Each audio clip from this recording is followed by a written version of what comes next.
अंदर आइए और इन्हें सम्मानित करिए। Thank you.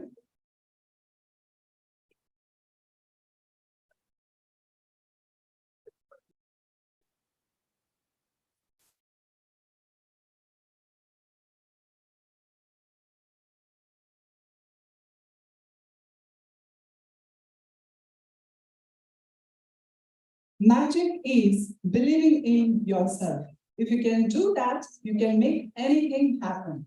Embrace the possibility, ignite your passion, and let the magic unfold. Adab, Abhinandan, Namaskar, Adab, Sat Sri Akal, and a very beautiful morning and a very, very warm welcome to all the people who have gathered here, our distinguished speaker, illustrious guests, delegates, dignitaries, visionaries, industrialists, esteemed members of the panel, and our valuable strategic partners, and all of you are very, very warm welcome to this EVangelise launch. Can we hear for all of you?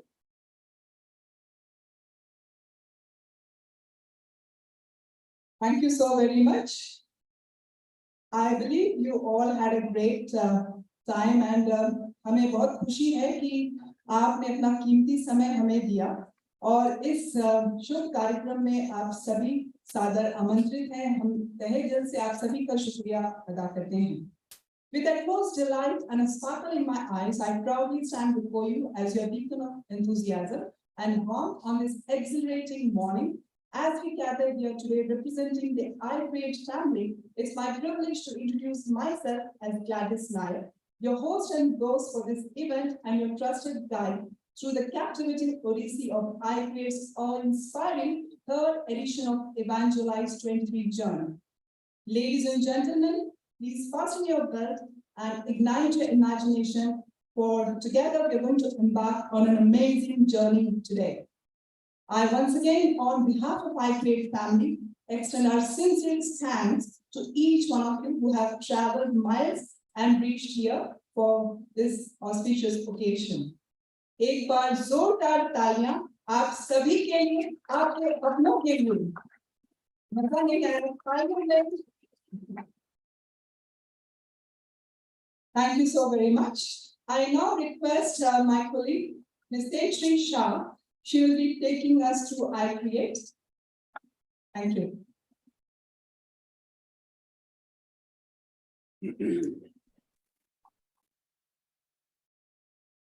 Namaste. Good morning, everyone. I once again welcome all of you on behalf of Team iCreate.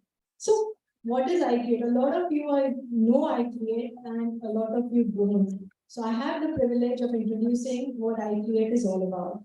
iCreate is established in the year 2012 under the visionary guidance of the then Honorable Chief Minister of Gujarat and presently the Honorable Prime Minister of India, Shri Narendra Modi.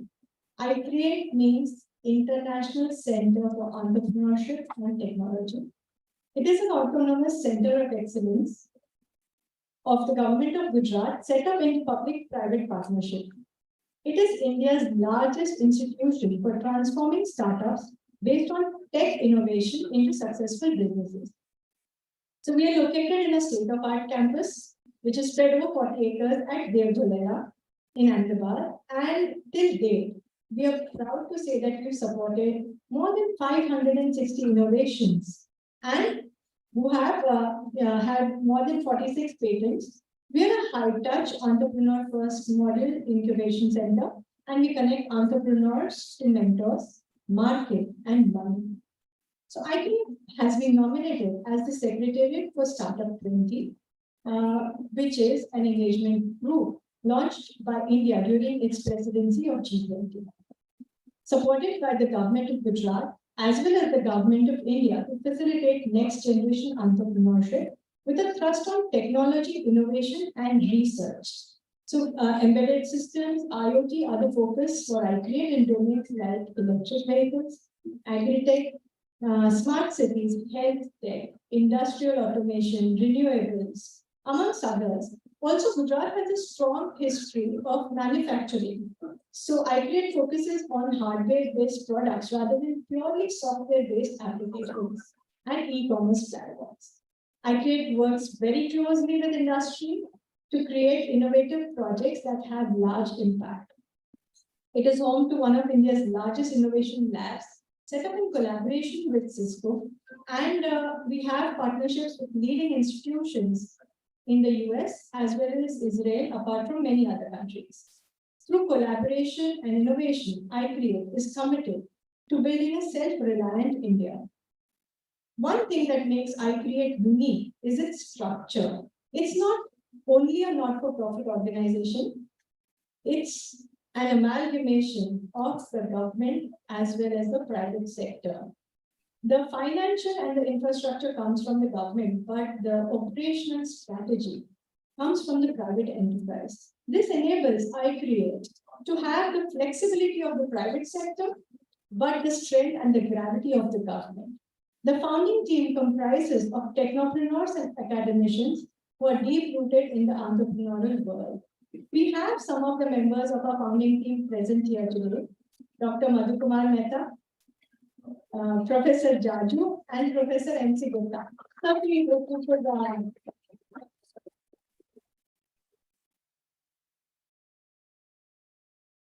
The others could not be here right now, but I invite Madhubhai, as we fondly call him, to tell us about the genesis of iCreate.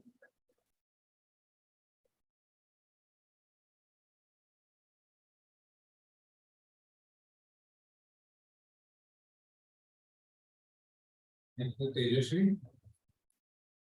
It has been always a pleasure to be able to speak to people who are interested in either new technology or entrepreneurship leveraging technology. So, impromptu and not prepared as I am this morning, it is something that I will share a few words with you in terms of what iCreate was set out to be and how it fits into the scheme of things that is going on now. So, as a founding team member, on behalf of all founders, so as Tejasvi told you, it is 5 of us were are now part of the founding team. There were 7 of us as we began. Professor Vasani took the early lead, and under his leadership, we met Prime Minister Sri Narendra Modi at that time to share our vision as to what could be. At that time, it was all what we call in software a vaporwave, in the sense that it was only our thoughts as to what could be. And it is a great pleasure for us to be able to see that what we conceived about 15 years ago is now slowly but surely taking shape. We wanted it to be global, and it has turned out to be global. We wanted it to be an institution, and it is taking into. Our fond notion has been that we need to be focusing on individuals and technology. So projects were important, but people were more important. We were always focused on terms of saying what does an individual actually need to be able to pave his or her way through.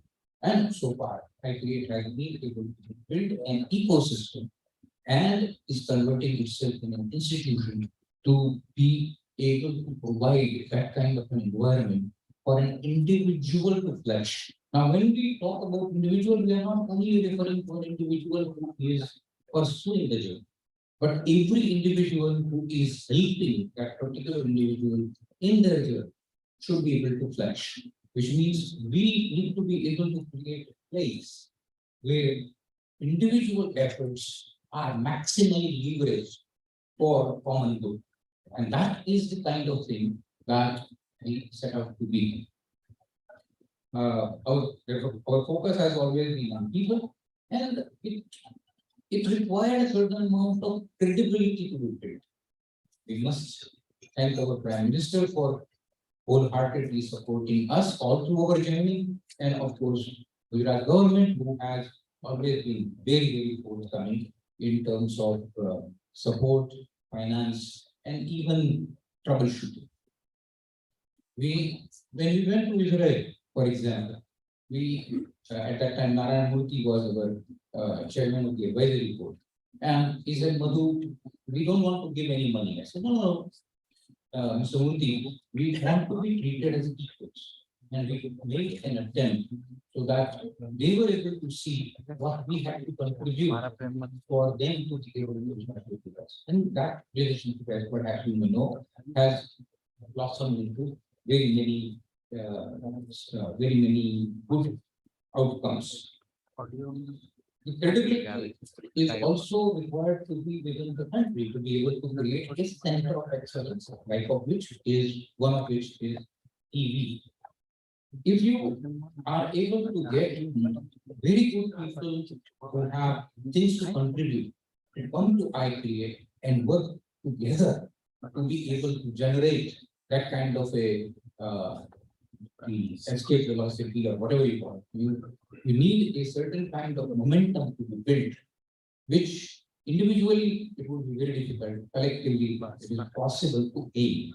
And so I'm very happy to see that we are into the third edition of our fond kind of a center of excellence, where people who have something to contribute in EV space are finding that iCreate and EVangelise is really shaping it to be maximally leveraging.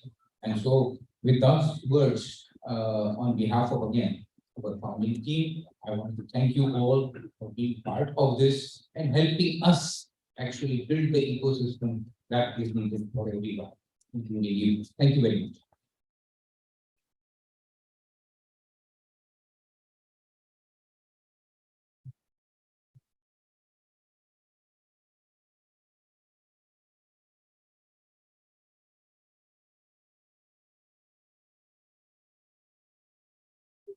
Thank you so very much, Madhu Bhai, for that kind words. And you always have been an inspiration. And we always look forward to you for such kind of beautiful words from your end. Thank you so very much. Can we hear once again from Madhu Bhai, please? Thank you. Ladies and gentlemen, जैसा कि हमारे देश की परंपरा है, किसी भी शुभ कार्य की शुरुआत ईश्वर के नाम के साथ होती है. To start us off on an auspicious note, we now have the lamp lighting ceremony. Turning everyone's attention to the next point, I would like to say, ladies and gentlemen, light and brightness have always been equated with positivity and motivation, is seen as a harbinger of good. We began this auspicious event with lighting of the lamp, symbolizing the eradication of darkness and trump of knowledge. To do the honors, we have our esteemed gathering today. I request our guest, Mr. Rajiv Chava, CEO Emeritus, MG Motor, Dr. Amitabh Saran, founder and CEO Altic Green, Dr. Yogesh Bhatia, MD and CEO LML Electric, Kartikeya Haryani, founder Tesco Charge Plus Zone, Mr. Avinash Punekar, CEO iCreate, to accompany along with our esteemed guests for the lamp lighting piece.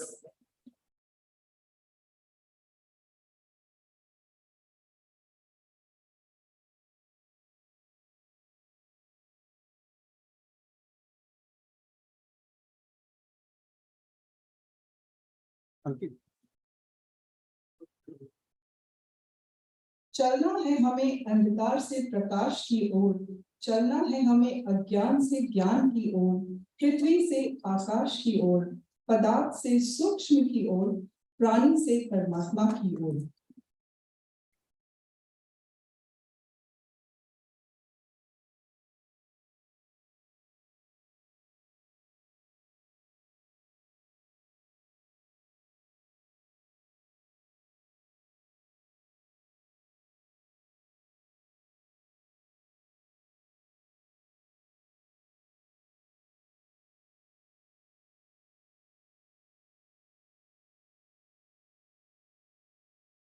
Lamp lighting के साथ एक शुभ आरंभ. दीप प्रज्वलन हमारे देश की एक अनोखी परंपरा है.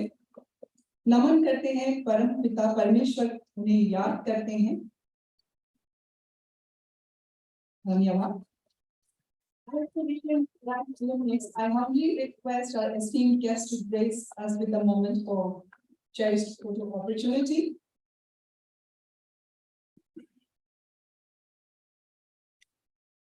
With heartfelt gratitude, we thank you for bestowing us with this honor. We kindly request our guests to now take your seats as we are eagerly waiting for this enlightening journey ahead. Thank you very much. A little progress each day adds up to big results. Last year's iCreate EV Innovation Challenge EVangelise 22 was successful in harnessing some of the finest innovation to solve key challenges. Thank you.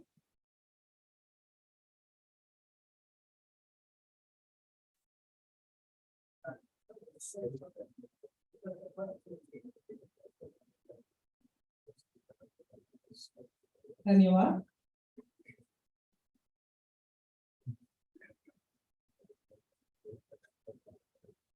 So as I mentioned, last year's iCreate EV Innovation Challenge 22 was successful in harnessing some of the finest innovation challenges. And please join me in welcoming Mr. Avinash Punekar, an exemplary visionary and the CEO of iCreate, who has embarked on a remarkable 30-year journey in the realm of technology and operations. His profound expertise and leadership have made a significant impact in driving the innovation and transforming industries. Graduating from prestigious IIT in Mumbai with a BTech in aeronautical engineering. So here he comes. Can we hear for Mr. Avinash Punekar, please? Thank you. Thank you, Gladys.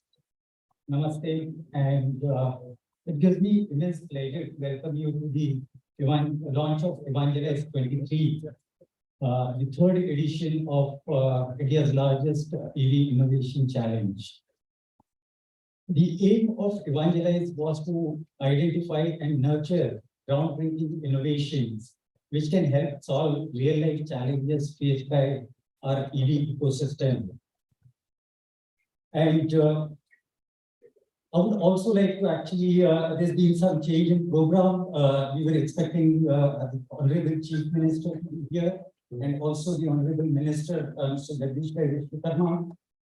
They were going to be here, but with change of program, they might be actually delayed. So we are hoping for them to join at about 12 o'clock. We also have today actually like a lot of industry leaders from the automotive and EV industry, and also other dignitaries were there. We are going to be joined virtually by Ms. Justina Joinska-Jakovic, who is the director of Polish Lukasiewicz Research Network. It's a network of over 22 laboratories and 4,500 researchers, with some phenomenal research work which they want to actually share that Indian industry. And some of it is also related to EV industry, energy storage, and also in the other industries. So they are going to be joining us virtually, and they're going to be part of the EVangelise 23 journey. And they will be here in the finale in December. We also have Mr. Christian Apple, who will be joining us from Economicals in the US. I also would like to actually make a special mention of Karthikeya, who's joined us today. And Karthikeya started his journey with probably iCreate, and now is on the other side as the industry leader. So a journey which started with a dream and an idea has been converted into a venture and a successful business. And that's something which is a phenomenal thing. So thank you, Karthikeya, also actually, and we hope that you're going to share it with your other wannabe startups and they actually follow us. I would also like to actually mention some of the real actually leadership that Gujarat government has shown in terms of either coming up with the startup policy, first startup policy anywhere in the country, also having policies which are critical to the startup and entrepreneurs.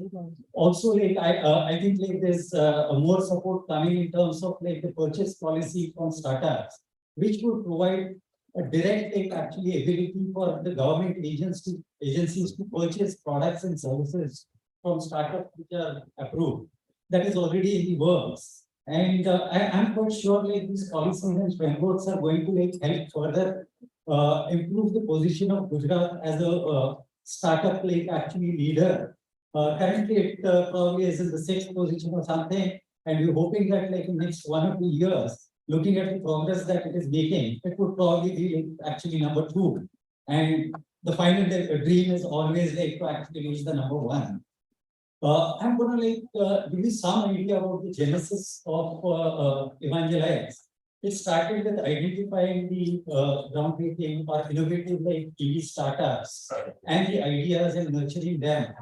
So the initial focus was also to like actually not only identify them, but provide them like actually mentoring, support, guidance, facilities, access to funds, and access to markets. The journey has been like quite interesting. It has been like actually done in a competitive format with the grand challenge which has been there. And the data, if you look at it actually from EVangelise 1 and EVangelise 2, has been phenomenal. iCreate has managed to reach out to startups and innovators across 183 odd cities in the country. Over the 2 iterations, it has actually reached out to 2,000 startups at various stages of the life cycle.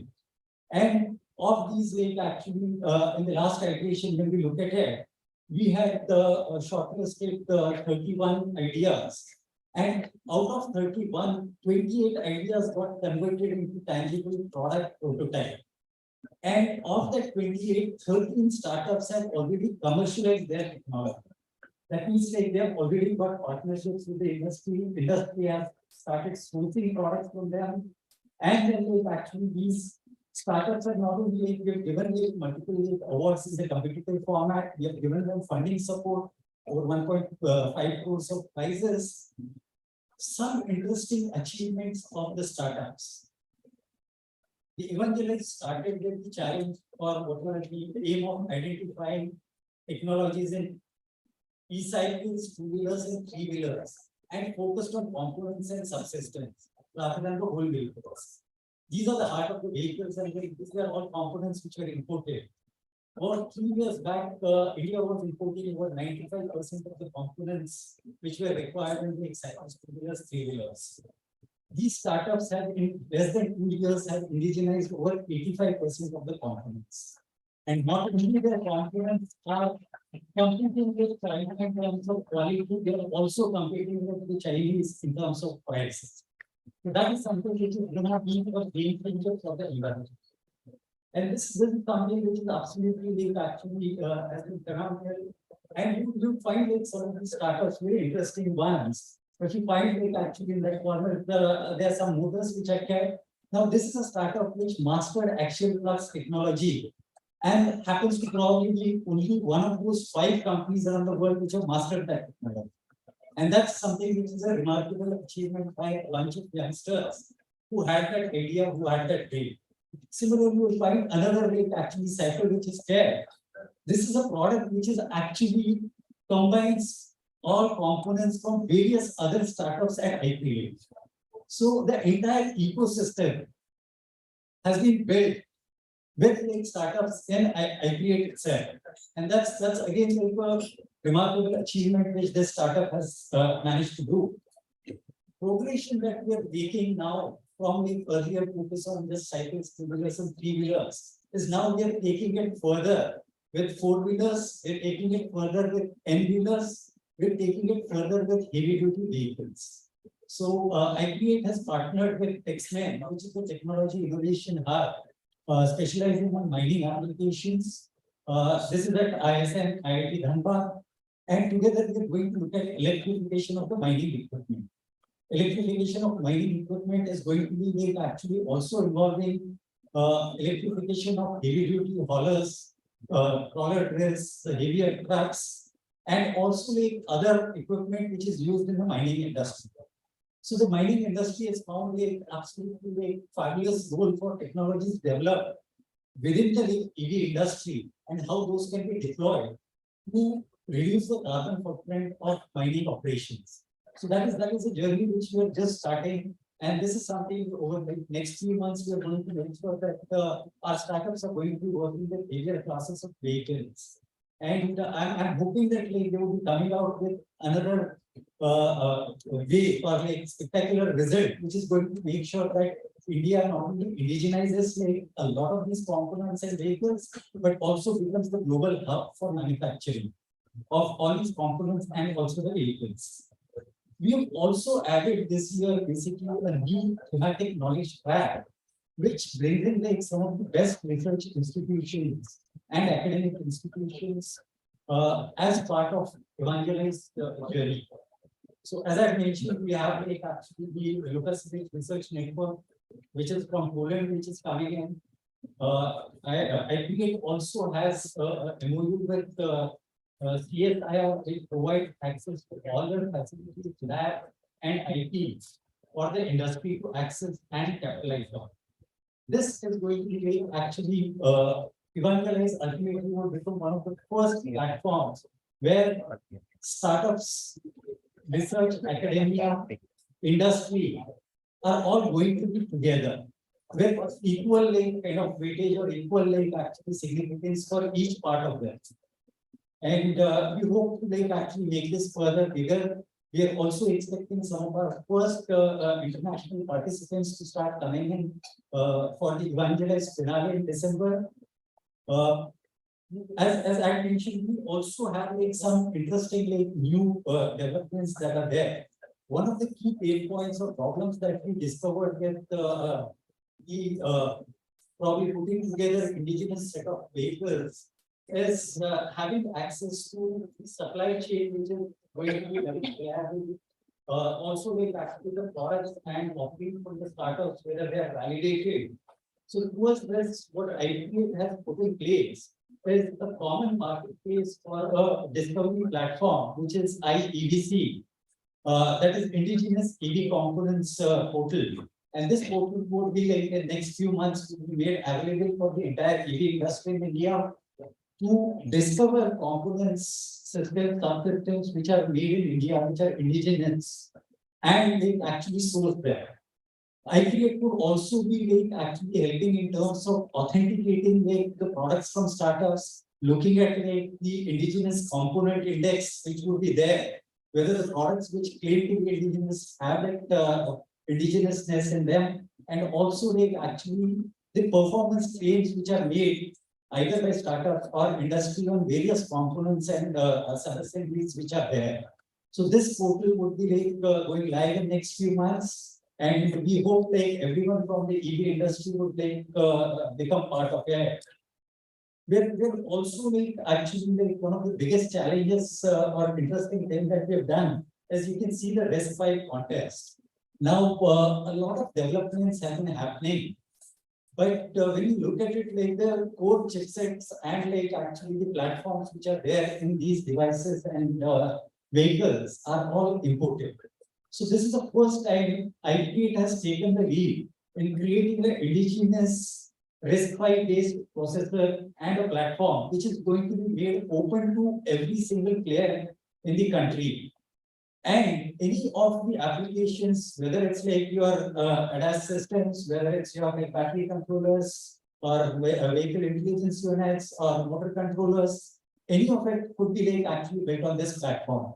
So we have a contest this year, which is going to be a parallel event happening along with EVangelise, where we're going to actually identify, help like actually innovators, researchers build applications which are going to be on this open platform. And this open platform, we are not restricting it to just the iCreate software platform, but we are also going to make it open to Shakti and Vega platform, which are also indigenous platforms. So anything which is based on REST-V, we're going to be making it open for everyone.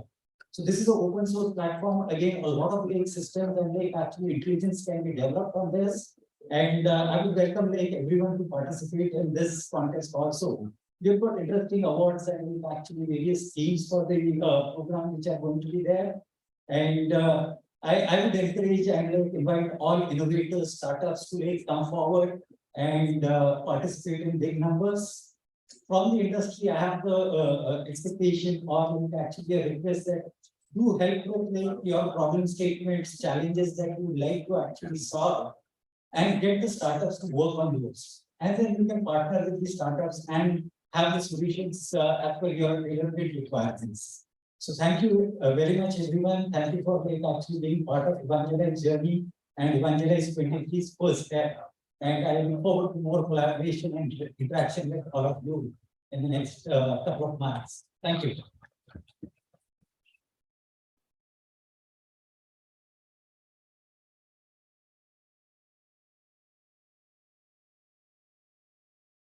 Thank you very much, Mr. EVangelise, for that insightful presentation and talking about EVangelise 23 and also briefing us about the risk 5 challenges that you are going to showcase at iCreate.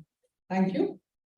Ladies and gentlemen, as we shift gears, let's now direct our attention to a key highlight on today's agenda. It's my pleasure to introduce our esteemed keynote speaker, Ms. Rajiv Chhabra, the CEO Emirates of MG India. With his transformative leadership, Mr. Chhabra has played a pivotal role as a change instigator, revolutionizing the MG brand in India and leaving an incredible mark on the industry. With over 3 decades of experience in the automotive industry, he has nurtured a customer-centric culture of innovation and propelled the company to success. From introducing India's first internet car, the Hector, to delivering strong business results globally. So, ladies and gentlemen, can we hear for Ms. Rajiv Chhabra?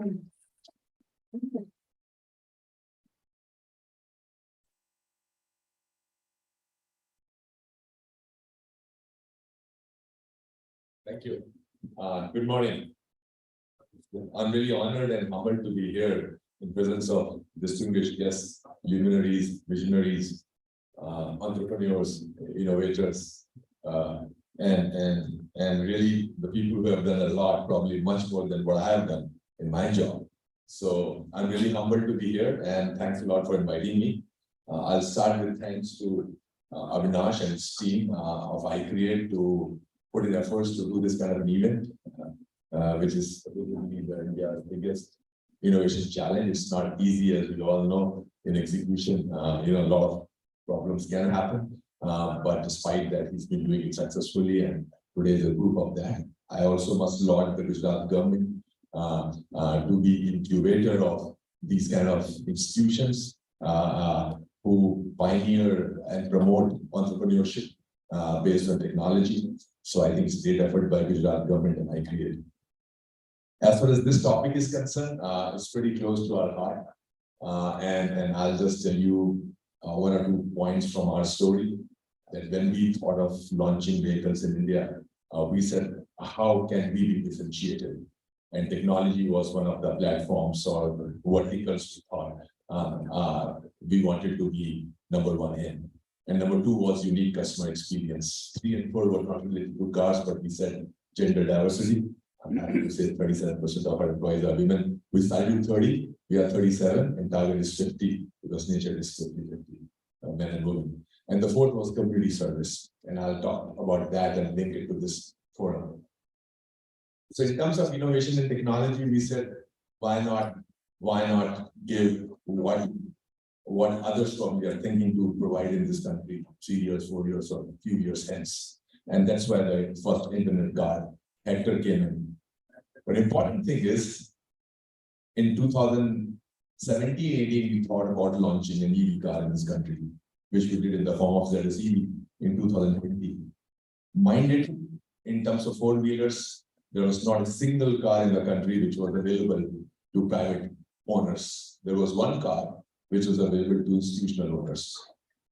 We got more than 2,000 orders in the first month. And the car was, by the way, 22 lakhs of rupees. So there was a demand for that car. Unfortunately, COVID happened and then some disruption happened for chips and all this stuff. But I'm happy to say 10,000 cars we have put on the road. They have done more than 19 crore kilometers. Millions of tons of CO2 have been saved. We have launched the second car, Comet.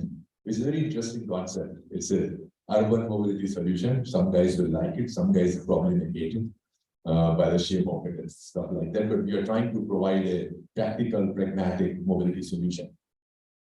But more than that, when we were thinking of launching these cars, we faced all kinds of challenges. Customer education, misconception, range anxieties, battery solutions. charging infrastructure, charging at home, charging at office, and then battery life cycle management. We could not do these things alone, obviously. And that's why we believed in partnerships, collaboration. And in anticipation of this, way back before the launch of our first car, we started believing and doing a lot of tie-up and partnerships with startups. In 2018, way back, I'm happy to say that with Alti Green, we had a small collaboration. We did participate in DIVE. Important thing is, you can imagine we're a very small company with 1.5–2% market share in this country. But in 2018 itself, we joined hands with startups, and I'm happy to say Alti Green and we did something together, not very big. But since then, we have touched almost 1,000 startups. 270 have already partnered with us in the last 5 years. We have our own MG grant and development program.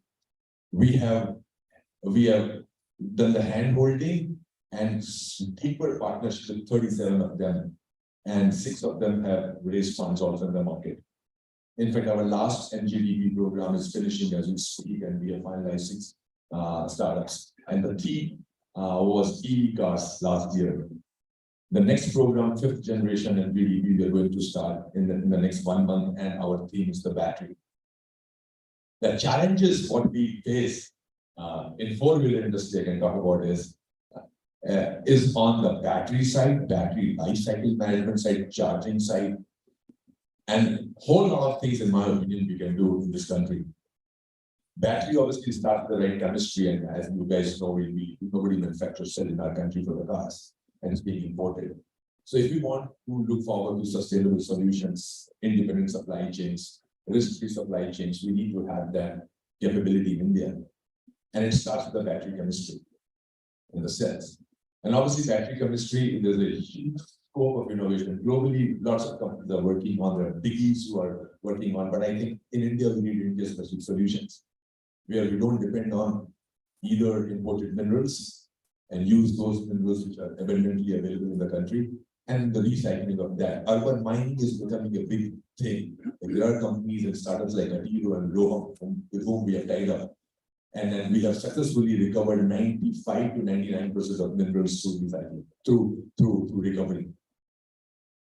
So only thing is the recovery itself is a very technology driven process in which there are various ways of recovering the minerals or a used cathode as an example. So there is a huge scope of innovation available, required on the battery side, electrolytes or solid batteries, sodium-ion batteries, more manganese-based batteries that are available in India, and then recovering the minerals. So also the battery management is a little bit unique, or can be unique for India, in which the thermal incidents or considering the high temperature of the country, we can have a local solution. The way I look at the whole picture is that, when developed countries are looking at the battery solution, they are looking at extreme cold conditions primarily, or they're looking for solutions which are applicable for America, Europe, China, or Japan.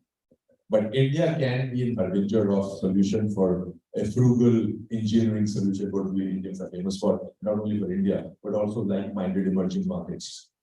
Because emerging markets, let's say Egypt or African markets or Latin American markets, they probably will not be able to take high-cost solutions of developed markets. So India can definitely be a market for these countries.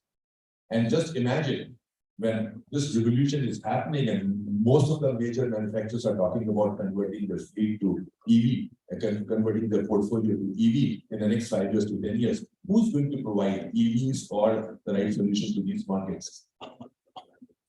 So I think that's a great scope.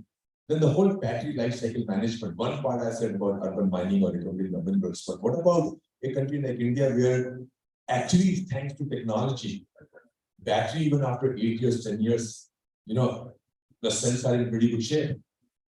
So forget about those batteries which we used to see maybe 3 years, 4 years before. Now our ZSEV battery after 6 or 7 years still has a life 80%, 85%, but has a strong, good use of second life. And that's what we are joining hands with IIT Delhi, IIT Sonipat, Delhi,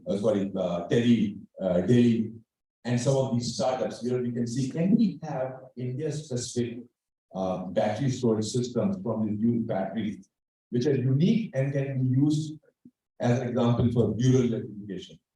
I'm happy to say that 3 weeks back with the help of Loha, we have made a 5.1 kilowatt battery, from the usage of the EV, which is used to run the electricity for a police station in Barabanki in UP, like a school, primary school in UP. So just imagine that this secondary usage from these used batteries, it can be a great storage system for many such requirements in our country. And then again, that can not only be for our country, for exports to, let's say, some other like-minded and required countries. So that's what I think we need to focus on. So thanks to these forums, I would say, practical usage, I think can be considered. I'm happy that we have also, when we were struggling initially about the charging systems, the chargers, all the top names of the country we have worked with. And we gave them a chance to really come to a top-notch level, whether it be Exicom or Fortums or Delta. We have worked with all these charging companies. We also created some startups in the last mile charging solutions.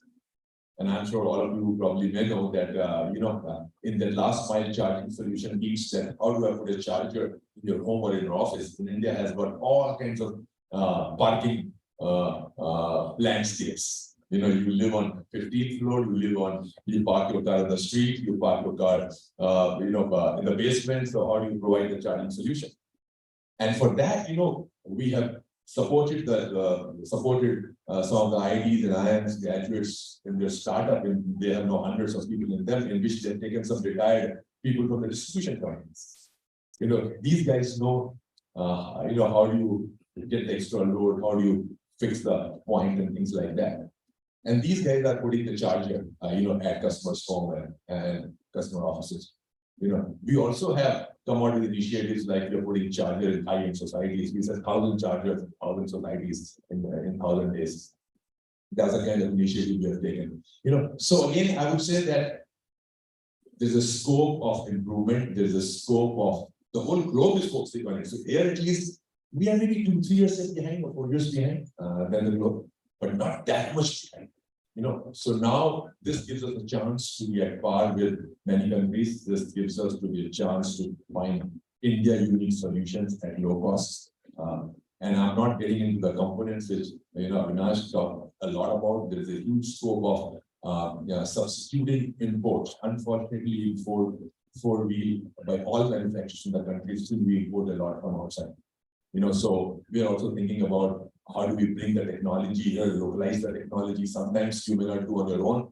Sometimes maybe we need to have a joint ventures, learn the technology and then localize the technology. And sometimes you do it on your own.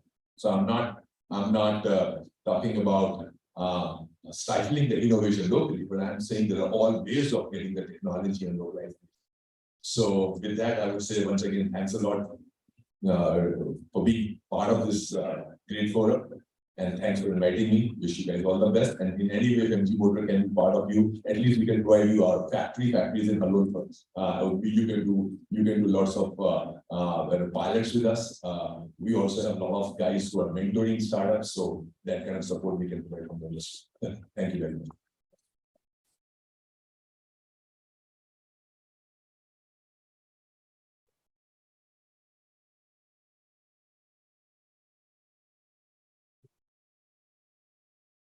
Thank you so very much, Mr. Rajiv Chava, for your profound knowledge and invaluable experience and the remarkable achievements in the field that you have made.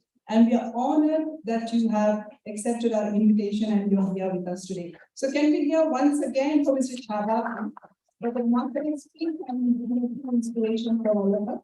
And not to miss, Mr. Avinash Punekari has already given the offer that we will be part of them. So looking forward to that as well. Thank you.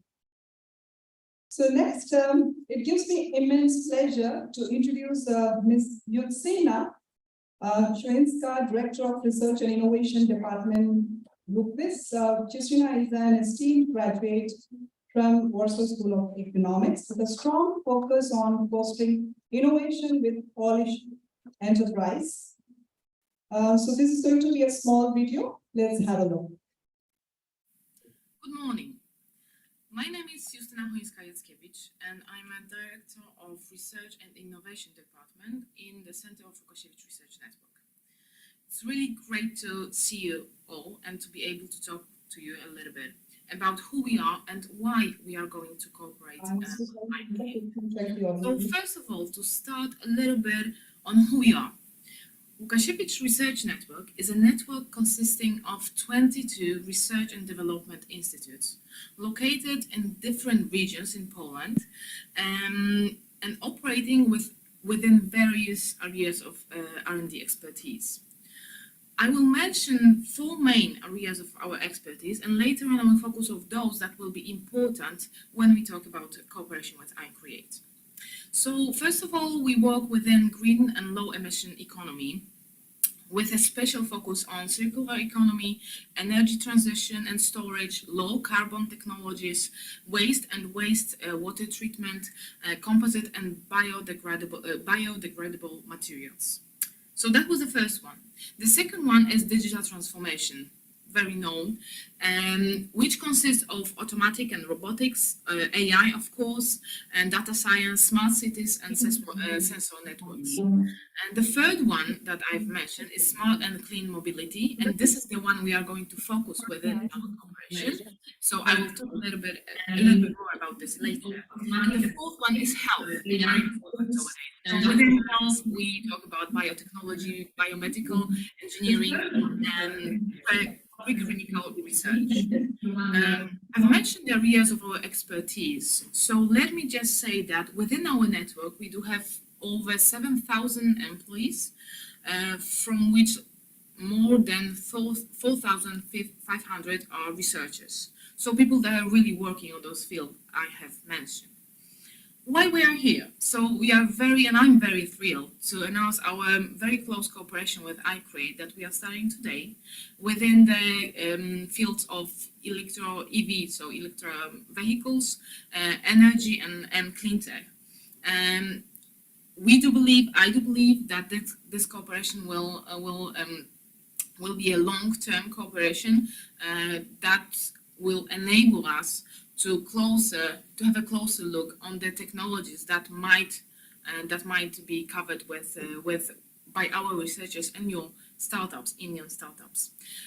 We are going to take part in the event in December in EVangelise 23, which gives us a spectacular field of potential cooperation within the areas I have mentioned. In mobility, we are dealing with electromobility, we are dealing with design solutions for means of transport, we are dealing with clean aviation, we are dealing with electro vehicles. So we truly believe that working together, as we do not like daily, because this is exactly what we do. We are working with different partners from different states and different cities from different countries. It's enabling the cutting edge technologies to develop. This is why we decided to take part in the conference in December. This is why we would love to meet the startups working in the fields, the Indian startups working in the fields I have mentioned. This is why we are really open for the collaboration and cooperation within the mentioned field. I truly believe that meeting with you in December will be a beautiful start for the great cooperation between our countries and will enable the technology to develop. That's why I would like to welcome you first within the cooperation. I would like to invite you for the event in December, and I really do hope to see you all in December in India. Thank you and see you there.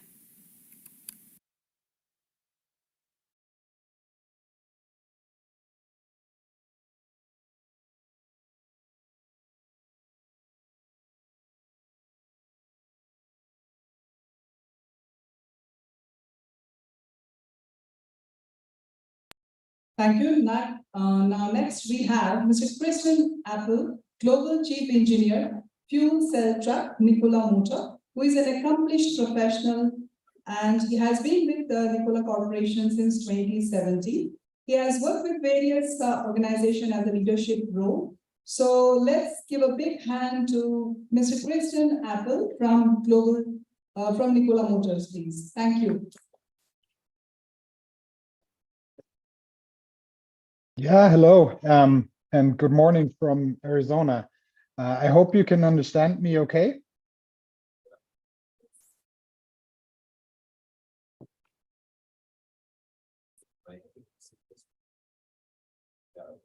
Can I get a quick confirmation that the audio is okay? Absolutely, absolutely. We can hear you loud and clear. It's completely over to you. Thank you for joining us. Thank you. Okay, great. And I hope you can see my presentation as well. So first of all, thank you for the invitation to participate at this great event and great program. Thank you to Shantanu and the iCreate team here. I'm very happy and humbled to be part of this event. And also thank you to my good friend Meet for making the connection here. I want to use the short time today to give you a little introduction into Nikola and what we are doing here in the US and the efforts to decarbonize the commercial vehicle industry. And then also give you a little bit more of my personal thoughts about the electrification efforts in the commercial vehicle industry overall. What is Nikola? We are more than trucks, we're more than energy, we're pioneers forging a sustainable ecosystem with the potential to revolutionize the world. That's our mission, and I want to explain a little bit what's behind that. So we want to contribute to the decarbonization efforts, and for us that starts with the vehicles, with the trucks, the commercial trucks, heavy-duty trucks. But it doesn't stop there. We want to ensure that the energy, the clean energy to mobilize these trucks is provided as well. And with that, we want to push the whole industry. Specifically looking at our products, the vehicles itself, we are focusing on heavy duty trucks, Class 8 trucks in the US. And we are splitting the portfolio, so to say, with a battery electric version and a fuel cell electric version. The battery electric version we brought to the market in Q2 2022, last year. That's when we started the commercial deliveries. And we have a class leading power of 480 kilowatt or 645 horsepower and a 90 minutes charge time that assumes a 350 kilowatt charging and up to a 330 mile zero emission range. And we've successfully deployed this product into customer hands for the last year. The next product, which I'm very, very happy to say that we're on track with starting the production here just in a few weeks, is the Tre fuel cell electric truck. And with production starting in a few weeks, we are planning the first commercial deliveries for that truck later this year, in the beginning of Q4 2023. We have a continuous power of 400 kilowatt for this truck, but the real and true advantage is that we have a 20 minutes or less refueling time for the hydrogen and up to a 500 mile range for this hydrogen electric truck. As I said, we don't stop there. We also work on the energy and specifically on the hydrogen side of things. And for that, we have our brand Hyla, which is a brand of Nikola Corporation. And with Hyla, we are participating in the hydrogen production, the supply. We are building with partners a hydrogen hub in Arizona to produce up to 300 tons per day. We are also working in the hydrogen distribution, both in the distribution with trailers, but also with mobile fuelers. And then last but not least, the dispensing station, the hydrogen refueling stations. And we're planning, together with Volterra and other partners, 60 stations by 2026. Now, why is that important? I mentioned one side is the vehicles itself, but we need to ensure that we provide the fuel in case of the hydrogen or the energy in case of the battery electric version. And we need to make sure that the infrastructure development is part of our efforts. Without the infrastructure development, especially those heavy-duty trucks with the high energy demand, will not be successfully deployed into the market. And we call it sometimes the chicken and the egg problem, and we need to make sure that we have both developed at the same time. Now, talking a little bit about the commercial vehicle electrification overall and specifically to India, I believe India currently has about 4 million trucks, which is actually a similar number to the US. And I think that number is to quadruple probably until 2050. And that means that similar like in the US, the majority of the CO2 emissions are coming from the trucks, which is still a fairly small amount compared to all of the two-wheelers, the three-wheelers, and the four-wheelers cars. So it is a big lever to work on the decarbonization, specifically on this sector, especially when the goods transport will only increase in India over the next couple of years. So I really applaud and I'm happy that EVangelise is in the 3rd edition, including specifically the efforts for commercial vehicles and the electrification of such. And I want to just encourage everyone to be bold in that and try and push CEF trucks sooner than later into real-world applications to learn what that specifically means in terms of application cycles and probably differences if you compare it to applications in the 2- and 3-wheeler areas. And this is something that we at Nikola successfully did as well. We very, very early pushed our vehicles and prototypes in a safe manner to customers to get this real-world exposure and learnings. And it's important to support and push the development of appropriate components, but also build the competence for systems engineering and integration, especially in the areas of controls and thermal management. And with that, I want to end my very short address. Again, thank you very much for inviting me to this event. I'm very happy to be able to participate, and I'm happy to continue to support your efforts here. Thank you very much.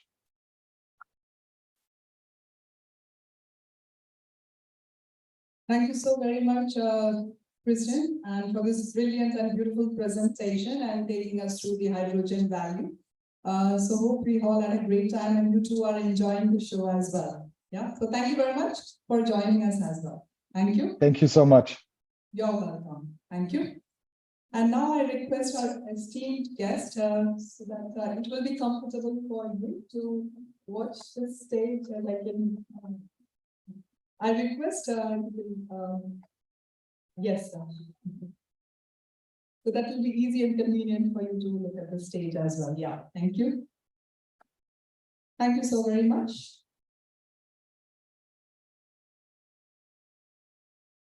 Thank you. जीत की खातिर बस जुनून चाहिए, जिसमें उबाल हो ऐसी मेहनत चाहिए, ये आसमां भी आएगा जमीन पर, बस इरादों में जीत की गूंज चाहिए. On that note, I would like to invite Mr. Darpan Kalu, founder and CEO of Technovate Mobility, and he's also a participant of EVangelise 21. He's dedicated to transforming the electric vehicle domain and promoting green and clean energy. So it's over to you, Darpan.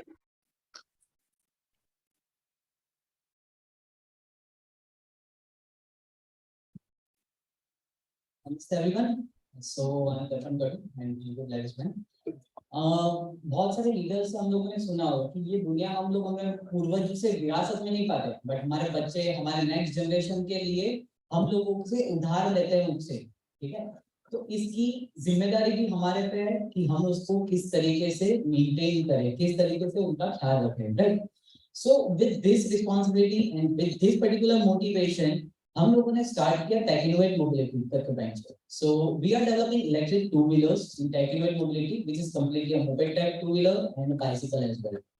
So I'm Darpan Kalu, founder and CEO of Technovate Mobility with my wonderful team. हम लोगों ने research की, intense research के साथ हम लोगों ने पाया कि बहुत सारी प्रॉब्लम्स ऐसी है जो कि डिसीजन मेकिंग के अंदर अफेक्ट करती है डायरेक्टली. इंस्टेड ऑफ वो डायरेक्टली कंज्यूमर हो, apart from that business consumer हो कोई, या फिर मास एडॉप्शन के लिए हो, ठीक है, बिजनेस डोमेन के अंदर।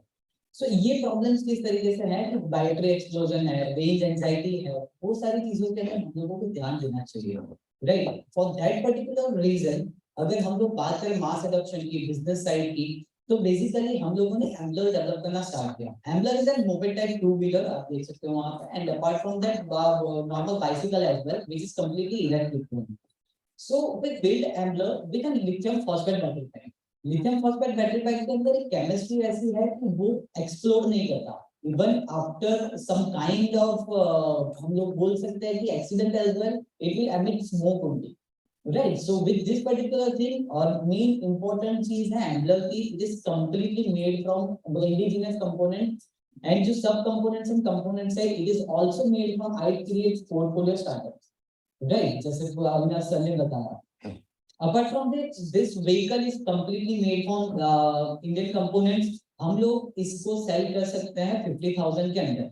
With this particular range and with this particular price range, हम लोग नॉक कर रहे हैं doors of tier 2 and tier 3 cities, right? So with this particular thing, from graduation to sell our own products, to develop our own products, iCreate helped us see EVangelise करके जितने भी events वगैरह है, उसके अंदर जो भी टेक एडॉप्शन है, टेक्निकल एडॉप्शन से लेके जो भी टेक्नोलॉजिकल एडॉप्शन है इलेक्ट्रिक व्हीकल्स के लिए, by chip set controller, BMS, the motor control units, then vehicle control units, each and everything is used in this particular vehicle is from iCreate portfolio startup।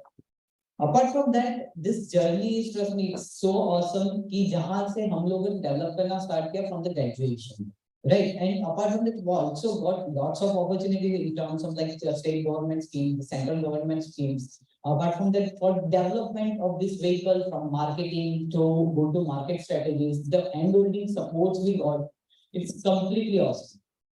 At last, मैं बोलना चाहूँगा this particular vehicles we are selling at this particular price of 50,000 with tier 2, tier 3 cities. It's specifically made for food delivery, the pharmaceuticals. Apart from the pharmaceuticals and food delivery, we are also selling this vehicle in laundry startups and lots of startups which is like using it for specifically live chicken delivery, the food delivery segments, in all other segments of this particular delivery, right? So with this particular thing, we are also using these vehicles for campus mobility, for campus mobility, as well as some kind of the guards and security guards for the mobility purposes as well. Right. So with this particular thing, I'd like to thank you, all of you. I would like to thanks Ma'am as well for this like opportunity as well. Yeah, thank you so much. Thank you everyone.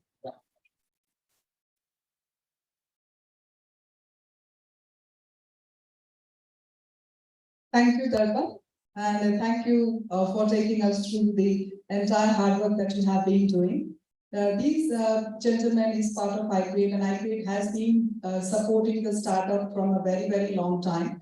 We support the startup with funding, connecting them to industries, go to the market, and a lot more that we do. So we would also request you all who haven't visited iCreate, please have a look and see the campus. We have a 40-acre huge, beautiful campus, and that's a mesmerizing sight that you will witness. So please do come. Anytime, we'll be more than happy to invite you and be part of iCreate. Thank you. So next, I would like to invite our keynote speaker for today. I have the honor of introducing esteemed keynote speaker, Dr. Saran, founder CEO of Altigreen Propulsion Labs based in Bangalore. A true visionary and trailblazer in their field, Dr. Saran has over 31 years of experience in delivering innovative solutions to consumers using contemporary and futuristic technologies. He has worked with various renowned institutions like TCS Philips, and he's also a co-inventor of 26 global patents. So without further ado, I welcome Dr. Saran.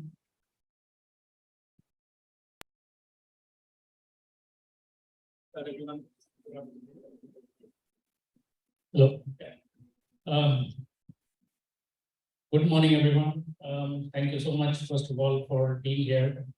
It's such a pleasure to be around innovators and people who are entrepreneurs. And Altigreen as a company has been in this space for the last 11 years now.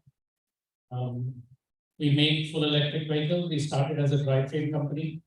Today, our vehicles have 93% domestic value add, and we continue to push the envelope on innovation. The company now has 29 global patents that have been granted to us across the world. So we're doing our bit in terms of innovation. What I wanted to do, however, was not talk about Altigreen today. I expect and I hope that there are a lot of entrepreneurs here, people who are budding entrepreneurs, people who are starting companies.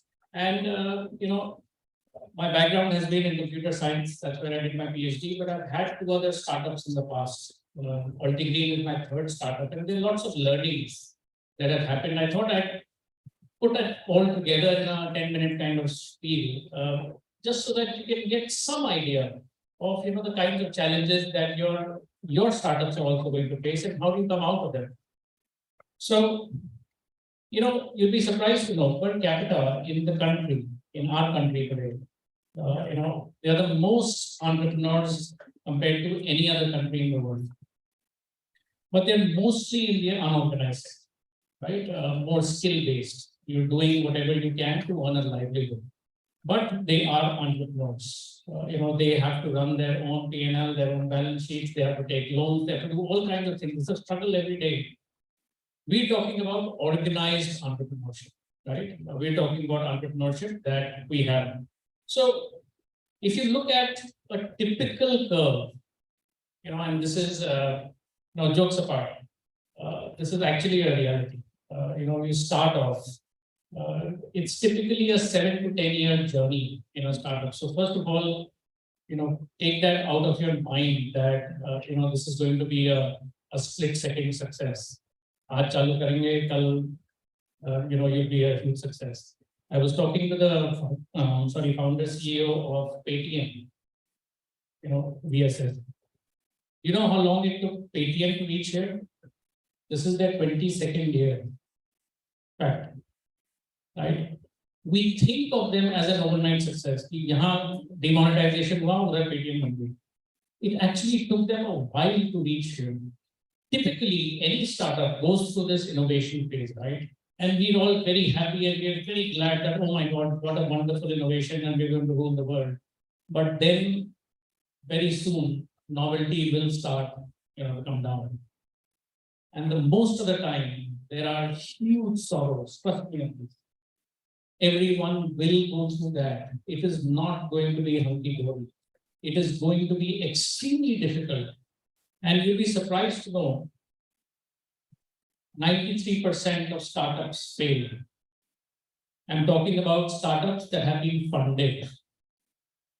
I'm not talking about ideas-based startup. Chalo ye karte hain.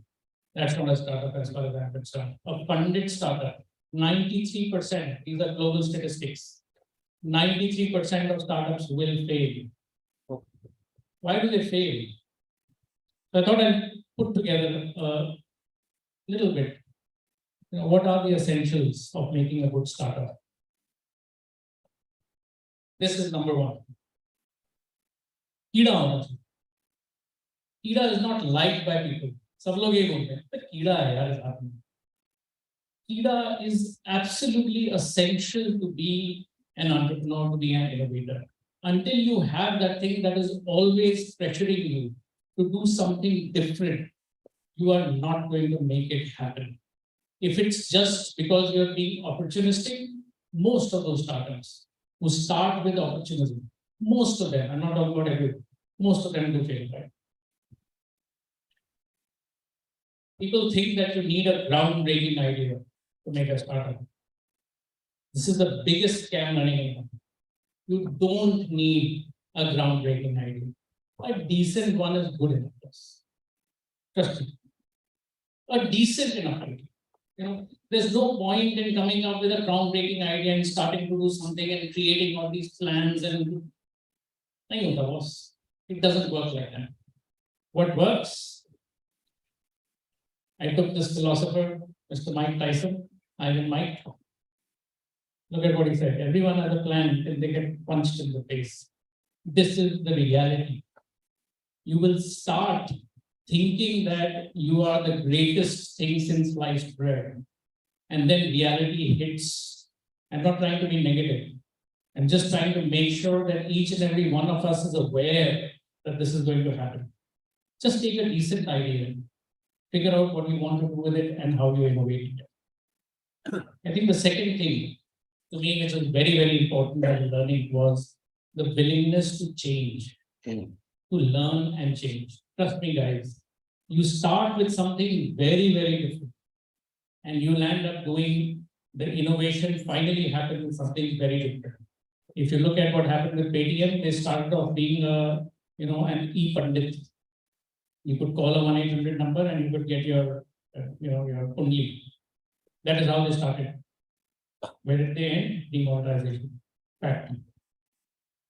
I've taken a few examples. There's a company called Odeo. Does anyone know about it? They were hugely unsuccessful. One employee created a side idea. That company is Twitter.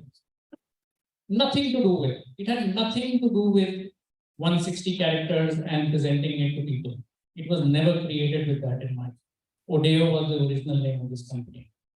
I'll give you another example.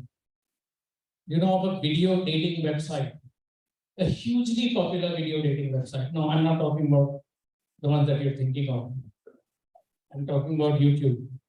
It started as a video dating website. And look at what it is today.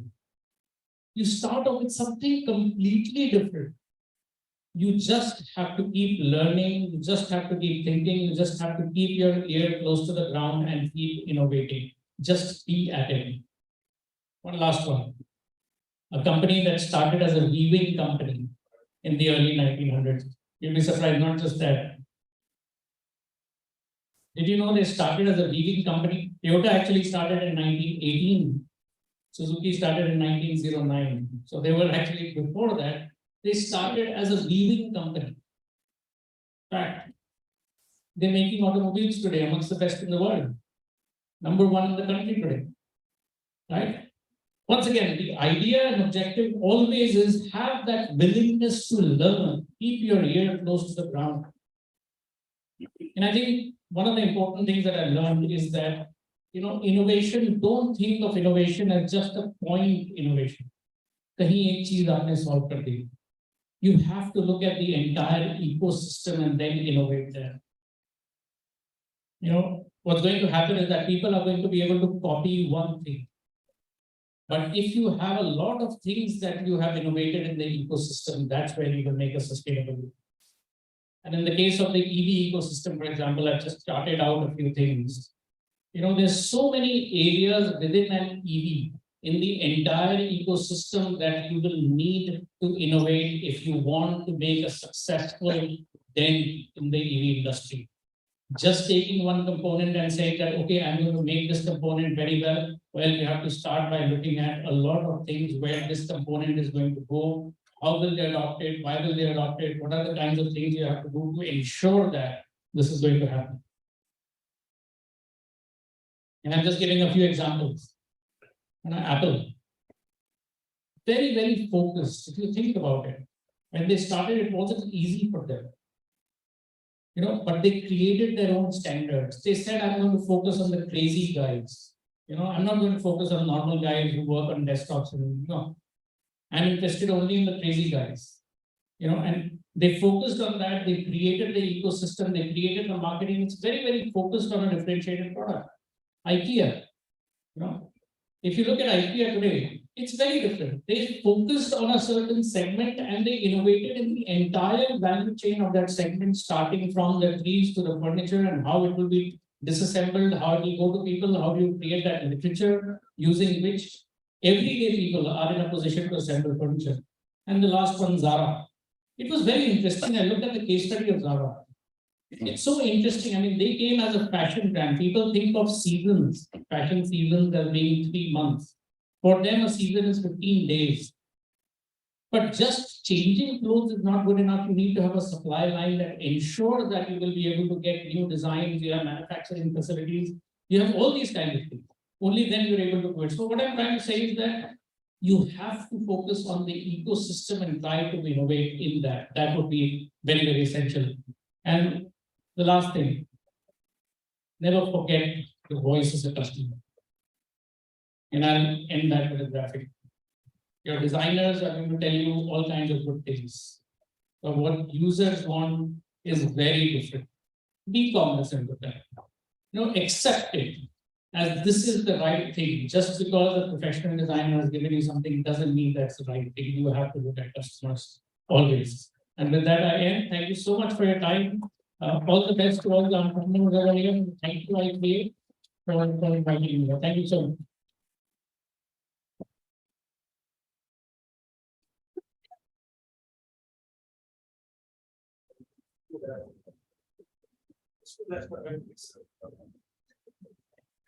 Thank you so very much, Dr. Amitabh Saran.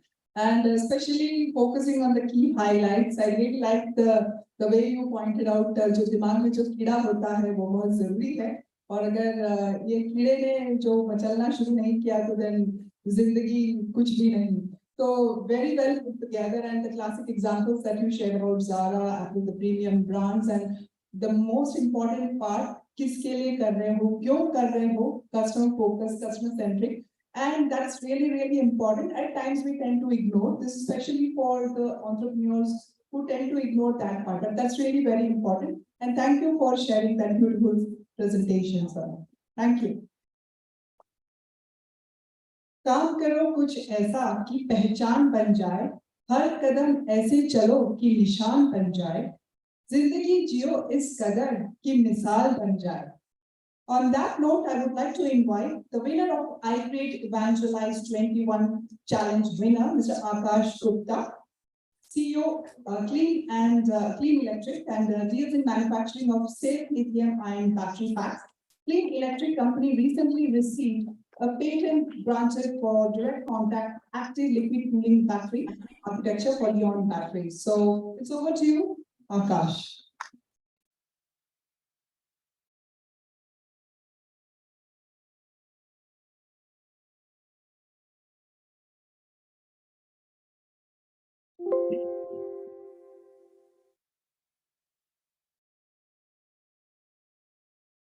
Good afternoon, everyone.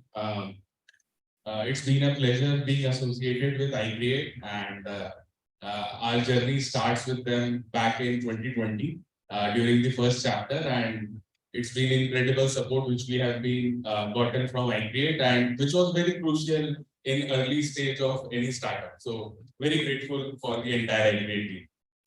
So myself, Akash, founder and CEO at Clean Electric.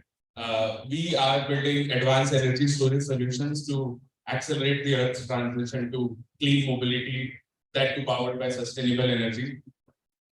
The one guiding principle at Clean Electric, the larger mission is the question which we ask ourselves every day is it possible to get India 80% plus EV penetration in terms of new automotive sales by 2030? And what are the technology which we have to create in order to get there is something which keeps us excited every day, and that is why we are working day in, day out. So if you look at the current electric vehicle landscape, there are few things which we need to put in place to enable 100% transition towards electric vehicle. The first and foremost being the infrastructure. We have 18,000 pumps and very limited charging stations which are picking up in the country. There has been a lot of battery fires which has decreased the confidence in the EV buyers, which needs to be improved. The combustion engine vehicles get fueled in 5 minutes, but we take 1 hour or 2 hours to get an EV charge. It's an inconvenient experience which we need to solve for. And the battery needs to outlive the vehicle life. So essentially, battery should have 10 to 15-year life because it's a 50% of the overall EV cost. So that needs to last long. And we need to bring price parity. So we have seen price parity in two-wheeler, three-wheeler, and that's the reason the EV penetration are 5%. And if we look across, there's still a huge price difference which we need to bring down. So if these 4-5 things are solved, if the electric car or any vehicle can get charged in 5 to 10 minutes, if the batteries will last the lifetime of the vehicle, and we have a common charging station that can charge any form of electric vehicle. So just like interoperability is very critical. So you don't want that a Maruti only get refilled at Hindustan Petroleum, it does not at IOCL. So interoperability and standardization is very. So these things need to fall in place to get to 80 or 100% EV penetration. And if you see, 4 out of 5 problems are directly indirectly related to energy storage, which we are working towards. And we have 7 patents across our direct contact immersion liquid cooled battery technology. And with our smart temperature modulation algorithm, we have been able to decrease the charging time to 15 minutes. The battery now lasts 10 to 15 years. And these are fireproof and explosion-proof battery packs certified by Automotive Research Institute of India. And so we have, it's been 3 years and we have been iterating over new generations of battery technology. In the Gen 1 architecture, we have decreased the charging time to 30 minutes with the immersion liquid cooled technology. Now we are in the Generation 2 architectures. We are working with some of the leading and reputed OEMs, top 3 OEMs in all the vehicle segments as we speak, to get the charging time even down to less than 15 minutes. And we are doing less than 15 minutes charging time today as we speak. And the idea is to get it to 8 to 10 minutes in the next 1 or 2 weeks. So we have fundamental innovations and patents across immersion liquid cooled technology, which increase the area by 10 times. So battery degrade because of heating, and if we have a way to cool it faster, we can improve the life of the battery pack. And we have something called cell-to-pack battery technology, which only BYD and Tesla has mastered. And with immersion cooling, we had innovated, and this is all India-based innovation, in which we have eliminated the need of battery modules in a battery pack. And this is what we are commercializing with Tata Motors and other 4-wheeler and electric bus companies, in which prismatic cells are stacked with a compression force of 600 kilograms.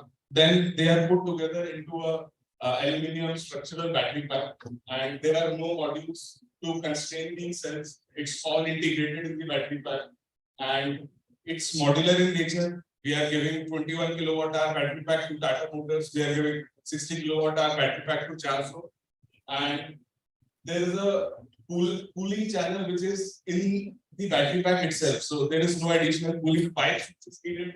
So we have reduced the number of components, and we have staggering efficiency of 82%, which is more than a Tesla and little less than BYD this year.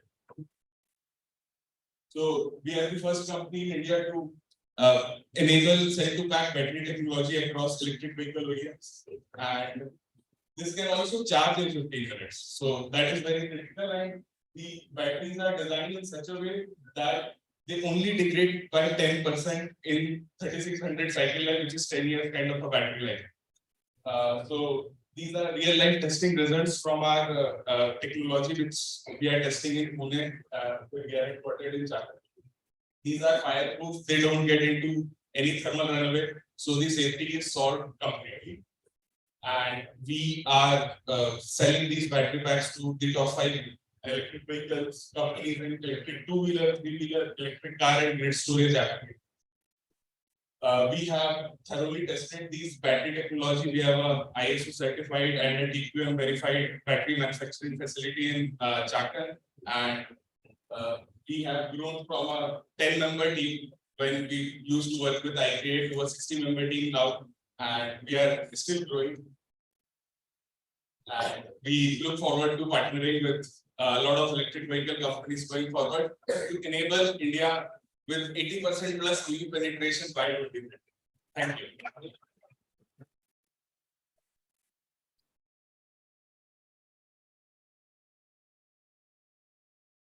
Thank you very much, Akash, and all the very best. And I believe that all your dreams come true. Our good wishes are always with you. Thank you.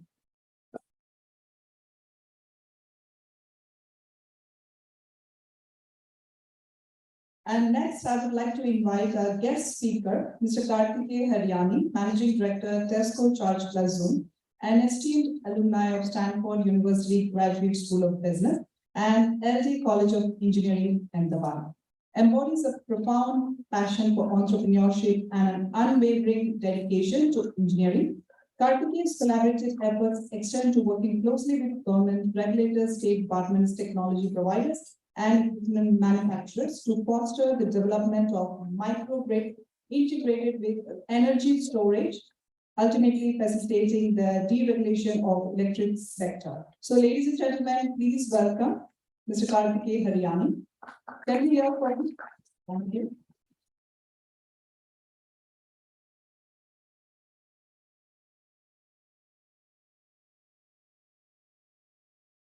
Good afternoon, everybody. And Jai Shri Krishna. The reason being, last week was Jagannath Yatra, and that prompted a word called Jagannath. You want to Google this up. And best wishes to iCreate team for creating a Jagannath called EVangelise. Yeah. And let me just spend roughly 10 minutes in sharing our story as Charles. My name is Kartikeya Haryani, and I'm from Charles. We are the second largest EV charging network in India. Don't ask me who's number one. And that's one of the reasons that we prefer to stay underdog or undiscovered and rather be discovered by the EV users in the market. So just to give you a backup, we focus on high-speed charging network for four-wheelers.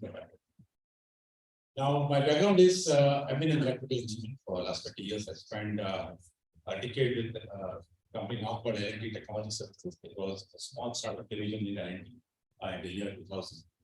And now it's obviously as well. But learn the nuances of how a business is being built. But obviously, in the larger corporate, you don't learn something about finance. You don't understand much of how equity or debt financing is being done for businesses that's part of the larger organization. In 2010, Project Wix and started on my own. I was working in Germany for 5-6 years, came back and started a little business in New branch. And there was a time renewable energy started off in India, especially in the solar photovoltaics. But then solar photovoltaics, we ended up with EPC business, doing procurement and construction and commission. Ultimately, we were more like a contractor in the market.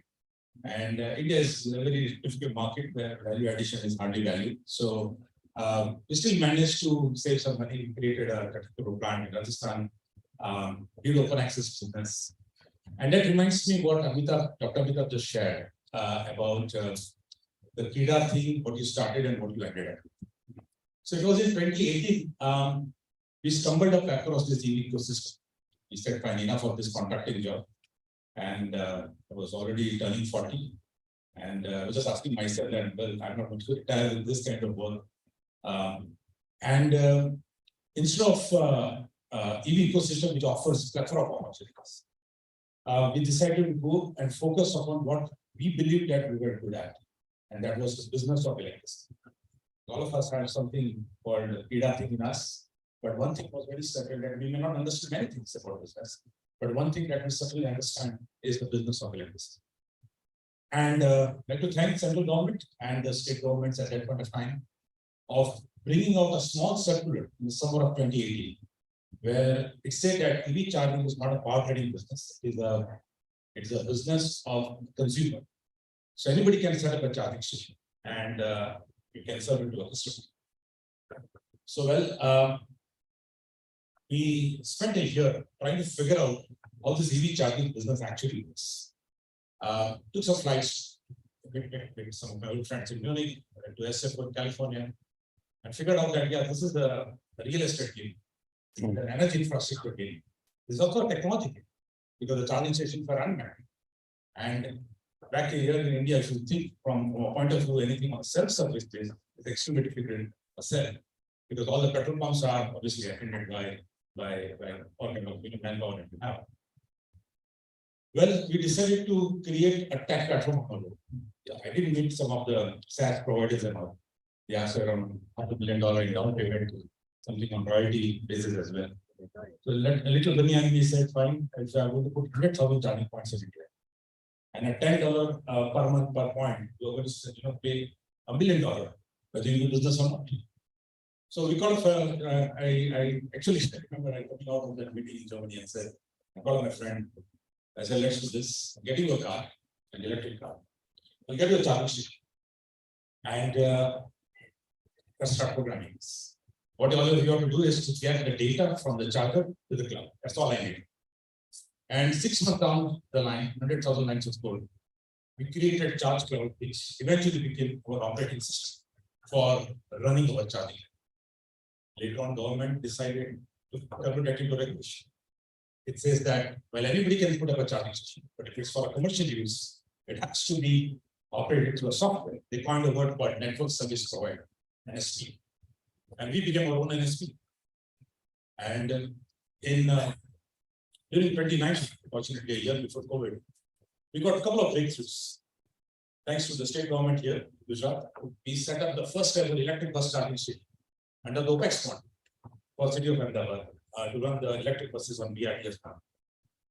And that was in Narayanpura running, for those who are familiar with City of Ahmedabad. These are the 2 hubs that we created. And luckily, we got a quarter of performance just before COVID happened.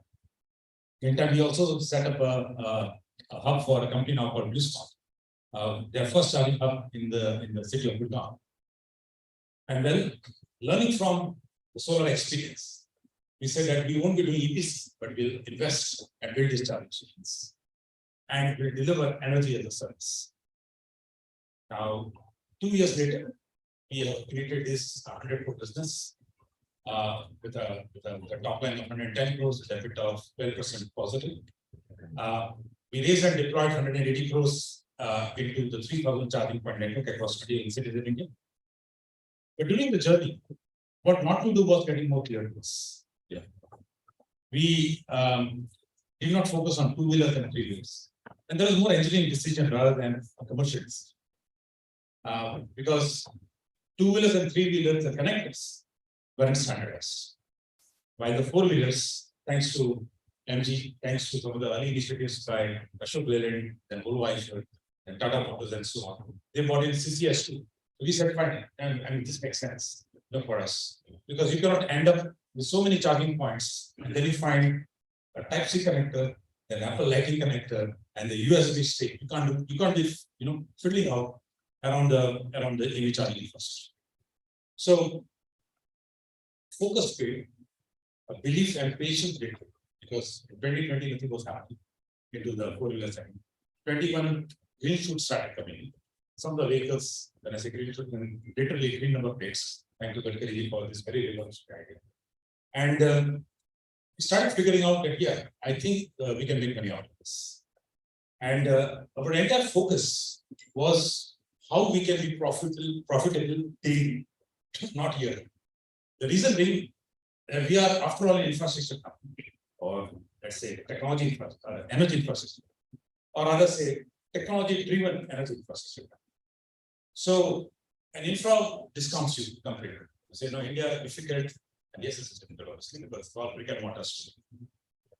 And well, today, we are partners to Hyundai, to Audi, to Tata Motors, to BYD, and all of this, all of the OEMs have integrated our charging network onto their app.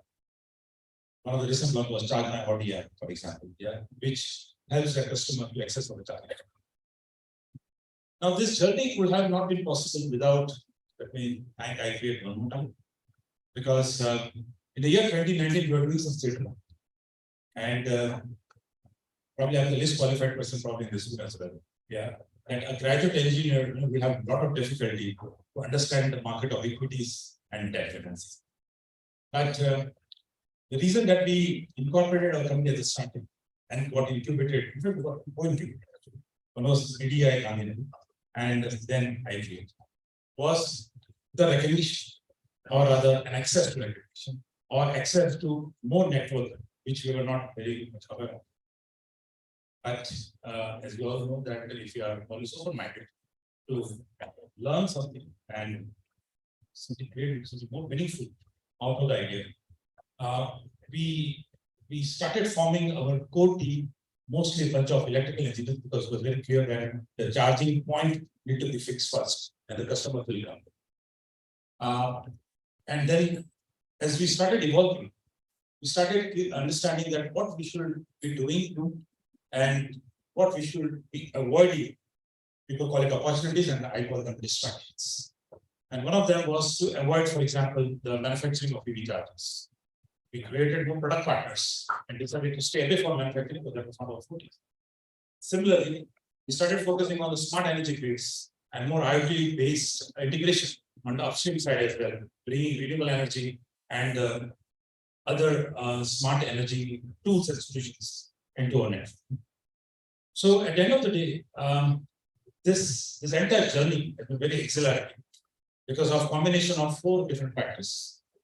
There is a real estate infra, there is an upstream grid and the renewable energy integration, there is automotive and e-mobility partnerships, and finally the access to capital. So just to summarize, people talk about hard work, passion, knowledge, etc. for entrepreneurs, but I'll add one more thing, that is called access to capital as well. Thank you so much for this.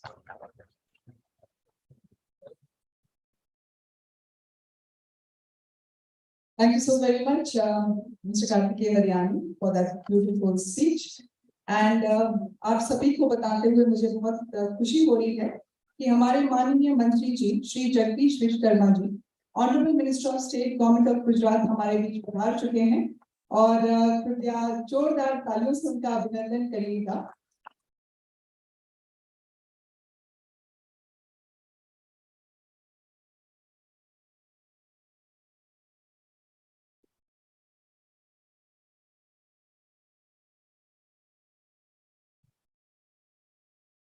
हमारे माननीय मंत्री जी हमारे बीच आ चुके हैं, जोरदार तालियां बजाइए please.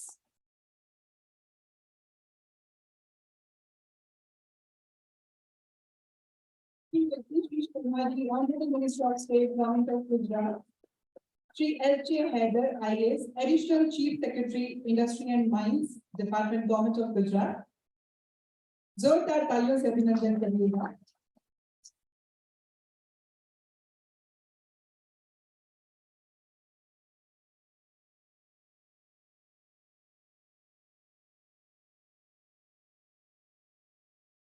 Thank you so very much.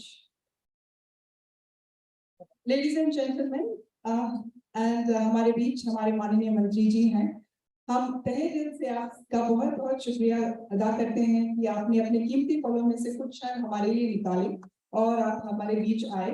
और Shri SJ. Haider sir का जिन्होंने अपने कीमती पलों में से कुछ क्षण हमें दिए, धन्यवाद।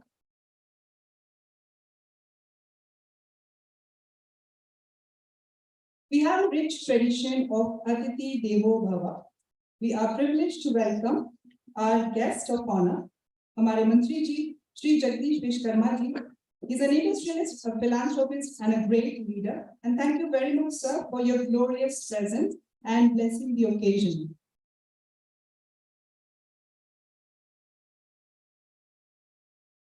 I would also like to talk about sir's famous quote, "It is time to excel, do more what you are great at."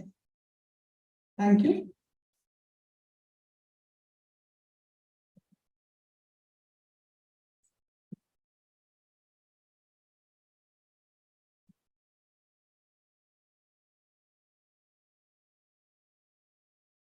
Now I request our CEO, Mr. Avinash Punekar, हमारे मंत्री जी को पुष्प भेंट कर उनका सम्मान करें.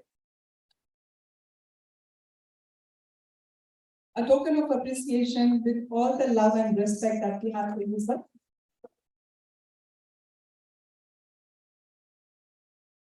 We also have Shri S.J. Haider, sir, Shantanu Potar sir, please उनका अभिवादन करिएगा।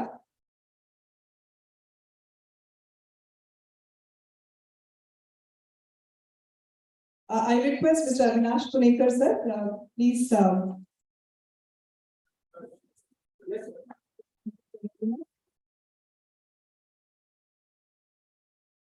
We also request Mr. Rajiv Chhabra, MG Motor India, to please join BST dignitaries. Dr. Yogesh Bhatia, Element Electric, please join us, sir. Dr. Amitabh Saran.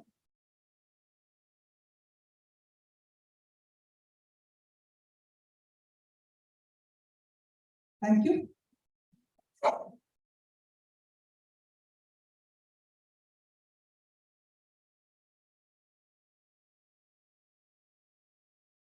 Thank you very much. I am thrilled that we have the distinguished personality amongst us, and we are really, really honored to have you all with us, sir.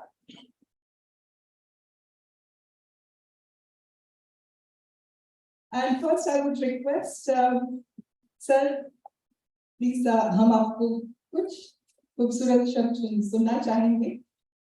जोरदार तालियों से sir का स्वागत करिएगा।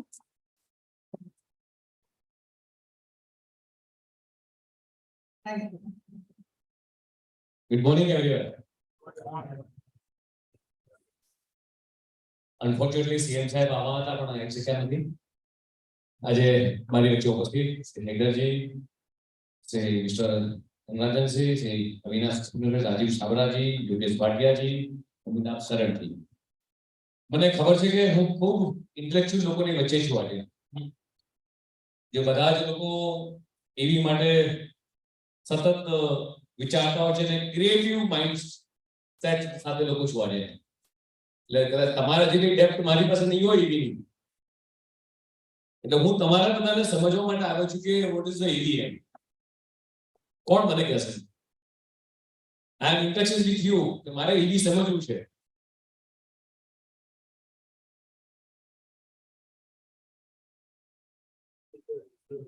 Digital vehicle, okay, fine.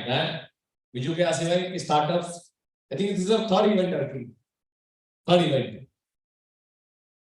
Anyone more? Yes, please. Next gen vehicle. Okay. Then? Yes. Gadget on a wheel. Gadget on a wheel. Okay, fine. Anyone more? Connected vehicle. Good. What is the future of EV? What is the future of EV? Autonomous. What is the future of EV? Sustainable environment. Okay, fine. Green energy. Fine. Then? National priority. Oh, good. Energy security. Pardon? Energy security. Energy security. Good. છેલ્લા ઘણા સમયથી આખું વિશ્વ એક I think Hindi is comfortable या Gujarati is comfortable. Okay, fine. Good. Last कई सालों से पूरा विश्व EV के पीछे दौड़ा जा रहा है और पीएम साहब की नेम रही है। जब हैदर साहब भी काफी अच्छा पता होगा कि जब पीएम साहब सीएम थे तब वर्ल्ड की थर्ड स्टेट था गुजरात जिसने क्लाइमेट चेंज डिपार्टमेंट शुरू किया था। वर्ल्ड के अंदर थर्ड स्टेट 2009 के अंदर 17 सितंबर 2009 के अंदर हमने क्लाइमेट चेंज डिपार्टमेंट शुरू किया था। तो आप सोच लीजिए कि पीएम साहब कितने अवेयर रहते हैं कि दुनिया के अंदर कौन सी चैलेंज आने वाली है, उसके लिए कितना तत्पर है। जैसे ही पीएम साहब बने, सीएम पीएम साहब बने, तभी इन्होंने iCreate का फाउंडेशन किया। आई थिंक इजिप्ट के, इजराइल के हमारे प्रेसिडेंट के साथ, और आज पूरे देश के अंदर अभी डिस्कस हो रहा था उसमें जैसे कि भी 115 से ज्यादा यूनिकॉर्न्स है, स्टार्टअप्स। और आज हम लोग सोच रहे हैं कि ईवी के अंदर हम लोग कुछ नया develop, this the third function is that मैं कुछ फैक्ट पढ़ रहा था कि गुजरात के अंदर डिमांड क्या है, भारत के अंदर डिमांड क्या है। पूरे भारत का रोड का नेटवर्क है, नेशनल हाईवे ऑफ स्टेट है, more than 62 lakh kilometre Bharat का रोड नेटवर्क है। यानी भारत का नेटवर्क की बात की जाए तो 1000 पीपल पर 5.21 kilometre available road in India, यानी second largest in world. US के अंदर पर 1000 पीपल 20 किलोमीटर है, चाइना के अंदर हमसे भी कम है 0.3 किलोमीटर। यानी इंडिया के अंदर स्कोप काफी बड़े हैं, ईवी के स्कोप काफी बड़े हैं, ट्रांसपोर्ट के स्कोप काफी बड़े हैं। मगर आज भी इंडिया थर्ड रैंक में आता है, या थर्ड या फोर्थ रैंक में आता है कि जहां वाटर ट्रांसपोर्टिंग में हम लोग काफी कम है। सबसे अच्छा वाटर ट्रांसपोर्टिंग जर्मनी के अंदर है। आज हमारे पास वाटर ट्रांसपोर्टिंग जो हाईवेज है ओनली 5 है। आप कहोगे कि हम ईवी की बात कर रहे हैं, आप रोड ट्रांसपोर्ट की बात क्यों कर रहे हो? इसमें से काफी लोगों का यूरोप, अमेरिका, काफी जगह घूमना हुआ होगा। आज वर्ल्ड का सबसे बड़ा इश्यू आ रहा है, यूएस के अंदर भी इश्यू आ रहा है। यूएस के अंदर इतने काफी रोड्स है, मगर जहां भी पिकअप एरिया है, ट्रैफिक वाला एरिया है, वहां आज पार्किंग की इश्यूज है। सेम सिचुएशन इंडिया में होने जा रही है। हम लोगों ने जितने भी चाइना के व्हीकल देखे हैं, तो चाइना के व्हीकल आज हमारी पॉपुलेशन फैमिली वाइज छोटी होती जा रही है। पहले हमारी फैमिली में 6 लोग थे, 8 लोग थे, 10 लोग थे, आज हमारी फैमिली छोटी होती जा रही है। 4 से सीमित हुई अब 3 तक आ रही है। तो क्या nano vehicle is possible in our country? आज हमारे पर डे की इधर जी पर डे का भारत के अंदर मोर देन 50,000 व्हीकल का रजिस्ट्रेशन होता है। सालाना 1 करोड़ से ज्यादा व्हीकल का रजिस्ट्रेशन होता है। 62 लाख में हमारे जो रोड नेटवर्क है, अगर हम लोग पब्लिक ट्रांसपोर्ट की ओर नहीं सोचेंगे तो इंडिया का ट्रांसपोर्टिंग कहा जाएगा। मैंने आते ही मैंने अश्विनी जी से बोला कि कहा है कि मैं कुछ फैक्ट बात करना चाहता हूं। It is possible in this platform, I don't know, because I am the ruling government ministers. जितने भी हमारे ईवी व्हीकल की कंपनी मैन्युफैक्चरर्स है, जितने इनोवेटर्स हैं, मैं कुछ चीजें पढ़ रहा था, फैक्ट पढ़ रहा था, तो पता चला कि what is the advantage and what is the disadvantage for EV vehicle. What is the advantage and what is the disadvantage for EV vehicle? कोई गाएगा मुझे? अर्बन पॉल्यूशन से निजात मिल जाती है। ओके, एडवांटेज कहते हैं कि भी लो नॉइज पॉल्यूशन है, सिक्योर एनवायरनमेंट है, लो मेंटेनेंस कॉस्ट है, नो फ्यूल है, नेचुरल रिसोर्स सर्विसिंग है, लो फी पार्किंग और सब्सिडी का बेनिफिट जो गवर्नमेंट देती है। हम बेनिफिट्स की बात करते हैं हर बार, मगर डिसएडवांटेज की बात नहीं करते हैं।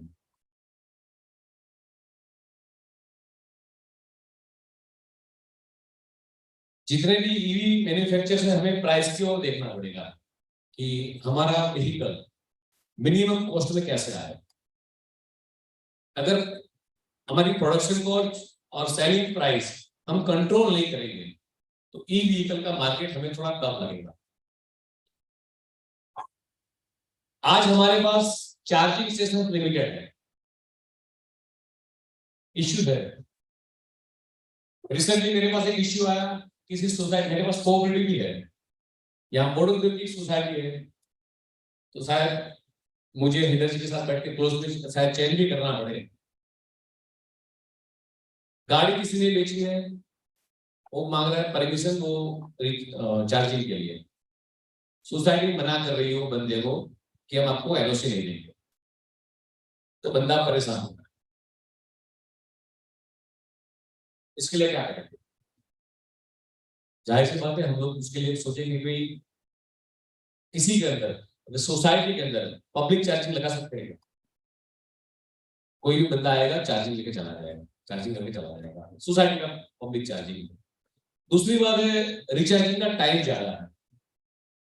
हमारी एवरेज, अभी एवरेज के लिए हमें कुछ प्लानिंग करना पड़ेगा कि हमारे जो रिचार्जिंग टाइम है, आज भी अगर हाईवे पर हम लोग लेकर निकलते हैं व्हीकल, तो रिचार्जिंग के लिए क्या करेंगे? एक सबसे बड़ा टास्क हमारे लिए भी ऐसा है। बैटरी एक्सपेंसिव हो रही है। अभी यूरोप, अमेरिका की एक डिबेट चल रही थी मीडिया के मित्रों के साथ। जितने भी हमारे ईवी मैन्युफैक्चरर्स है, सबसे पहले जितने भी मोबाइल्स कंपनी निकले, नोकिया ने सबसे पहला स्टार्ट किया, सैमसंग स्टार्ट किया, एप्पल, सबके चार्जर्स के सॉकेट थे, सारे के सारे डिफरेंट डिफरेंट थे। यही इश्यू आज ई व्हीकल में भी जनरेट हो चुके हैं। तो क्या इसके लिए हम लोगों ने सोचा कि यूनिफाइड सॉकेट कर सकते हैं क्या? वर्ल्ड वाइड ये इश्यू शायद आ रहा है मेरे ख्याल से।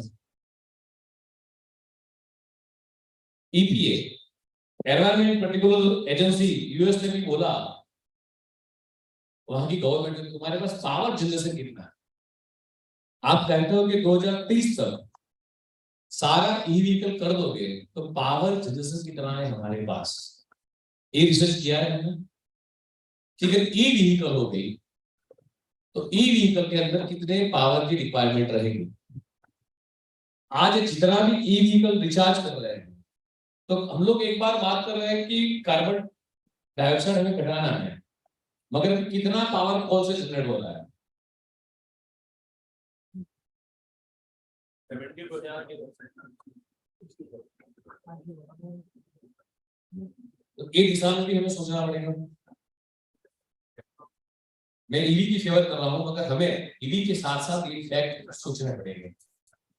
EPA ने कहा यूएस को कि तुम्हारे पास 14% पावर है जो आप ई व्हीकल में यूज कर सकते हो, आपके पास पावर नहीं है। और तो कितना पावर जनरेट चाहिए, कितना पावर 100% अगर ईवी हो जाती है तो कितना पावर चाहिए?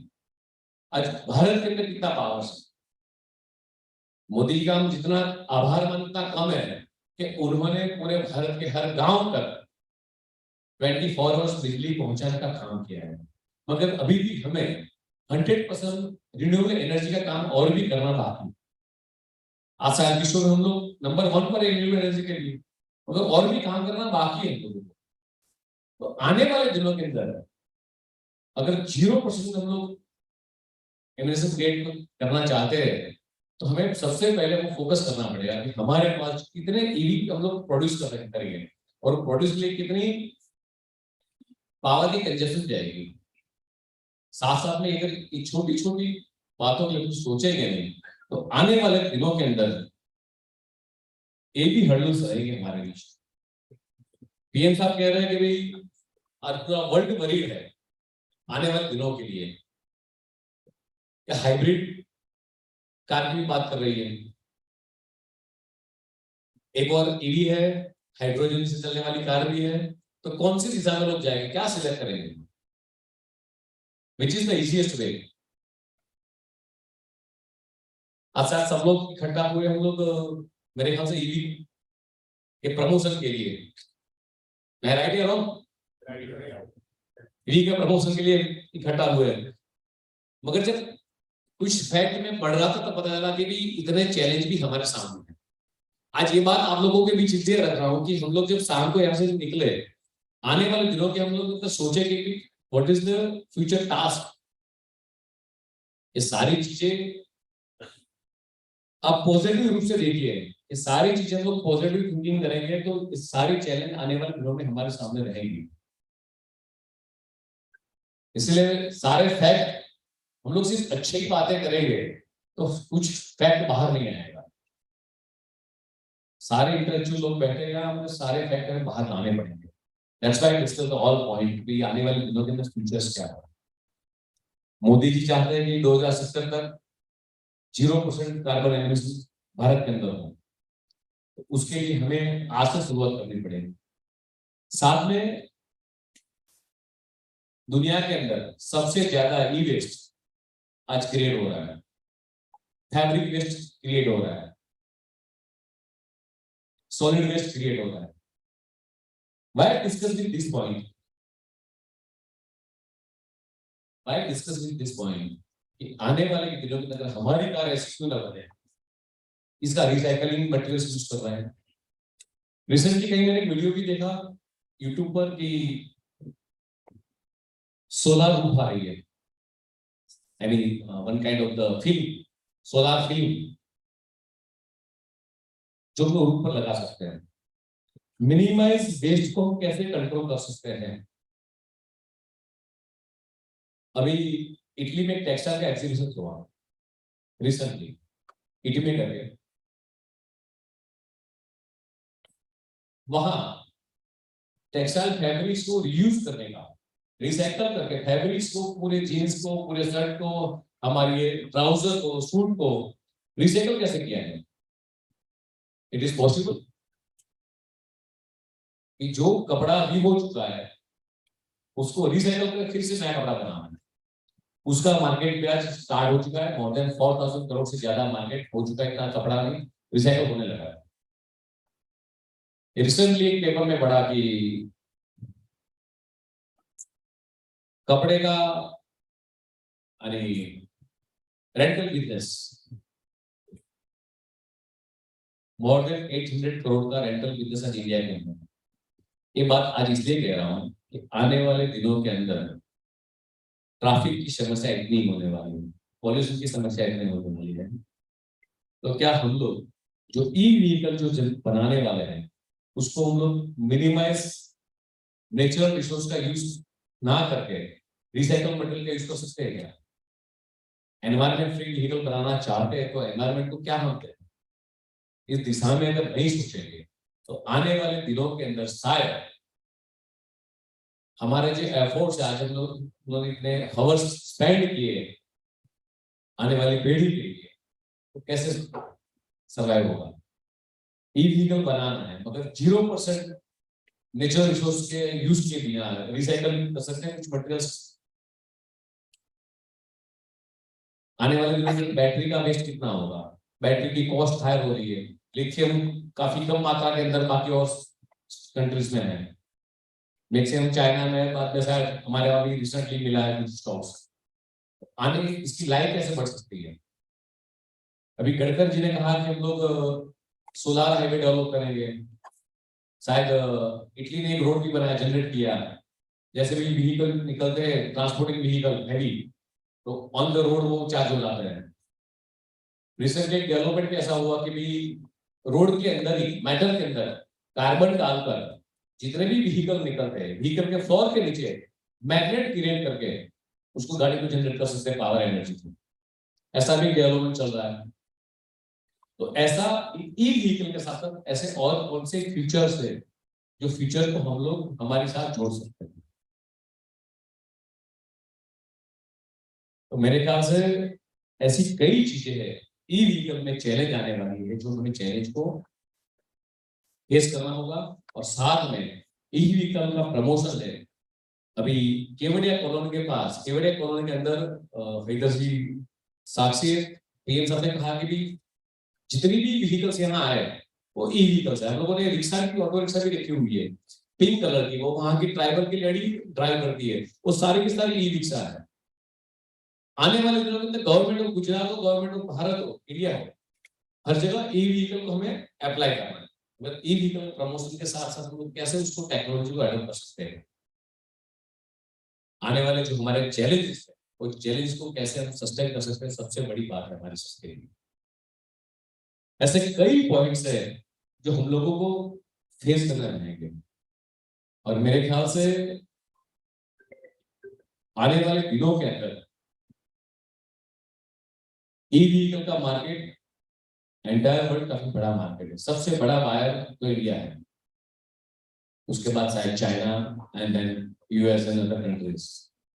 तो हमारे पास मार्केट अवेलेबल, माल बेचना कोई बड़ी बात नहीं है, भारत के अंदर इजिली बेच जाएगा। मगर भारत के अंदर ऐसी मटेरियल क्यों प्रोड्यूस ना करें तो जो भारत से लेकर एक्सपोर्ट तक लोगों यही से मार्केट लेकर जाएंगे कि भारत का जो ई व्हीकल्स है वो 100% एनवायरमेंट फ्रेंडली व्हीकल है। क्या एक किसान हम लोग सोच सकते हैं? अगर आज के दिन के लिए पूरा दिन अगर जो पैनल डिस्कस होता है क्या सब्जेक्ट है आई डोंट नो, मगर फ्यूचर के लिए भी जो चैलेंजेस को हम लोगों को प्रॉपर से स्टडी करना रहेगा, तभी शायद ई व्हीकल का जो कॉन्सेप्ट है, पीएम साहब का जो कॉन्सेप्ट है, जो क्लाइमेट चेंज के लिए पूरी वर्ल्ड वरीड है और पीएम साहब ने तो काफी इनिशिएटिव लिया हुआ है, तो शायद हम लोग उसी दिशा में सक्सेस होंगे। आई डोंट नो हैदर जी की जितने भी यहाँ बड़ी बड़ी कंपनी के एमडीज डायरेक्टर्स वहां बैठे हैं कि ई व्हीकल के ऊपर जो सब्जेक्ट है आप लोगों का,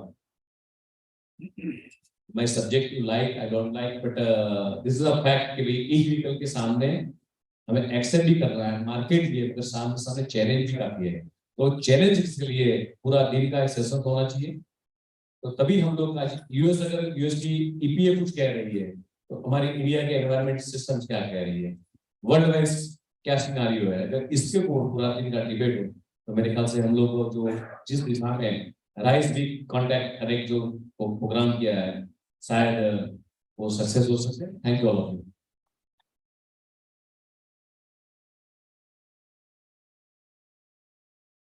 thank you so very much माननीय मंत्री जी, आपने इतनी अद्भुत जानकारियां हमें दी और ईवी के बारे में हमें मार्गदर्शन कराया कि कैसे ईवी आगे एक ह्यूज चैलेंज हो सकता है हमारे लिए और किस तरीके से ईवी के एडवांटेजेस भी और डिसएडवांटेजेस दोनों आपने हमें बताए। इस जानकारी के लिए हम तहे दिल से आपका शुक्रिया अदा करते हैं। थैंक यू, एक बार जोरदार तालियां बजाइए।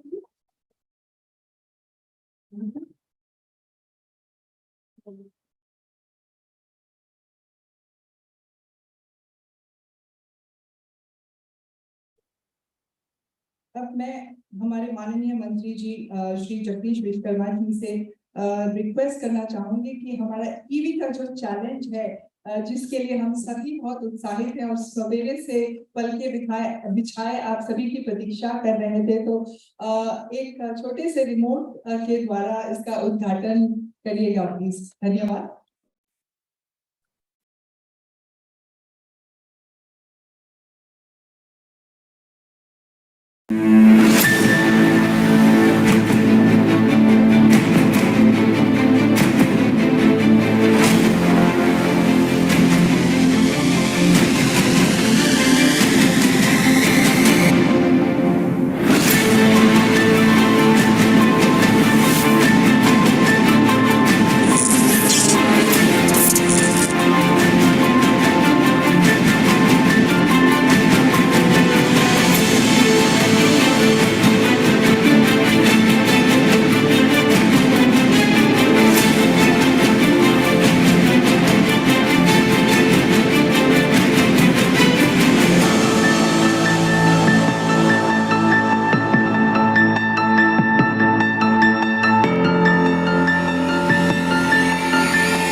I'm happy to announce the launch of EVangelise 23, India's biggest EV innovation challenge.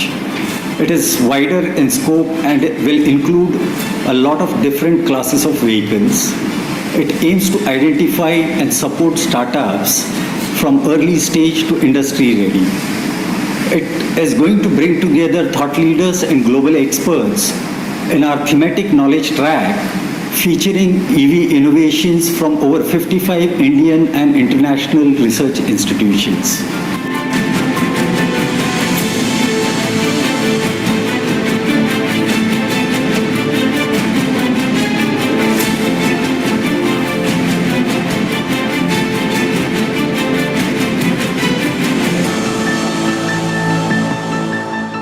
Boot camps are helping entrepreneurs to realize their entrepreneurship potential, and at iCreate, these boot camps are signature programs.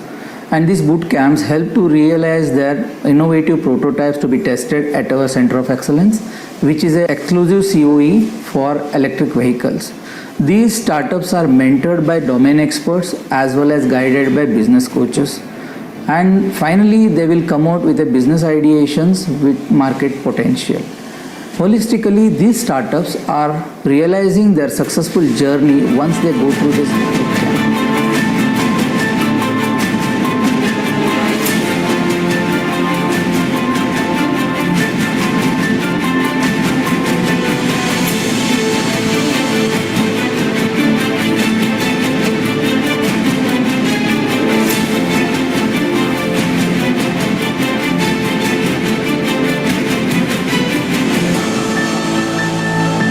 Are you ready for EVangelise 2023?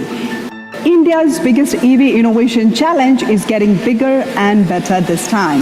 The 4 themes are energy, telematics, traction, and open themes. The prize money is 56 lakhs. Yes, you heard it right. It's 56 lakhs along with incubation support of 50 lakhs for selected candidates. You could be the one of the person who can win this. So what are you waiting for? It's your time to apply. Evangelize with us.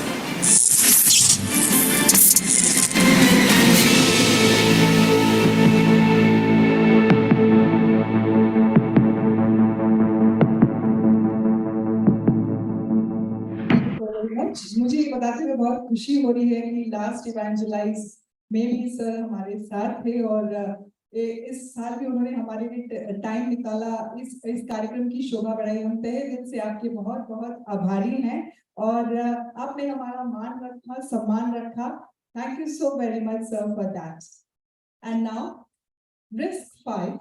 After COVID, a serious shortage of semiconductor chips emerged due to global supply chain issues, leading to a temporary shutdown of multiple automobile plants in India.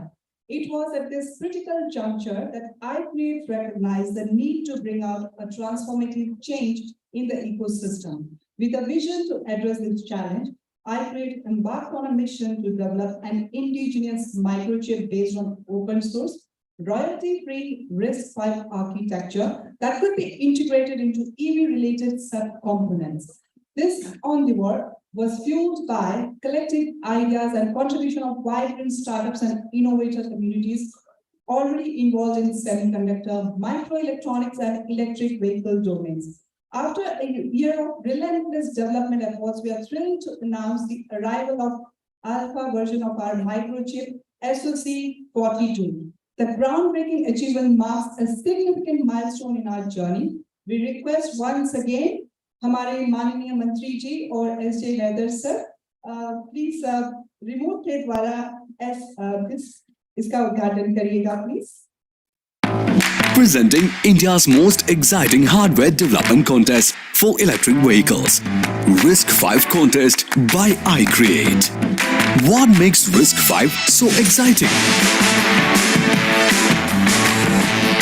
It is democratizing open collaboration and innovation, making innovation affordable and accessible, enabling the design of custom silicon in high-growth sectors.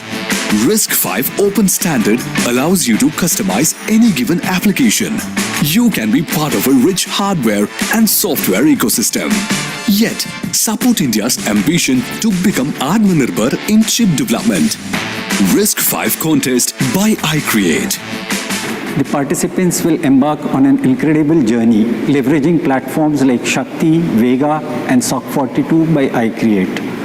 With these cutting-edge technologies and powerful tools at their disposals, innovators will create groundbreaking, innovative solutions which are going to shape the future of the EV industry. It is your opportunity to develop hardware for the booming EV industry, while enjoying all the design flexibility and freedom needed for your innovation.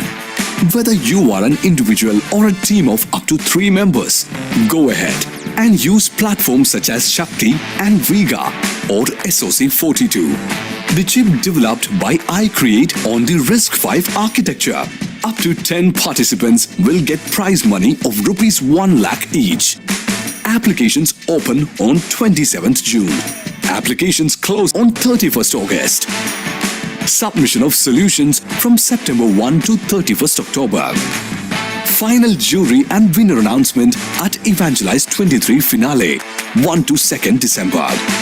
For details and registration, visit evangelise.org.in/risk5. Risk 5 contest is brought to you by iCreate, India's leading incubator for tech-based startup.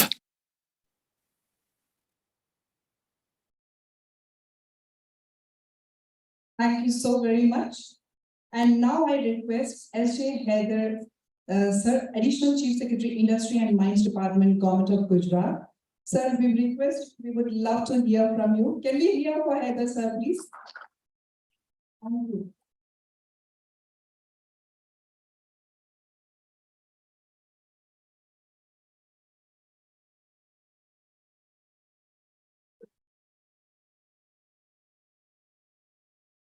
Honorable Minister of State, respected Shri Jagdish Bhai Vishnu Parma Sahab, Shri Avinash Ji, dignitaries seated on the dais, and ladies and gentlemen. It's a matter of great pleasure for me to be here amongst all of you during this inaugural session of the 3rd edition of EVangelise, which is being organized by iCreate.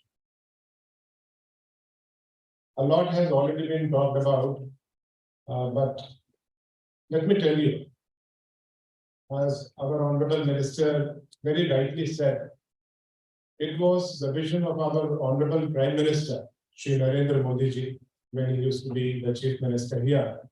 Way back 17th September 2009, he was like under his visionary guidance, specific, like devoted, exclusive climate change department was founded. So we have a separate climate change department. And right from then onwards, we have been into different activities, which typically in the parlance of climate change, we call mitigation or adaptation towards addressing the concerns of climate change. When we talk about mitigating climate change, one of the important things is to ensure that there is a reduction in the emission of greenhouse gases. And when we talk about greenhouse gases, then we would know, like manufacturing, transport, household, agriculture. These are some of the sectors which account for the emission of greenhouse gases in a big way. Our Honorable Prime Minister, during COP26 conference at Glasgow in November 2021, initiated the principle of Panchamrut, as you must be knowing. And what we have decided, the country has decided that 50% of our energy requirements would be met out of renewables. We are trying to attain a target of 500 gigawatt in renewables by 2030. We would ensure reduction in carbon dioxide to the tune of 1 billion metric tons by 2030. And we would also ensure reduction in the carbon emission intensity by 45%. And finally, by 2070, we would be attaining net zero. Our Honorable Prime Minister also talked about Mission Life, and we are very fortunate that the global launch of Mission Life also happened here in Gujarat only on 20th October 2022 to be precise, in the presence of Secretary General of the United Nations. Now, the rich legacy which has been set up by our Honorable Prime Minister, Shri Narendra Modi ji, while he was here as the Chief Minister, is being taken forward in a big way by our Honorable Chief Minister, Shri Bhupendra Bhai Patel. You would be very much pleasantly surprised to know that way back in 2015, we came up with our first EV policy. Now, of course, different states are talking about EV policy, and it's a good thing. It's a very encouraging thing to see that a lot of initiative is being taken all over. But we had our first EV policy way back in 2015, when the Climate Change Department came up with a policy to subsidize the purchase of electric vehicles, two-wheelers to be precise, for school and college going children, students, and also for three-wheelers, also for charging station. Later on, we came up with a full-fledged e-vehicles policy in our ports and transport department, which would see the light of the day about 3 years ago. So we have always been a front runner insofar as the promotion of e-vehicles is concerned. So e-mobility is definitely one of the uppermost things in our mind. Just like renewables, as you must be knowing that in renewables also, the total installed capacity of the state in renewables is in excess of 20 gigawatt, 20,000 megawatt, with wind energy close to 10,000 megawatt, and again, solar energy close to 10,000 megawatt. We happen to be the front runners in the country insofar as domestic solar rooftop is concerned. And the state which comes next is, like almost 65% of where we are. So we have taken a lead in all these things, and we would like to remain front runners in these areas. Now, when we are talking about emerging technology, when we are talking about disruptive technology, we are also talking about greening of processes, greening of manufacturing. We are talking about inclusive growth and sustainability.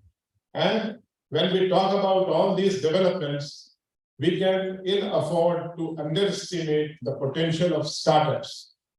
Ours is a very young nation, as you must be knowing, 1.4286 precisely billion, 1.4286 billion happens to be the population of the country. And we have almost crossed, China at 1.4285.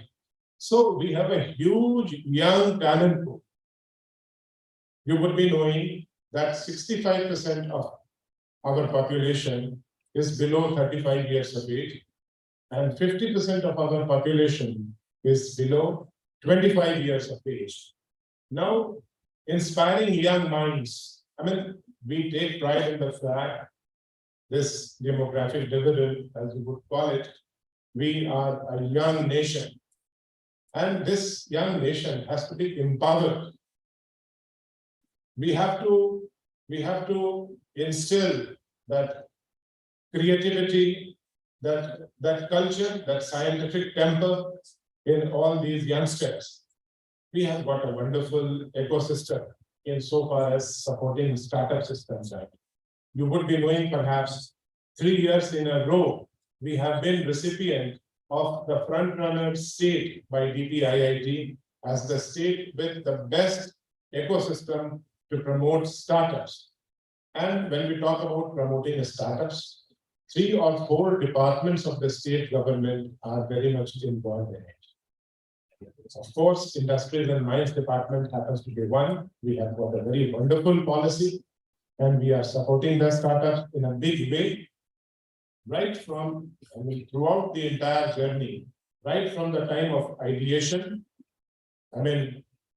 prototype, proof of concept, prototype development, then R&D, then when you go to the market. So we have the system of hand-holding, which is very much there under one of the policies of the State Government in Industries and Mines Department.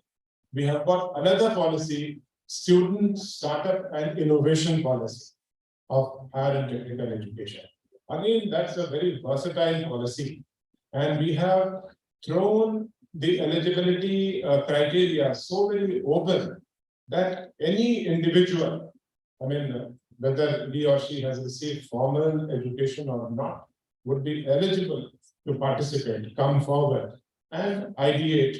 And then we support at the level of proof of concept help them with prototype development, and in the entire journey from mind to market, we do the hand holding. So we have been very much supportive of the startup culture.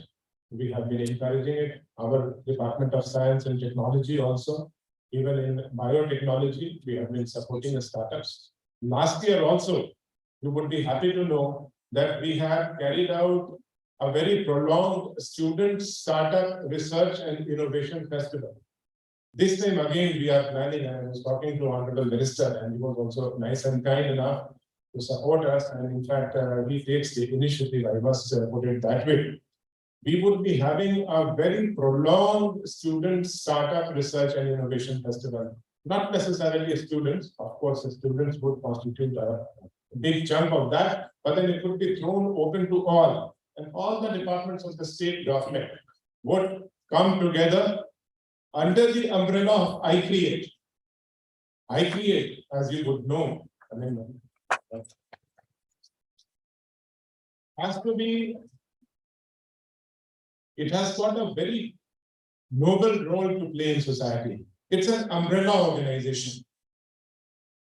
We have a big ecosystem of startups, but iCreate would be the umbrella organization for incubation as well as co-incubation, which would precisely mean that there could be certain startups being incubated under the tutelage of iCreate, but there could be other startups also belonging to other incubators, and they will also be co-incubated by iCreate. So iCreate is going to be an umbrella organization, and we have been in touch with various ministries of Government of India. In fact, today also we have got a meeting with Secretary Petroleum and Natural Gas on CPSUs, and we are going to, strengthen iCreate in a big way. The benefit of iCreate, it is what you call International Center for Entrepreneurship and Technology. It should percolate to all the sections of the society throughout the length and breadth of not only Gujarat, but all over the country. So that is the type of objective or goal that we have in mind insofar as iCreate is concerned. In the days and months to come, you would get to see a lot of activities on the campus of iCreate. I would request all of you have been very much nice and kind enough to have spared your valuable time, and you have come here to support this noble cause. I would request you to continue to support the initiatives of iCreate. It is for the entire state, it is for the entire country, and it is supposed to set an example before the entire world, actually, under the visionary guidance of our Honorable Prime Minister, Shri Narendra Modi sir. Our Chief Minister sir is also very keen on supporting iCreate, and so is the entire state government. And at this juncture, I may not be taking much time of yours. Once again, I am very much thankful to all of you for having spared your valuable time. You have come here, you are supporting a very noble cause. And when we talk about Vikasit Bharat and 2047, I know for sure that iCreate is going to play a very important role with the help of young, ignited minds, with the help of these startups. And we are at the advent of Amrit Kal, as our Honorable Prime Minister says. And even Honorable Union Ministers, a number of them came and then took part in and guided us in our Student Startup and Research and Innovation Festival. They say that the youngsters of today are very fortunate that you have been born at a time when you are getting to see the advent of Amrit Kal, when you are going to contribute towards the realization of Vikasit Bharat at 2047. So while we are marching ahead, you can see that even amongst all the nations of the world, when we move around, now, if you happen to be an Indian, it is being taken note of. You are being respected, you are being acknowledged. I don't know whether you have experienced this or not, but I, for one, have been experiencing it for the last 5-10 years, that when you move out to any country and people find out that you happen to be an Indian, they have a great respect for you. And it's all because of the visionary leadership of our Honorable Prime Minister Shri Narendra Modi ji. So we have to take it forward in a big way.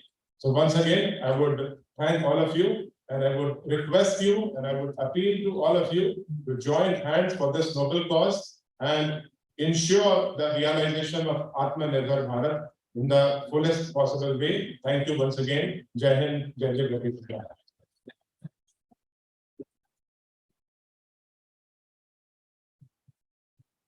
Thank you so very much, Heather, sir, for beautifully putting it together and talking so high about iCreate. We are extremely delighted and humbled to hear these great words from your side and the support, the achievements that we have got today. That is only because of the support of you all, and the government of Gujarat and government of India is completely helping us in taking this initiative and supporting us jointly hands together for this beautiful things that you are seeing today. So thank you very much, and can we hear once again for all this? Let's keep it with whatever guys.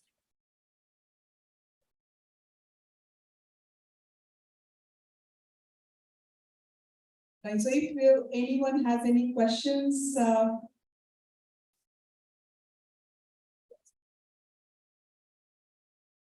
Jagdish તમે અત્યારે એક પ્રોબ્લેમની વાત કરી જે સોસાયટીમાં EV charging બાબતે, તો આ બાબતે લાર્જર વ્યૂમાં ગુજરાત માટે કયા પ્રકારની પોલિસી લાવવાની તમારી કોઈ?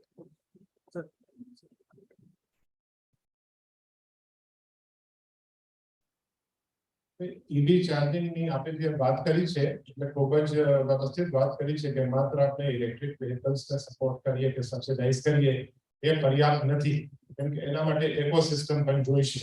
એટલે ઈવી ચાર્જિંગ માટે સ્ટેશન સેટઅપ કરવા માટે આપણી બે પોલિસી છે, એક ક્લાઇમેટ ચેન્જ ડિપાર્ટમેન્ટ અંતર્ગત છે અને એક પોર્ટ્સ એન્ડ ટ્રાન્સપોર્ટ ડિપાર્ટમેન્ટ અંતર્ગત છે. હું આપને વિનંતી કરું છું બંને ડિપાર્ટમેન્ટની પોલિસી આપ હાથ ઉપર લો અને બંને ડિપાર્ટમેન્ટની પોલિસી અંતર્ગત આપણે જે ચાર્જિંગ સ્ટેશન સેટઅપ કરવા માટે જે નાણાકીય સહાય મળે છે એની આપ નોંધ લો, અને વિશેષ કરીને જે નગરપાલિકા કે મહાનગરપાલિકા વિસ્તાર હોય એમાં નગરપાલિકા કે મહાનગરપાલિકા વિસ્તાર સાથે સંપર્કમાં રહીને પરામર્શમાં રહીને, કેમ કે જમીનની ઉપલબ્ધતા એક મોટો પ્રશ્ન હોય છે. એટલે બે વસ્તુ મારી સમજ મુજબ છે, આ એક ખરેખર they are the two important issues. એક તો જમીનની ઉપલબ્ધતા જે નગરપાલિકા કે મહાનગરપાલિકા વિસ્તારમાં એના માટે લીઝ ઉપર કે કઈ રીતે આપણે જમીન નગરપાલિકા કે મહાનગરપાલિકા પાસેથી મેળવી શકીએ, એક વસ્તુ. બીજી વસ્તુ જે સ્થાપવાની બાબત છે એમાં ક્લાઇમેટ ચેન્જ ડિપાર્ટમેન્ટ અને પોર્ટ્સ એન્ડ ટ્રાન્સપોર્ટ ડિપાર્ટમેન્ટની પોલિસી અંતર્ગત આપ જો ચાર્જિંગ સ્ટેશન સ્થાપવા માંગો તો આપણે સબસિડી મળતી હોય છે. આપણે કદાચ ખ્યાલ હોય 10 લાખ રૂપિયા આપણે સપોર્ટ કરતા હોઈએ છીએ. Sir as a reporter I know this, but જે પ્રોબ્લેમ અત્યારે એને કીધું કોઓપરેટિવ સોસાયટીની અંદર ધારો કે કોઈ ફેરફારને વધારે નોટ કોઓપરેટિવ સોસાયટી આ ટેથિક ઇશ્યુ જે એવા છે કે જે ચાર્જિંગ સ્ટેશનના ઇશ્યુ એ એન્ટાયર વર્લ્ડના ઇશ્યુ છે કે ચાર્જિંગ સ્ટેશન જ્યાં જેટલા ઓછા હશે એટલા ઈ વ્હીકલ્સના સેલિંગ્સનો પ્રોબ્લેમ આવવાનો છે. એટલે જેટલા ચાર્જિંગ સ્ટેશન વધારે લાગેલા હશે એટલા ઈ વ્હીકલ વધારે વેચાવાના છે. કોઈ પણ સોસાયટીમાં એક ટીથિંગ ઇશ્યુ આવે છે મારી પાસે કે મને ત્યાં પરમિશન જોઈએ છે. ટીથિંગ ઇશ્યુ આ ઇશ્યુ પર જેટલા પણ મેન્યુફેક્ચરર્સ છે, જેટલા ઈવીના ડેવલપર્સ છે અથવા ગવર્નમેન્ટ છે, આના સપોર્ટથી મેક્સિમમ આપણે ઈ વ્હીકલનું માર્કેટિંગ કરી શકીશું. Not only the household charging, entire everywhere on the highway also we need a maximum e-charger stations. Thank you. ખાલી એક સ્પષ્ટતા કરી દો, આમ તો જે પોલિસી છે એનો આપ અભ્યાસ કરી શકશો. વિશેષ કરીને પોર્ટ્સ અને ટ્રાન્સપોર્ટ ડિપાર્ટમેન્ટ અંતર્ગતની જે પોલિસી છે અને જે સબસિડી આપણે આપતા હોઈએ છીએ two wheelers, electric two wheelers, electric three wheelers અને ઇલેક્ટ્રિક ફોર વ્હીલર્સ માટે, એમાં જે બેટરીના યુનિટ છે એટલે એક યુનિટ ઉપર આપણે રૂપિયા 10,000 રૂપિયાનો સબસિડી આપતા હોઈએ છીએ. એટલે ઇલેક્ટ્રિક ટુ વ્હીલર્સના કિસ્સામાં અપ ટુ 2 યુનિટ્સ આપતા હોઈએ છીએ. So in respect of electric two wheelers you are entitled to a subsidy of 20,000 rupees. In respect of three wheelers, 5 units સુધી આપતા હોઈએ છીએ, so you are entitled to a subsidy of 50,000 rupees, and in case of four wheelers you are entitled to a subsidy of 150,000 rupees, and of course there are certain other conditions. So I would request all of you to kindly go through the policies of Ports and Transport Department in particular, and you can also have a look at the policy of Climate Change Department. These are good progressive policies, and we are there to support in the emergence of a commensurate ecosystem also. આપણે જે વાત કરી એટલે એ તો teething problem થી માનનીય મંત્રીશ્રીએ પણ વાત કરી છે, પણ એ teething problems ને પણ પહોંચી વળવા માટે આપણે તૈયારી બતાવીશું. અને એ ઉપરાંત પણ જે આત્મનિર્ભર ગુજરાત 2022 ની industries and department industries and mines ડિપાર્ટમેન્ટની પણ જે પોલિસી છે એ તમામ પોલિસીનો પણ આપ અભ્યાસ કરો. એટલે ગુજરાત સરકારે ખૂબ જ પ્રોગ્રેસિવ અને ઇન્વેસ્ટર ફ્રેન્ડલી પોલિસીઝ લાવ્યા છે, જે અંતર્ગત ઘણું બધું પ્રોગ્રેસ થઈ રહ્યો છે. બટ મારી એવી માન્યતા છે કે એ તમામ પોલિસીની બહોળી પ્રસિદ્ધિ આપણે કરીએ અને લોકો એનો લાભ લે અને સમાજ માટે ખૂબ ઉપયોગી નીવડશે. Thank you. Sir, we have many old multi-story buildings and commercial complex where the power grid is already fixed. Now, if we go for larger scale of EV charger, I think how do we handle the building more power? That's problem number one, I see. And number two is Indian government or government of Gujarat is working on ISI for sockets. Because we have to come up with a standard. If there is no standard in the world, it is there for. I think India is a leader. So I think we should take steps to define the standards for EV sockets. We take note of your observations અને અમારી એક એવી ગણતરી છે કે આપણે સમયાંતરે આપણે ઓપન હાઉસીસ આપણે રાખીશું અને you are most welcome to get in touch with the department also. અને સમયાંતરે જે ઓપન હાઉસ આપણે રાખીએ જેમાં ફ્રી ફ્લોઈંગ આપણે ડિસ્કશન કરીએ, બ્રેઇનસ્ટોર્મિંગ કરીએ, એ એક સિસ્ટમ આપણે વધુ સ્ટ્રેન્થન કરવા માંગીએ છીએ. એટલે we will take up all these issues and we know these are like genuine relevant issues, and we are in the process of resolving all these one by one. Yeah, thank you. Rahul sir and Nirav Sheth this side. I represent a couple of startups. I mentor them. For EV personally, I believe that the infrastructure is a bigger challenge. Now, we are just targeting municipalities and metro municipalities. Why not we can even target Gram Panchayats to that extent? Rather, we are working with a couple of EV chargers, infrastructure companies in accordance with US India Climate Finance Corporation, where they are giving a grant of a few $100,000 for all this EV chargers, infrastructure companies person, and they are working very closely with us in terms of getting deep rooted to the last mile Gram Panchayat and other rural India, developing that rural India with all this EV vehicles and equipping them with all this EV infrastructure. So is there any policy wherein, as you rightly say, that the space is a bigger challenge? Now for Gram Panchayat, personally, I believe that there is no challenge for Gram Panchayat for space.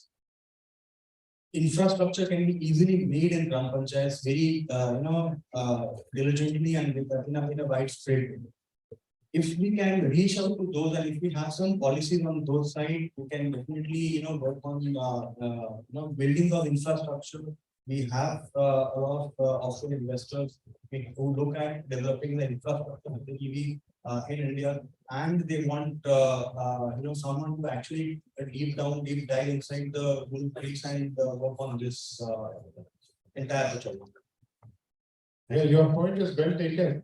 We will, apart from concentrating on urban areas, we are also very much keen on developing the rural areas, and there are a large number of policies. And whenever we talk about emergence of new technology, the advantages of these new technologies should also percolate to every nook and corner of the state. That has always been the approach of the state government, and all the rural areas also are being suitably looked after and cared for. Thank you. But I may not make the position actually. I would like to carry on. Sir, one question. One last question, please. Mr. Vishwakarma. Good afternoon. I'm Kuldeep Ivani from Ahmedabad Mirror. I have a very specific question. You mentioned about the case of society facing an issue wherein a person wanted to install the EV charger station but didn't get the facility there.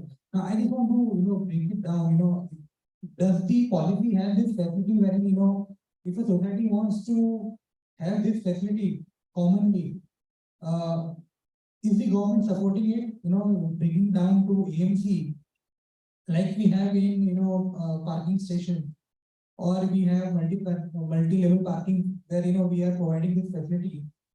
Will the society get this facility? And again, what you mentioned, that if an individual wants to install a EV charging station in the society, in the common plot or the common area, how it can be done to encourage, people to have EV station or EV cars, how it can be done? मेरी असली जैसे बात हो रही थी कि हम लोगों को अगर साथ में अगर ई व्हीकल का मार्केटिंग मैक्सिमम करना है तो सबसे पहले मैंने जो बात कही थी चार्जिंग का जो पॉइंट्स है, चार्जिंग जितने भी स्टेशन है उसको बढ़ाने पड़ेंगे। जहां कॉमन फैसिलिटीज है, सोसाइटीज है, अपार्टमेंट्स है, वहां पर अगर जहां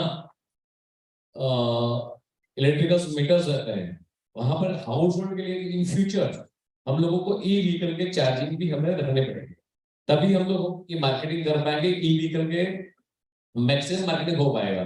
जितना चार्जिंग स्टेशन इजी अवेलेबल होगा या कॉमन प्लॉट्स या सोसाइटी या individuals, otherwise on the way, on the highway या ऑन रोड, तभी जैसे हम लोग पेट्रोल हार्डली 500 मीटर 1 किलोमीटर के अंदर पेट्रोल इजीली अवेलेबल रहते हैं, इसी तरह जितने भी चार्जिंग स्टेशन इजी अवेलेबल रहेंगे, मेरे ख्याल से वही सबसे बड़ी चीज है कि आने वाले दिनों के अंदर ई व्हीकल का मार्केटिंग और सेल्स जितना ही बढ़ेगा। So with due respect, I want to repeat my question very specifically. क्या हमारी पॉलिसी में ऐसी कोई प्रावधान है जिसमें AMC उनको ऐसे फैसिलिटेट कर सकती है एक, और अगर चेयरमैन मना कर रहे हैं तो एक तरीके से जो बायर है वो डिस्करेज भी हो रहे हैं, तो उसके लिए क्या कोई उनके पास राइट है? रिसेंटली मेरे पास ये प्रॉब्लम आया, समझो किसी के साथ डिस्कस कर रहा था मैं, कल मेरा iCreate के मेरे कार्यक्रम में, तभी उसने मुझे डिस्कस किया कि वो सोसाइटी NOC मांग रही है जिसकी व्हीकल होगा। That's why I discussed this point today only, and I checked the policy and me and Hiderji discussed and solved the problem also. Right, मतलब अभी नहीं है लेकिन आगे चल के शायद इसका सॉल्यूशन निकाला जाए। जो चार्जिंग स्टेशन के लिए जो पॉलिसी के अंतर्गत जो हम लोग सपोर्ट दे रहे हैं उसका लाभ नहीं, पोर्ट्स एंड ट्रांसपोर्ट डिपार्टमेंट की जो पॉलिसी है उसके अंतर्गत चार्जिंग स्टेशन को सेटअप करने में हम लोग फाइनेंशियल सपोर्ट देते हैं। पहले क्लाइमेट चेंज डिपार्टमेंट की भी पॉलिसी थी, फिर ग्रेजुअली जो रेगुलर डिपार्टमेंट है पोर्ट्स एंड ट्रांसपोर्ट डिपार्टमेंट, उसके अंतर्गत बहुत अच्छी पॉलिसी बनी है और ये सारी पॉलिसी काफी रिस्पॉन्सिव है और इवॉल्विंग पॉलिसी होती है। जैसा माननीय मंत्री श्री बोला, ये जो चार्जिंग स्टेशन को सेटअप करने का जो एक इंफ्रास्ट्रक्चर या जो इकोसिस्टम डेवलप करने की बात है, ये एक ऑल ओवर द वर्ल्ड आप इसको देख रहे हैं और इसको ग्रेजुअली हम लोग उसको मीट कर रहे हैं, ये सारे एस्पिरेशंस को, इंफ्रास्ट्रक्चरल एस्पिरेशंस को। बहुत अच्छी पॉलिसी है हमारी पोर्ट्स एंड ट्रांसपोर्ट डिपार्टमेंट, उसका महत्तम लाभ लिया जाए। सब्सिडी जो है परचेज में भी है, 2 व्हीलर 3 व्हीलर 4 व्हीलर्स में, उसके अलावा हमारा चार्जिंग स्टेशन को सेटअप करने में भी वो पॉलिसी काफी मदद रूप होगी। Thank you. The last question. Thank you, Sarab. Today I have a short question. जैसे STD जब आया था ना तो STD के बोझ की तरफ फैल गए थे, तो क्या ऐसे किया जा सकता है कि पान पट्टी या किसी को भी इलेक्ट्रिक का मीटर लगा दे, वहाँ खड़ा रहेगा, मीटर का रीडिंग देके वो उसको चार्ज करेगा, ना कोई इंटरनेट की जरूरत है ना किसी की जरूरत है। तो इलेक्ट्रिक मीटर बहुत जगह पे किसी भी जगह पे मिल जाएगा जहाँ भी इलेक्ट्रिसिटी अवेलेबल है रोड पे, तो स्कूटर लगाएगा 10 मिनट 15 मिनट 40 मिनट लगाएगा, चार्ज करेगा। एसटीडी कोड जैसा मैनुअल, तो एम्प्लॉयमेंट भी क्रिएट हो जाएगी। ये सजेशन है। और दूसरा सजेशन ऐसा है सर, गवर्नमेंट की मदद से बहुत सारी टेक्नोलॉजी डेवलप होती है। अगर हम हमारे देश में देखेंगे तो साइकिल की टेक्नोलॉजी भी समय में पंजाब में सरकार ने दी थी लोगों को, तो अभी तक इंडिया आत्मनिर्भर हो गया उसी समय से साइकिल के ऊपर। क्या हम ऐसा रूल बना सकते हैं कि गवर्नमेंट की मदद से यहाँ कोई भी एक टेक्नोलॉजी डेवलप हो, वो ओपन सोर्स की जाए? चाइना ने वैसा किया हुआ है, इसके लिए चाइना लीडर बन गए। तो ये open sourcing of any hardware technology कि iCreate से जो भी क्रिएट होगा वो ओपन सोर्स होगा, उसके लिए पूरा पैसा सरकार दे देगा, वो करेगा। ऐसे करेंगे तो पूरा भारत दुनिया का सबसे बड़ा leader not only EV her sector में हो जाए। धन्यवाद। Thank you. Thank you so very much. Just quick answer to your question. Open source, everything which the startup has done, not iCreate decision. What iCreate is doing, we're making it open source. So, anything that is done at iCreate with the government funding, public funding, 100% should be open source. That's what I think. जाते जाते मैं भी दो चार शब्द बोलूंगा। हमारी industries department के अंतर्गत जो R&D को सपोर्ट जो हम देते हैं प्रोजेक्ट्स में, उसमें हम जो R&D का जो कॉस्ट होता है एलिजिबल प्रोजेक्ट में, उसमें 30% के करीब हम लोग सपोर्ट करते हैं। उसमें जो हम लोग डिसीजन लेते हैं उसमें कहते हैं कि भाई ये जो भी आप रिसर्च एंड डेवलपमेंट कर रहे हो, जो आपकी जो फाइंडिंग है इसकी उपयोगिता पूरे समाज को मिलनी चाहिए, पर ये पब्लिक डोमेन में होना चाहिए, जिससे कि अलग अलग जिनको भी उस रिसर्च फाइंडिंग से लाभ लेना है वो लाभ ले सकें पब्लिक डोमेन में रखते हुए। आपसे फिर हम लोग डिटेल में बातचीत करेंगे, आप मोस्ट वेलकम है। 2 शब्द 100% पैसा देके जो समाज के लिए जरूरत है उसका 100% पैसा दे दो और 100% टेक्नोलॉजी समाज को गुजार दे, जैसे इनोवेटिव मांगते थे ऐसे टेक्नोलॉजी दान कर दो। तो भारत को बहुत अभी क्या है, किसी को अपना कुछ चालू करना है, टेक्नोलॉजी नहीं है तो वो सिर्फ चाय वाला हो सकता है या बड़ा हो भी सकता है। साइंस टेक्नोलॉजी के आधार पर इतनी सारी उपलब्धियां है कि जो टेक्नोलॉजी हो जा रहे हैं नौकरी, तो बहुत सारे लोग अपना धंधा चालू कर सकते हैं। thank you. Thank you so very much. Thank you so very much. माननीय मंत्री जी और हैदर सर ने बहुत खूबसूरती से आपके सभी सवालों का जवाब दिया। Thank you so very much. And now we will break for lunch. And lunch के बाद प्रोग्राम खत्म नहीं हुआ है, we'll be meeting after the break. बहुत कुछ बाकी है, पिक्चर अभी बाकी है। Thank you.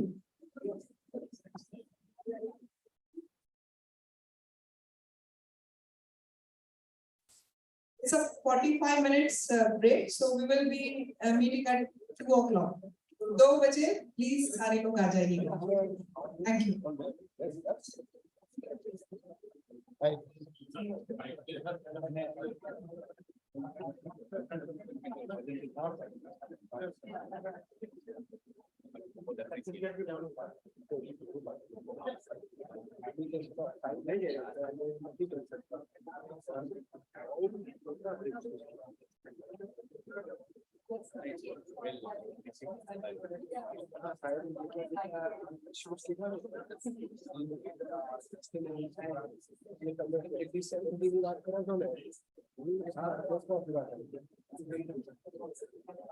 एक प्रॉब्लम है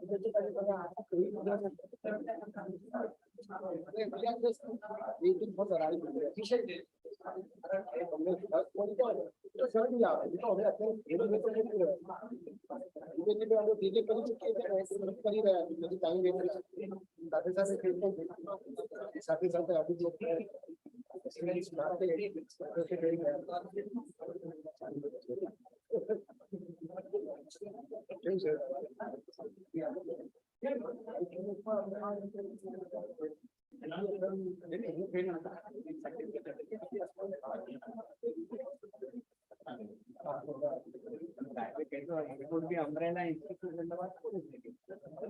umbrella institute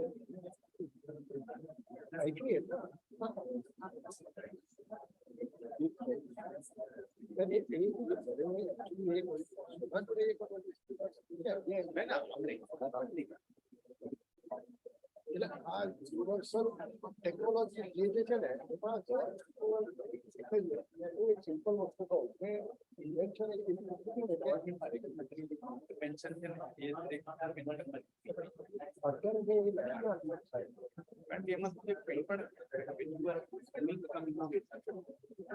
existing guideline policy regulation આ